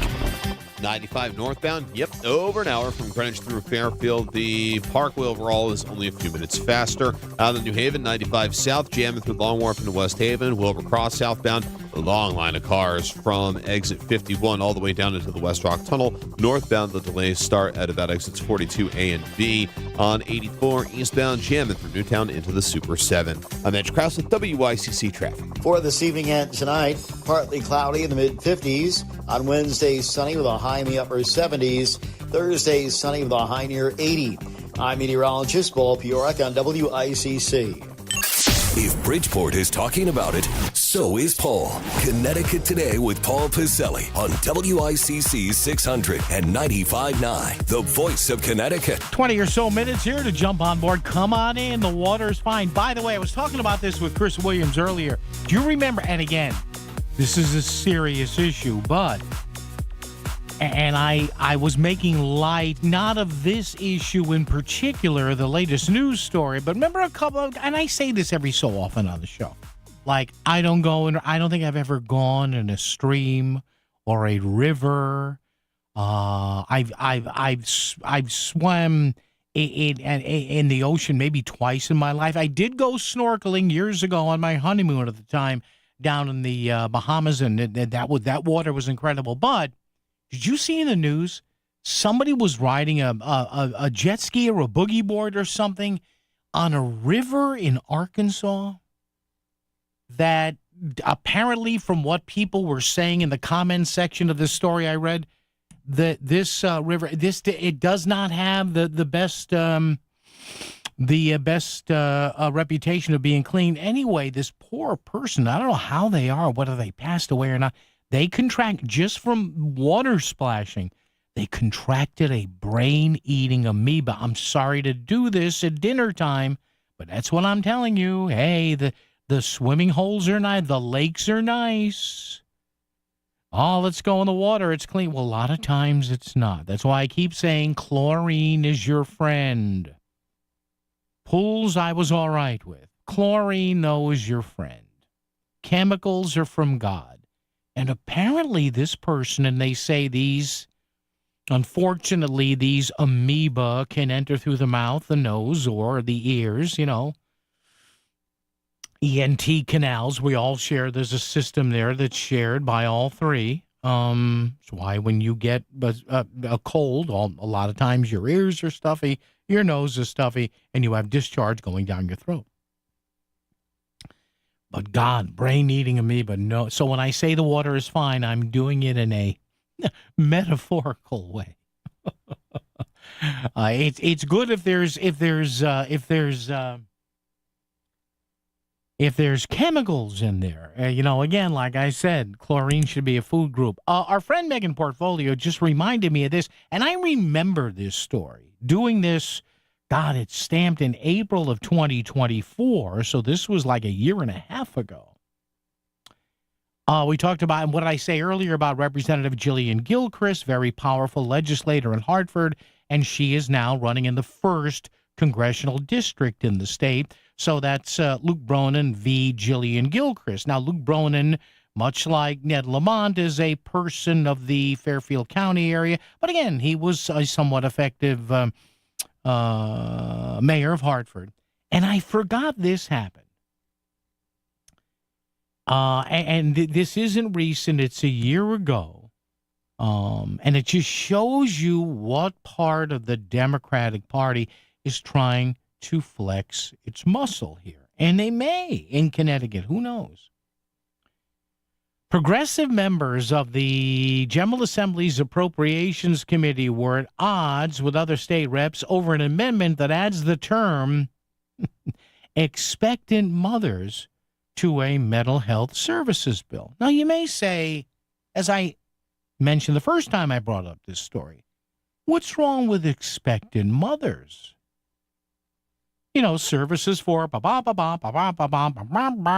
and expectant mothers, as in a woman who I guess in some way, shape, or form was impregnated by someone in some act of coitus and is expecting a baby. Well, the amendment at the time on a bill was introduced by longtime Democratic State Rep Robin Porter of New Haven. The amendment's sole purpose was to preface the term pregnant persons with expected mothers. Now, Representative Porter and some other mainline Democrats in Hartford at the time were sitting there going, What do we, pregnant persons? What? You mean expected mothers? No, we mean pregnant persons. No, you mean like an expected, one who is, no. So what am I getting at here? Representative Porter expressed her acceptance of the term pregnant person, but clarified her intent to also recognize women who do not identify with the category of pregnant person. In other words, Representative Porter, mainline Democrat, longtime African-American Democrat from New Haven, say, hey, there's nothing wrong with expectant mother. However, Democratic State Rep Jillian Gilchrist of West Hartford, the amendment's lead opponent, now a woman that just got into the race, opposed an amendment, seizing on the moment to clarify to Representative Porter that the term pregnant person is inclusive and that it's a gender-neutral term and would encompass expected mothers and pregnant women. So somebody who just entered a congressional race here in Connecticut was having a discussion about a term that 99.9999999% of people would say, yeah, expectant mother, but we have to have pregnant person. Yes. I can't read any more of this. I can't. It makes my ears hurt. I can't. So again, this is what I mean. Jillian Gilchrist, and I've never had her on the show. I've never met her. I hear she's a very nice person. But again, this is where the Democratic Party is going now. Again, the Republicans had this in 2016, and I kept telling you people over the years, it's going to happen to Democrats. It's just a matter of time. Now, there's a difference. With Republicans, it was basically based on, doesn't sound right. With Republicans, let me say it this way. With Republicans, the groundswell and the shift in the MAGA direction wasn't pretty much on policy. It was personality. Trump's the guy with the big sack to do this. Nobody else would. He's not a rhino. With Democrats, it's the polar opposite. I mean, you have Democrats now arguing over the term expectant mothers.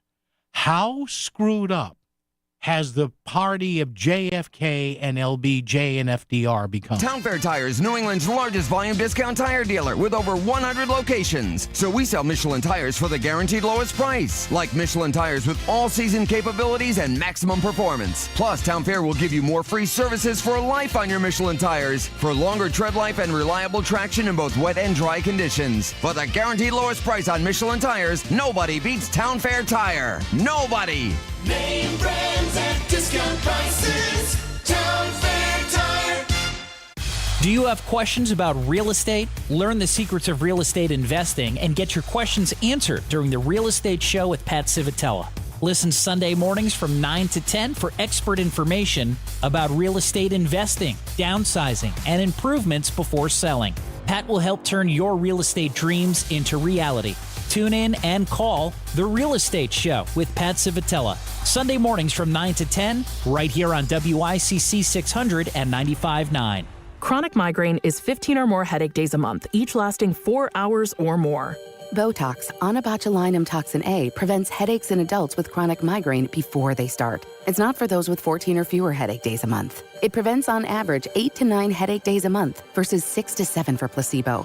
Prescription Botox is injected by your doctor. Effects of Botox may spread hours to weeks after injection, causing serious symptoms. Alert your doctor right away, as difficulty swallowing, speaking, breathing, eye problems, or muscle weakness can be signs of a life-threatening condition. Patients with these conditions before injection are at highest risk. Side effects may include allergic reactions, neck and injection site pain, fatigue, and headache. Allergic reactions can include rash, welts, asthma symptoms, and dizziness. Don't receive Botox if there's a skin infection. Tell your doctor your medical history, muscle or nerve conditions, including ALS, Lou Gehrig's disease, myasthenia gravis, or Lambert-Eaton syndrome, and medications, including botulinum toxins, as these may increase the risk of serious side effects. Why wait? Ask your doctor, visit BotoxChronicMigraine.com, or call 1-800-44-BOTOX to learn more. WICC Smart MLS Right Now Traffic. 95 northbound, over an hour from Greenwich through Fairfield. The Parkway overall is only a few minutes faster. Out of New Haven, 95 south, jamming through Long Wharf into West Haven. Wilbur Cross southbound, a long line of cars from exit 51 all the way down into the West Rock Tunnel. Northbound, the delays start at about exits 42A and B. On 84 eastbound, jamming through Newtown into the Super 7. I'm Edge Krause with WICC Traffic. Partly cloudy this evening and overnight in the mid-50s. Sunny on Wednesday with a high in the upper 70s. On Thursday, sunny with a high near 80. I'm meteorologist Paul Piorek on WICC. Send a text to someone who will actually read them. 203-333-9422. Back to Connecticut Today with Paul Piselli on the voice of Connecticut, WICC 600 and 95.9. And trust me when I say this, I'm not kidding. Some of the best text messages I get from you folks, I can't read on the air. I just can't.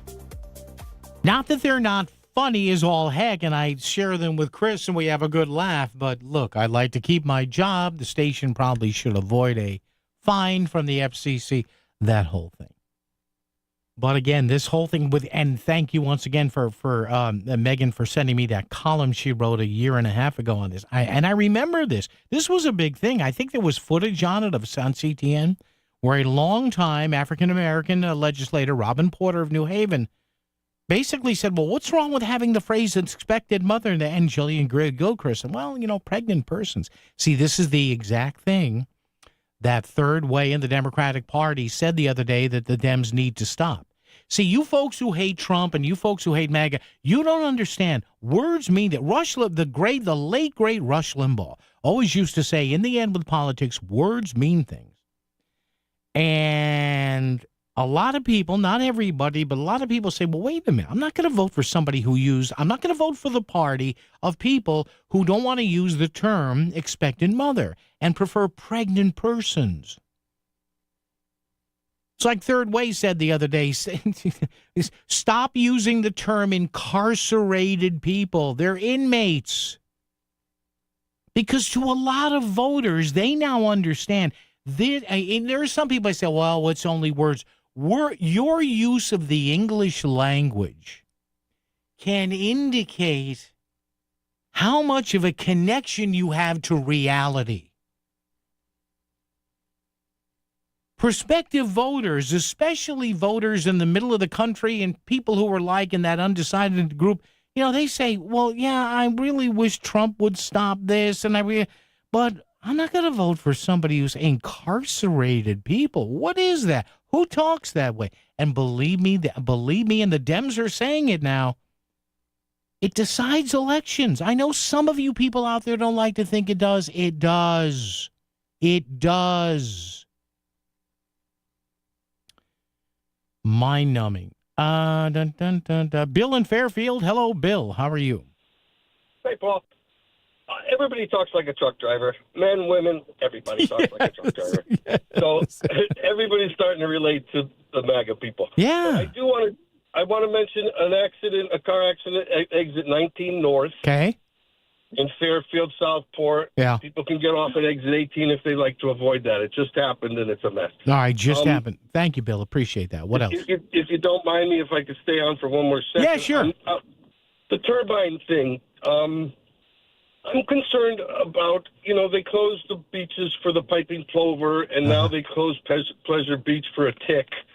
But I don't think they're very concerned about the damage that those things do to the environment. And also the cost of maintenance and disposal. And do they run on, I've heard that they run on like diesel fuel, and you hear numbers about 312,000 homes are being supplied with cheaper energy, but I think that comes down to pennies for the average consumer. Well, and I'm concerned about this. Go ahead. I'm sorry. Yeah, Go ahead. Bill, and I do have to run. Thank you for the heads up, and I'll just take this because I know where you're going there. Listen, I think if the Trump White House has a good reason to shut down this wind stuff, they've got to explain it more. Now, to our friend's point there on the environment, I remember a story. In fact, I was just discussing this with Chris Williams here.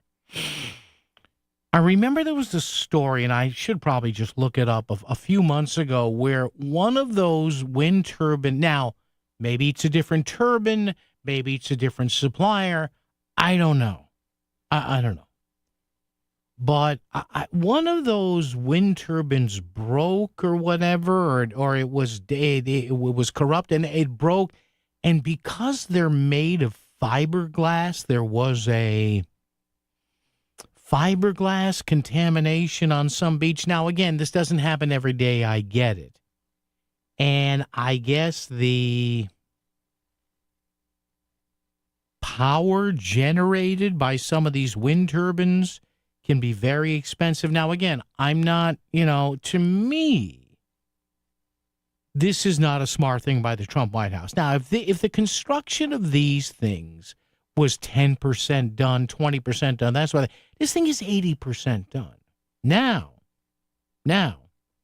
if I was the president, and I'm not, I'd let the thing come online and see how much the power is. Then maybe in 2026 or 2028, if this becomes an issue, the GOP can say, well, this wind turbine stuff is great, but, look at the kilowatt hour cost, because I'm reading over the weekend when I read about the shutdown here, they're like, well, these turbines, they have to, they need maintenance. Some of them fail, as our last caller said. How are they powered? Whatever.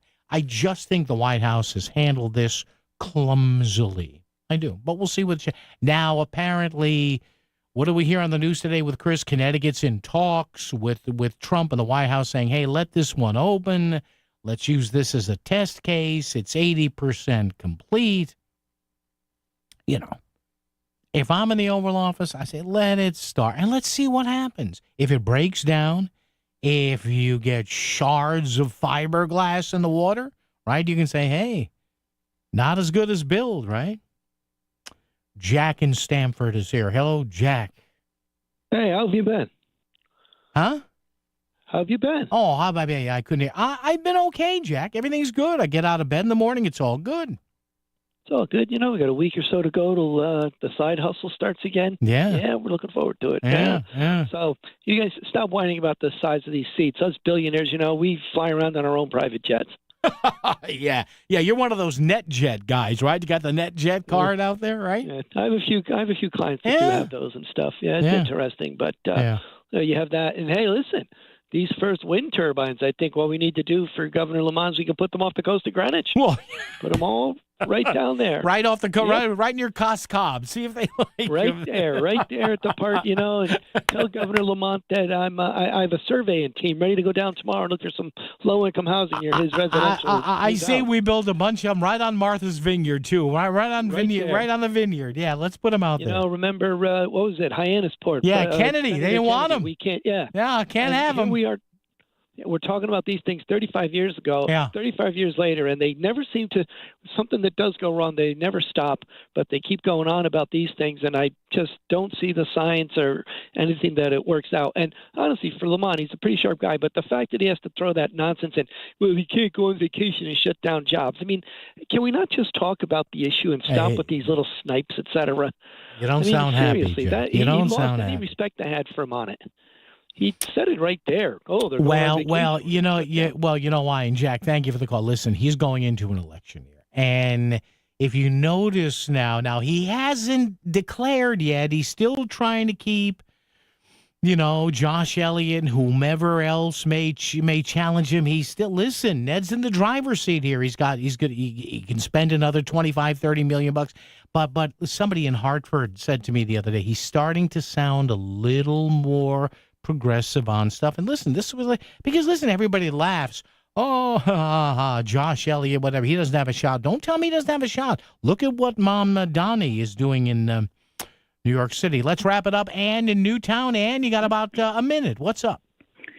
I've always been pretty green. Yeah. But these wind turbines are really horrible. If you're at all sensitive to imagery, plug your ears for a second. My understanding is that birds don't get chopped up. They get sucked inside out. Oh, really? By the vacuum. Yeah. Wow. It's really, really heinous, and putting them in the ocean just means that we don't see it. Well, and Ann, thank you for the call. We'll end on that. Thank you. Listen, there are people, and Ann, thank you. There are people out there who've said, listen, this does have some effect on wildlife, and there are people that say, well, so does everything else. What about mining of coal? What about oil drilling? Listen, nothing man does is perfectly clean. And thank you. You'll put the bow on it right here on WICC. WICC Smart MLS Right Now Traffic. 95 northbound, over an hour from Greenwich through Fairfield. The Parkway overall is only a few minutes faster. Out of New Haven, 95 south, jamming through Long Wharf into West Haven. Wilbur Cross southbound, a long line of cars from exit 51 all the way down into the West Rock Tunnel. Northbound, the delays start at about exits 42A and B.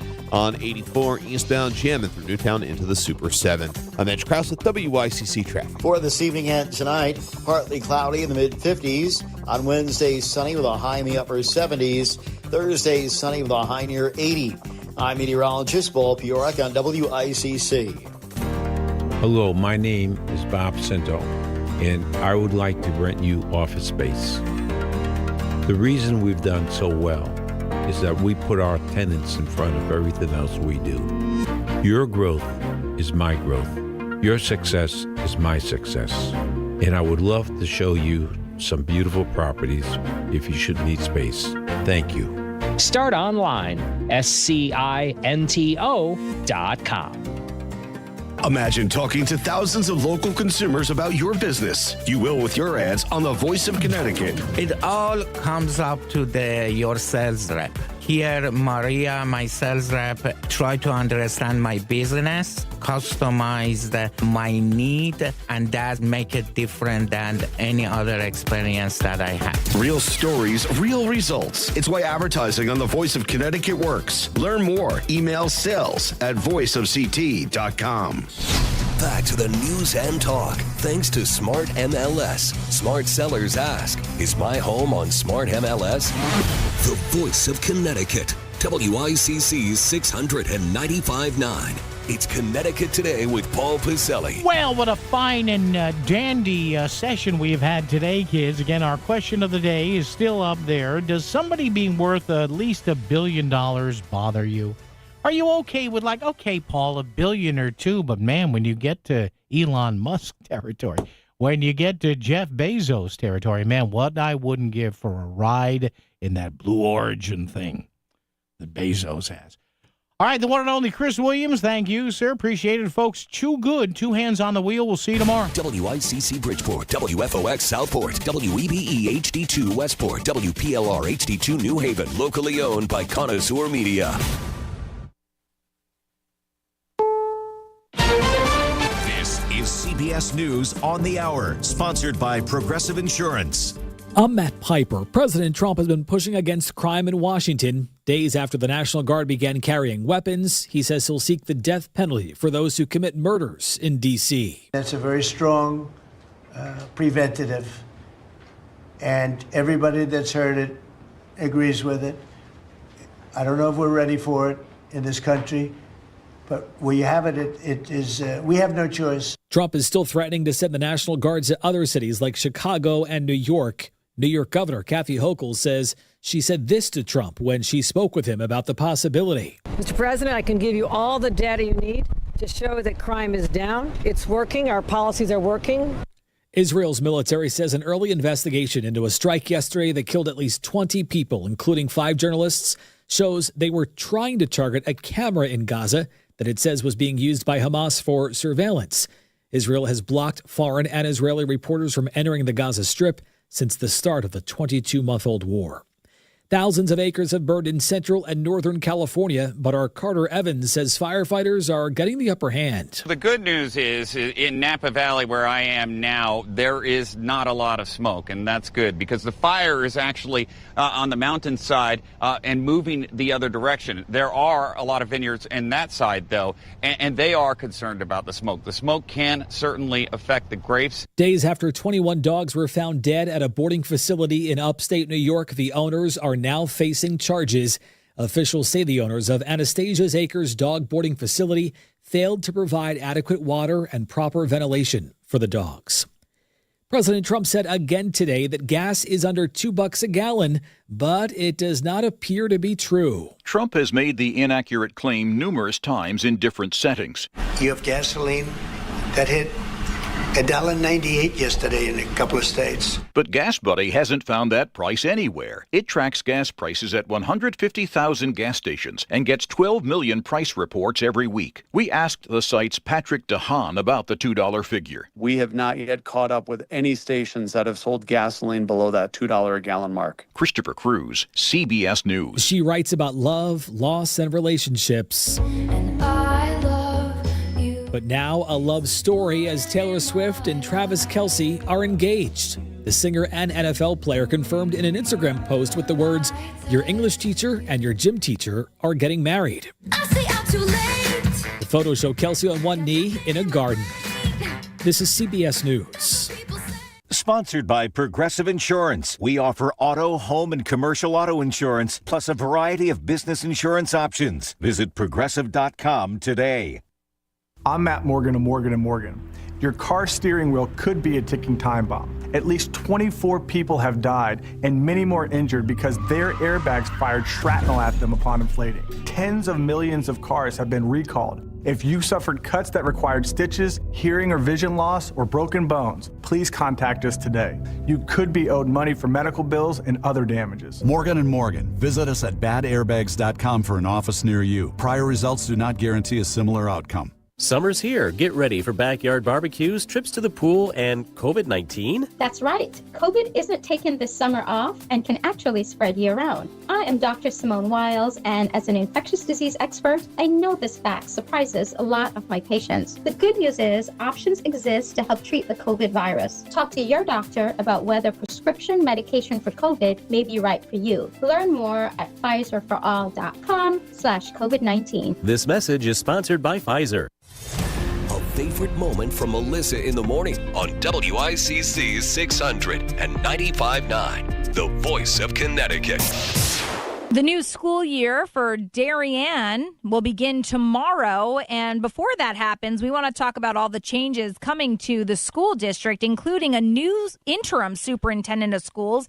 Dr. Eric Byrne joins us now. And my understanding, Eric, welcome to the show, is you actually served a very long time in education in New York. Yes. Good morning, Melissa. Thanks so much for having me. Yes, I recently retired after a 32-year career in New York State. Wow.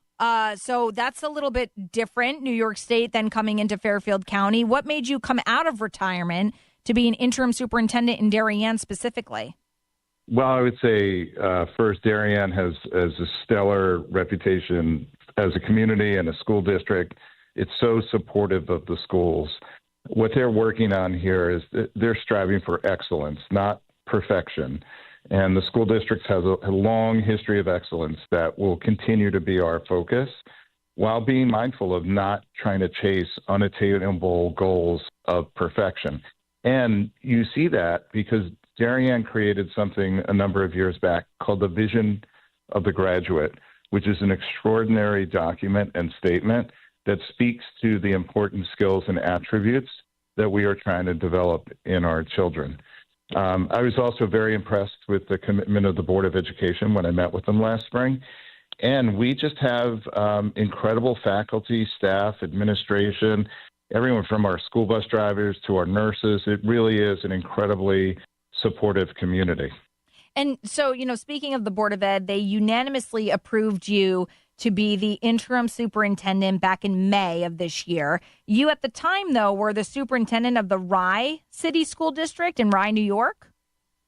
Yes, I was. Okay. I was finishing my tenure. I retired at the end of June from that position in Rye after a really great 8 years as superintendent there. So how do you bring the skills, obviously as an educator for, you said, more than 30 years, incredible work, but even as a superintendent, how do you bring that to Darien?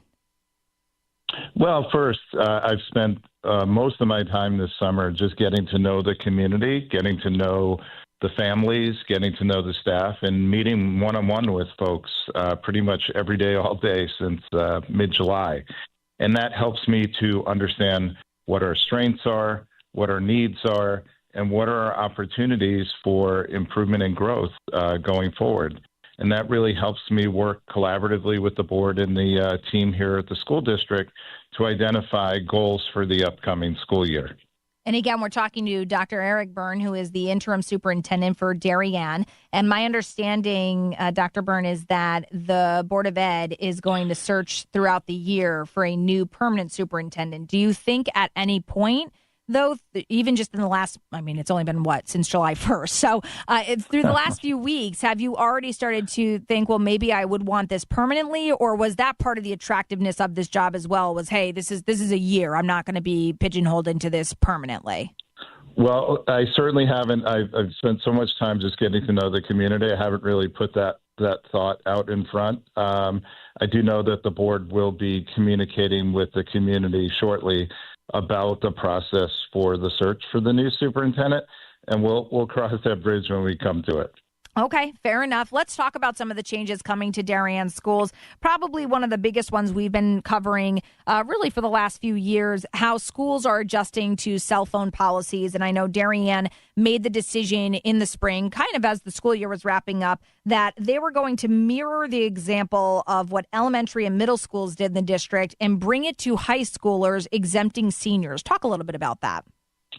So there was a committee that worked across the school year with students, with parents, with administrators, with teachers, and they really spent a great deal of time reading the research and thinking about what would be best for our community, what would be most helpful to our kids to limit distraction, to really take the phones and all of the stuff that comes with them out of the mix during the school day so that kids really could focus and attend to a greater degree in school. And we had seen the success at the lower levels, and this committee, which included a significant number of students, worked hard to come up with a policy that is pretty basic. Kids will be given a pouch that locks. They put their cell phone in the pouch when they enter the building, and it has to stay there throughout the day. When they leave, by the certain exits, there are magnets that open the pouches, and they can remove their cell phone from their pouch. For seniors, there's a designated space within the cafeteria. It's a specific senior area. They're allowed to use them in that space. But beyond that, they need to be stowed away in their backpacks throughout the school day. So it's a pretty comprehensive planning process that developed what seems to me to be a pretty simplistic plan that we hope, and the kids, even in their work in the committee, hope will limit distractions and improve engagement in school. And again, we have Dr. Byrne here, who is the superintendent of schools, interim superintendent for Darien. What about curriculum changes? Any that we should be aware of, Dr. Byrne?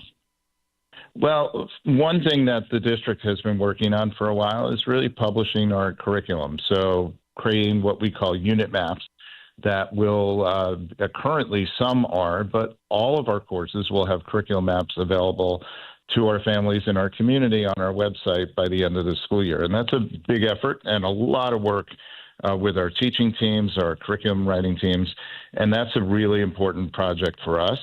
We're also launching new programs in literacy. We've really been focusing, as a lot of school districts in Connecticut with new legislation, on really bringing the solid research behind the science of reading into our programs and strengthening that literacy instruction in kindergarten through grades 5, focusing on phonics and phonemic awareness. So we're studying comprehension, vocabulary, grammar, and really will be working hard to implement a new literacy resource called Into Reading with our students in grades kindergarten through 3rd grade. At the middle school, we've done some work on our math program, adopted some new math materials. We've written new units for grade 8 accelerated algebra and honors geometry. We've got a comprehensive school counseling program that's aligned with state and national frameworks that's going to be implemented, and our teachers and our counseling staff are working on writing that. We've even added Mandarin 8 to complete the middle school Mandarin sequence. So our kids now have an opportunity to learn Mandarin in 6th, 7th, and 8th grade. And we're introducing some new courses at the high school: astronomy, American Sign Language, cybersecurity.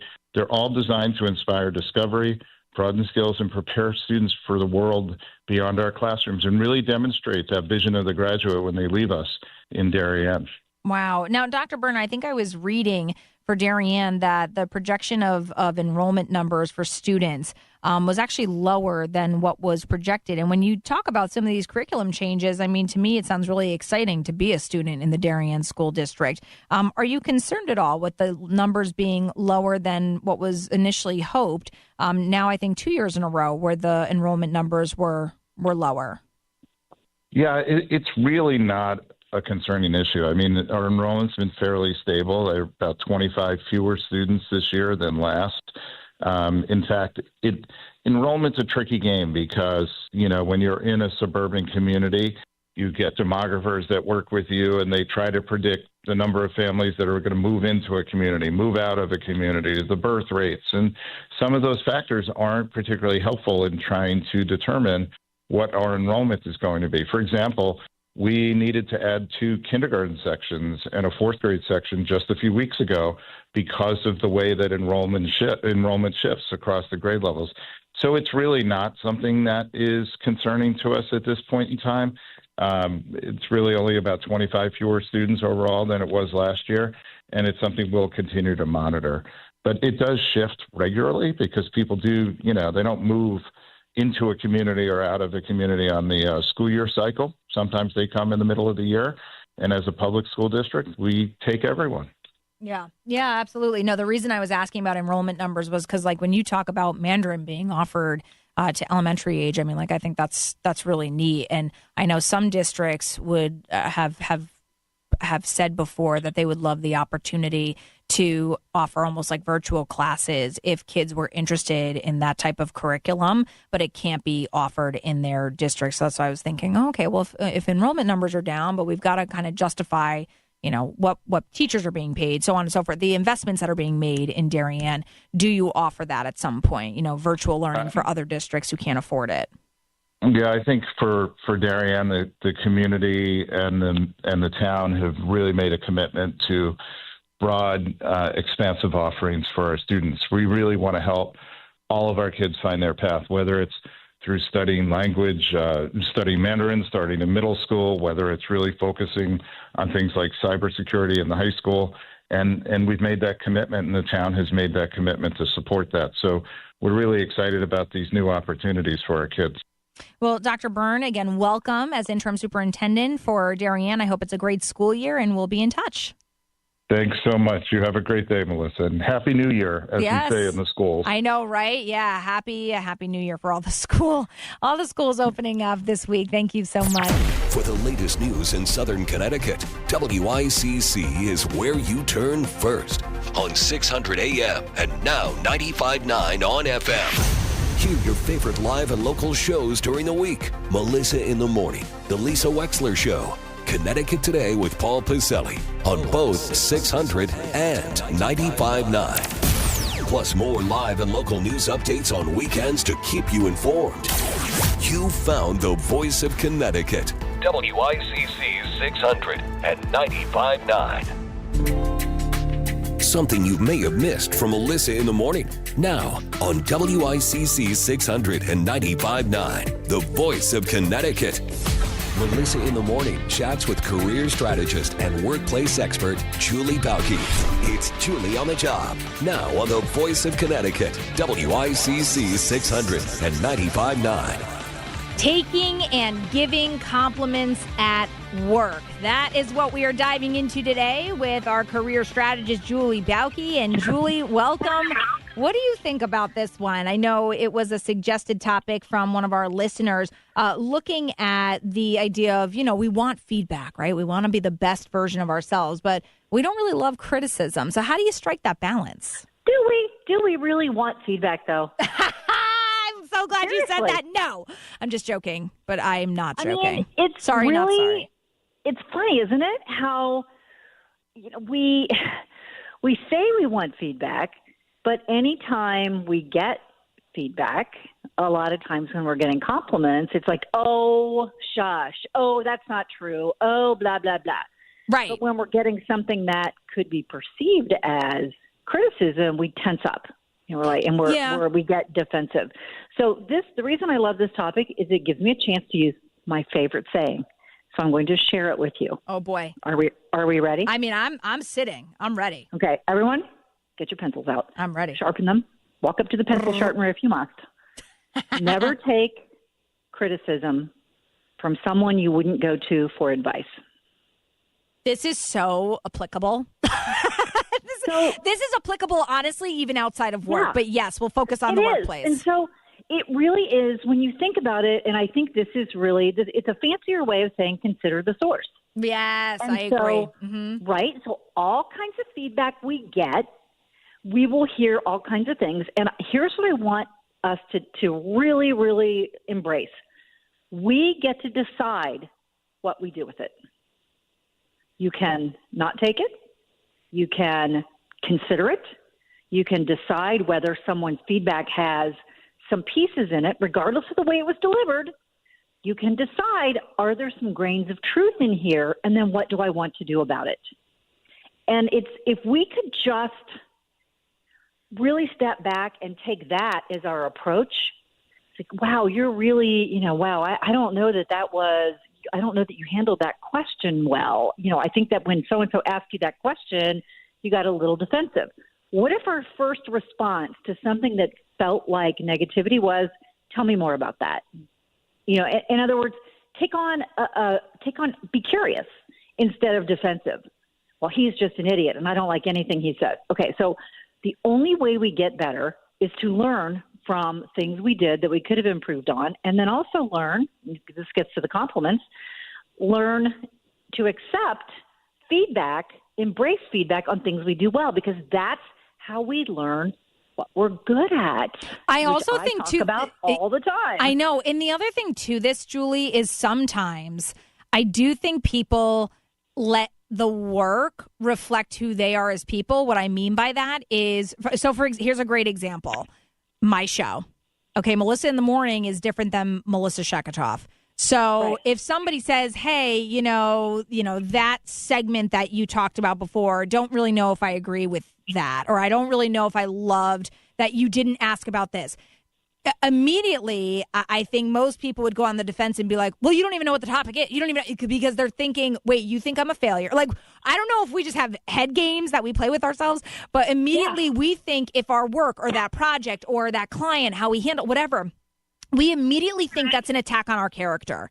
And if you could separate the two, like, okay, wait, the end goal here is we want a successful radio show. And so, to your point, certainly vet out who is giving you feedback and who really matters when you're talking about feedback, but also understanding that it doesn't necessarily mean, okay, maybe I don't love this aspect of your show, but I love you as a person. This has nothing to do with you as the person, but I do think this could be stronger, this could be improved. You know what I'm saying? I think that, too, is something we get hung up on all the time is, oh, well, then they must hate me. It's like, no. Yeah, you got to separate it out because, first of all, not everybody's going to like you because you don't like everyone. And so, there are people. True. Oh, it's so true. Yeah. There are people right now listening to this that say, oh, my God, Melissa's so annoying. I hate her segment with Julie, but I can't reach my radio dial, so I'm going to keep it on. And it's okay. I mean, the goal, and sometimes it takes us a long time to learn this. The goal is to not have everybody like you, because then you're just going to be a pretzel bending yourself to whatever people say about you. You're too this, and then you're too outspoken, and then you're going to find somebody else who says you're not outspoken enough. And so we have to get really clear about this. It all goes back to, if someone said to me, "You're not really good at organizing and analyzing data," I would say, "Thank you very much. That is true, and I don't care to be." I don't deny that and that's okay. That doesn't make me go, yes, I am, because it's not true. But if someone said to me, you don't make good points when you appear on radio and TV shows, I'd be like, yeah, well, the evidence and feedback I get to the contrary suggests otherwise. You're entitled to your opinion, but I'm not going to rearrange myself just because I got that one piece of feedback. Right. And that does sound like having confidence in your own brand, again, even though you're separating it from content versus who you are, character, if you will. That's having confidence in, okay, but what does the data say? Or like you said, what do the vetted people mean? And what do they say? We're chatting with Julie Balke, career strategist, and of course, co-host of Julie on the Job here on Melissa in the Morning. And we're talking about taking and giving compliments at work. I can't stress enough, Julie, that I'm in agreement with you when you talk about, really figure out who is giving the compliments, really the criticism, and does it really matter? Do you need to take that into consideration? How do you determine who that person, those people are at the workplace? And again, it's going to look different for everybody. But, some people will say, oh, well, it's anybody that works above me. That matters. And I think sometimes that's a misconception. So whoever's in charge of your sales department, whoever's in charge of your advertising, whatever. Every single department, if you are at a manager position, then you have the right to criticize whatever it is I'm doing. Is that necessarily true? How do you determine who should be giving you feedback? Because I think that would help people. Yeah. So at work, clearly anybody who has influence over your career, you should seriously consider what they say to you. If it's somebody, if you are trying to get on certain projects, and the person who's making those decisions gives you feedback about things that will absolutely contribute to your ability to get on those projects, yes. So how direct is the line of influence in your personal life? When you're at home, those are people that we're with all the time. And so but remember, we get to consider it. We get to consider it and decide if there's truth in it and then what to do about it. If you want to do anything about it at all, we all get to decide. And so when you're getting feedback on something that is clearly something that you will need or is important as you navigate your life or your career, then yes, you need to, if you get it consistently. So if you really want to be a project manager, but in every performance appraisal you ever get, it says that your project management skills, your ability to keep the big picture in mind while managing the details and drive the process forward is mediocre. Well, how consistently am I getting it? If I heard it from one person, but 20 other people told me I'm great at it, then maybe that's a little bit different than hearing from 20 people that I need to improve and only one person who says I'm good at it. And so we have to. I always use singing as an example because sometimes I've heard people sing and I'm like, oh my. Now, not that that I'm a great judge of singers, but I love sometimes if I think I'm a good singer and everywhere I go, people are covering their ears, I can walk around and still believe I'm a great singer, but we do have to consider feedback from others. Right. But you get to, so my title on LinkedIn is Chief Career Happiness Officer. Okay. So one time some guy commented, your job title's pathetic. I was like, I don't know who you are. I don't care. So I deleted the comment. I didn't even go see who he was. I'm like, that just made me laugh. It's just a waste. Right. Yeah. Right. And so we can't be so sensitive to hearing anything that might be taken as a criticism that we aren't taking it as an opportunity to dissect it, learn from it, and maybe get better. If you're not open to criticism, and let's just take feedback instead of criticism, something that's a compliment or something that you could take something from, I promise you will never grow and get to where you could in your career because we learn more from our failures than we do from our successes. And with those quote unquote failures comes feedback. It's either said directly or, I blew that. So now I know I'm probably not good at that. And that then informs where you go next in your career. And if 20 people are telling me I'm not a good project manager, then or I'm not. That has to mean something. There has to be some truth in it. Right. I think also the context of the feedback, as you say, Julia, even criticism, feedback, however you want to say it, I think the context of it too. So going back to the person who wrote a really dumb thing on your LinkedIn, if that was all they wrote, but there was no, hey, this is why I feel this way. I mean, not even like any context, just, hey, I'm going to throw hate out there and see if it sticks to the wall. That's a waste of anyone's time. You should just delete it, move on. Don't even give an ounce of energy to it.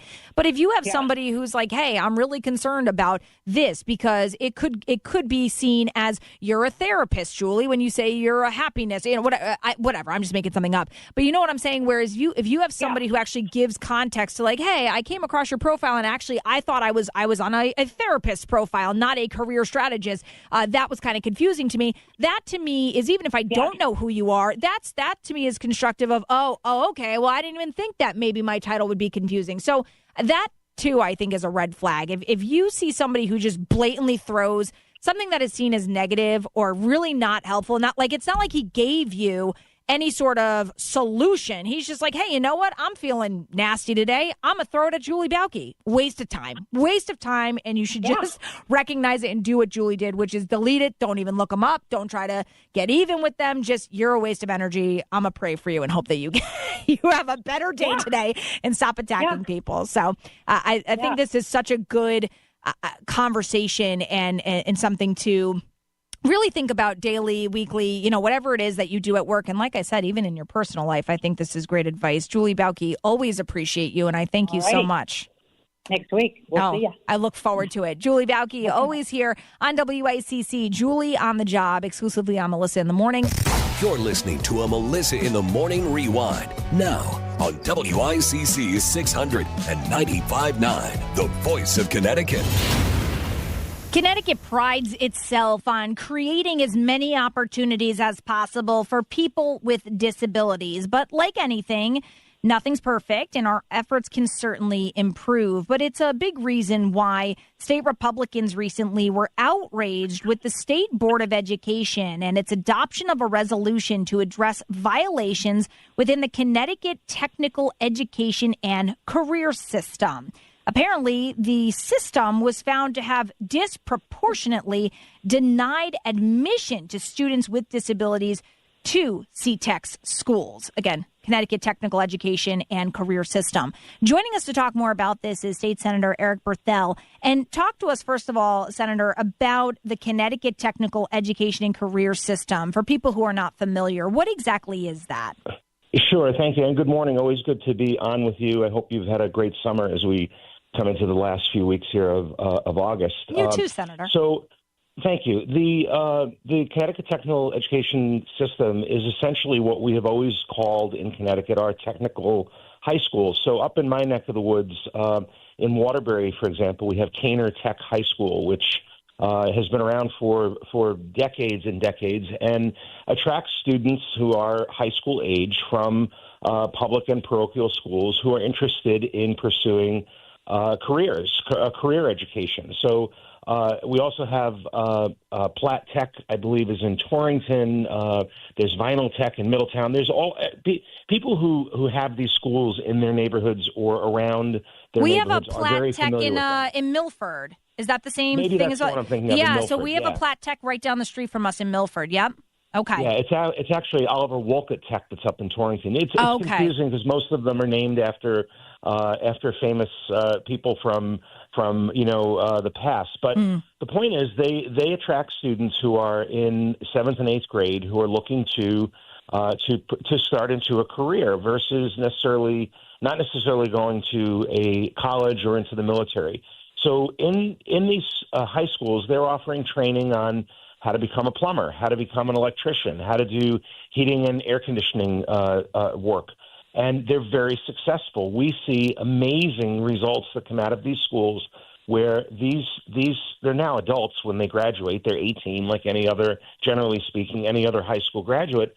But they're picked up by our local vendors of these services. A plumber, an electrician who's looking for a new young person to come in can get this student on as an apprentice, get them trained, get them licensed. It's a very, very good system, and it works. I actually wish we did more of it in Connecticut.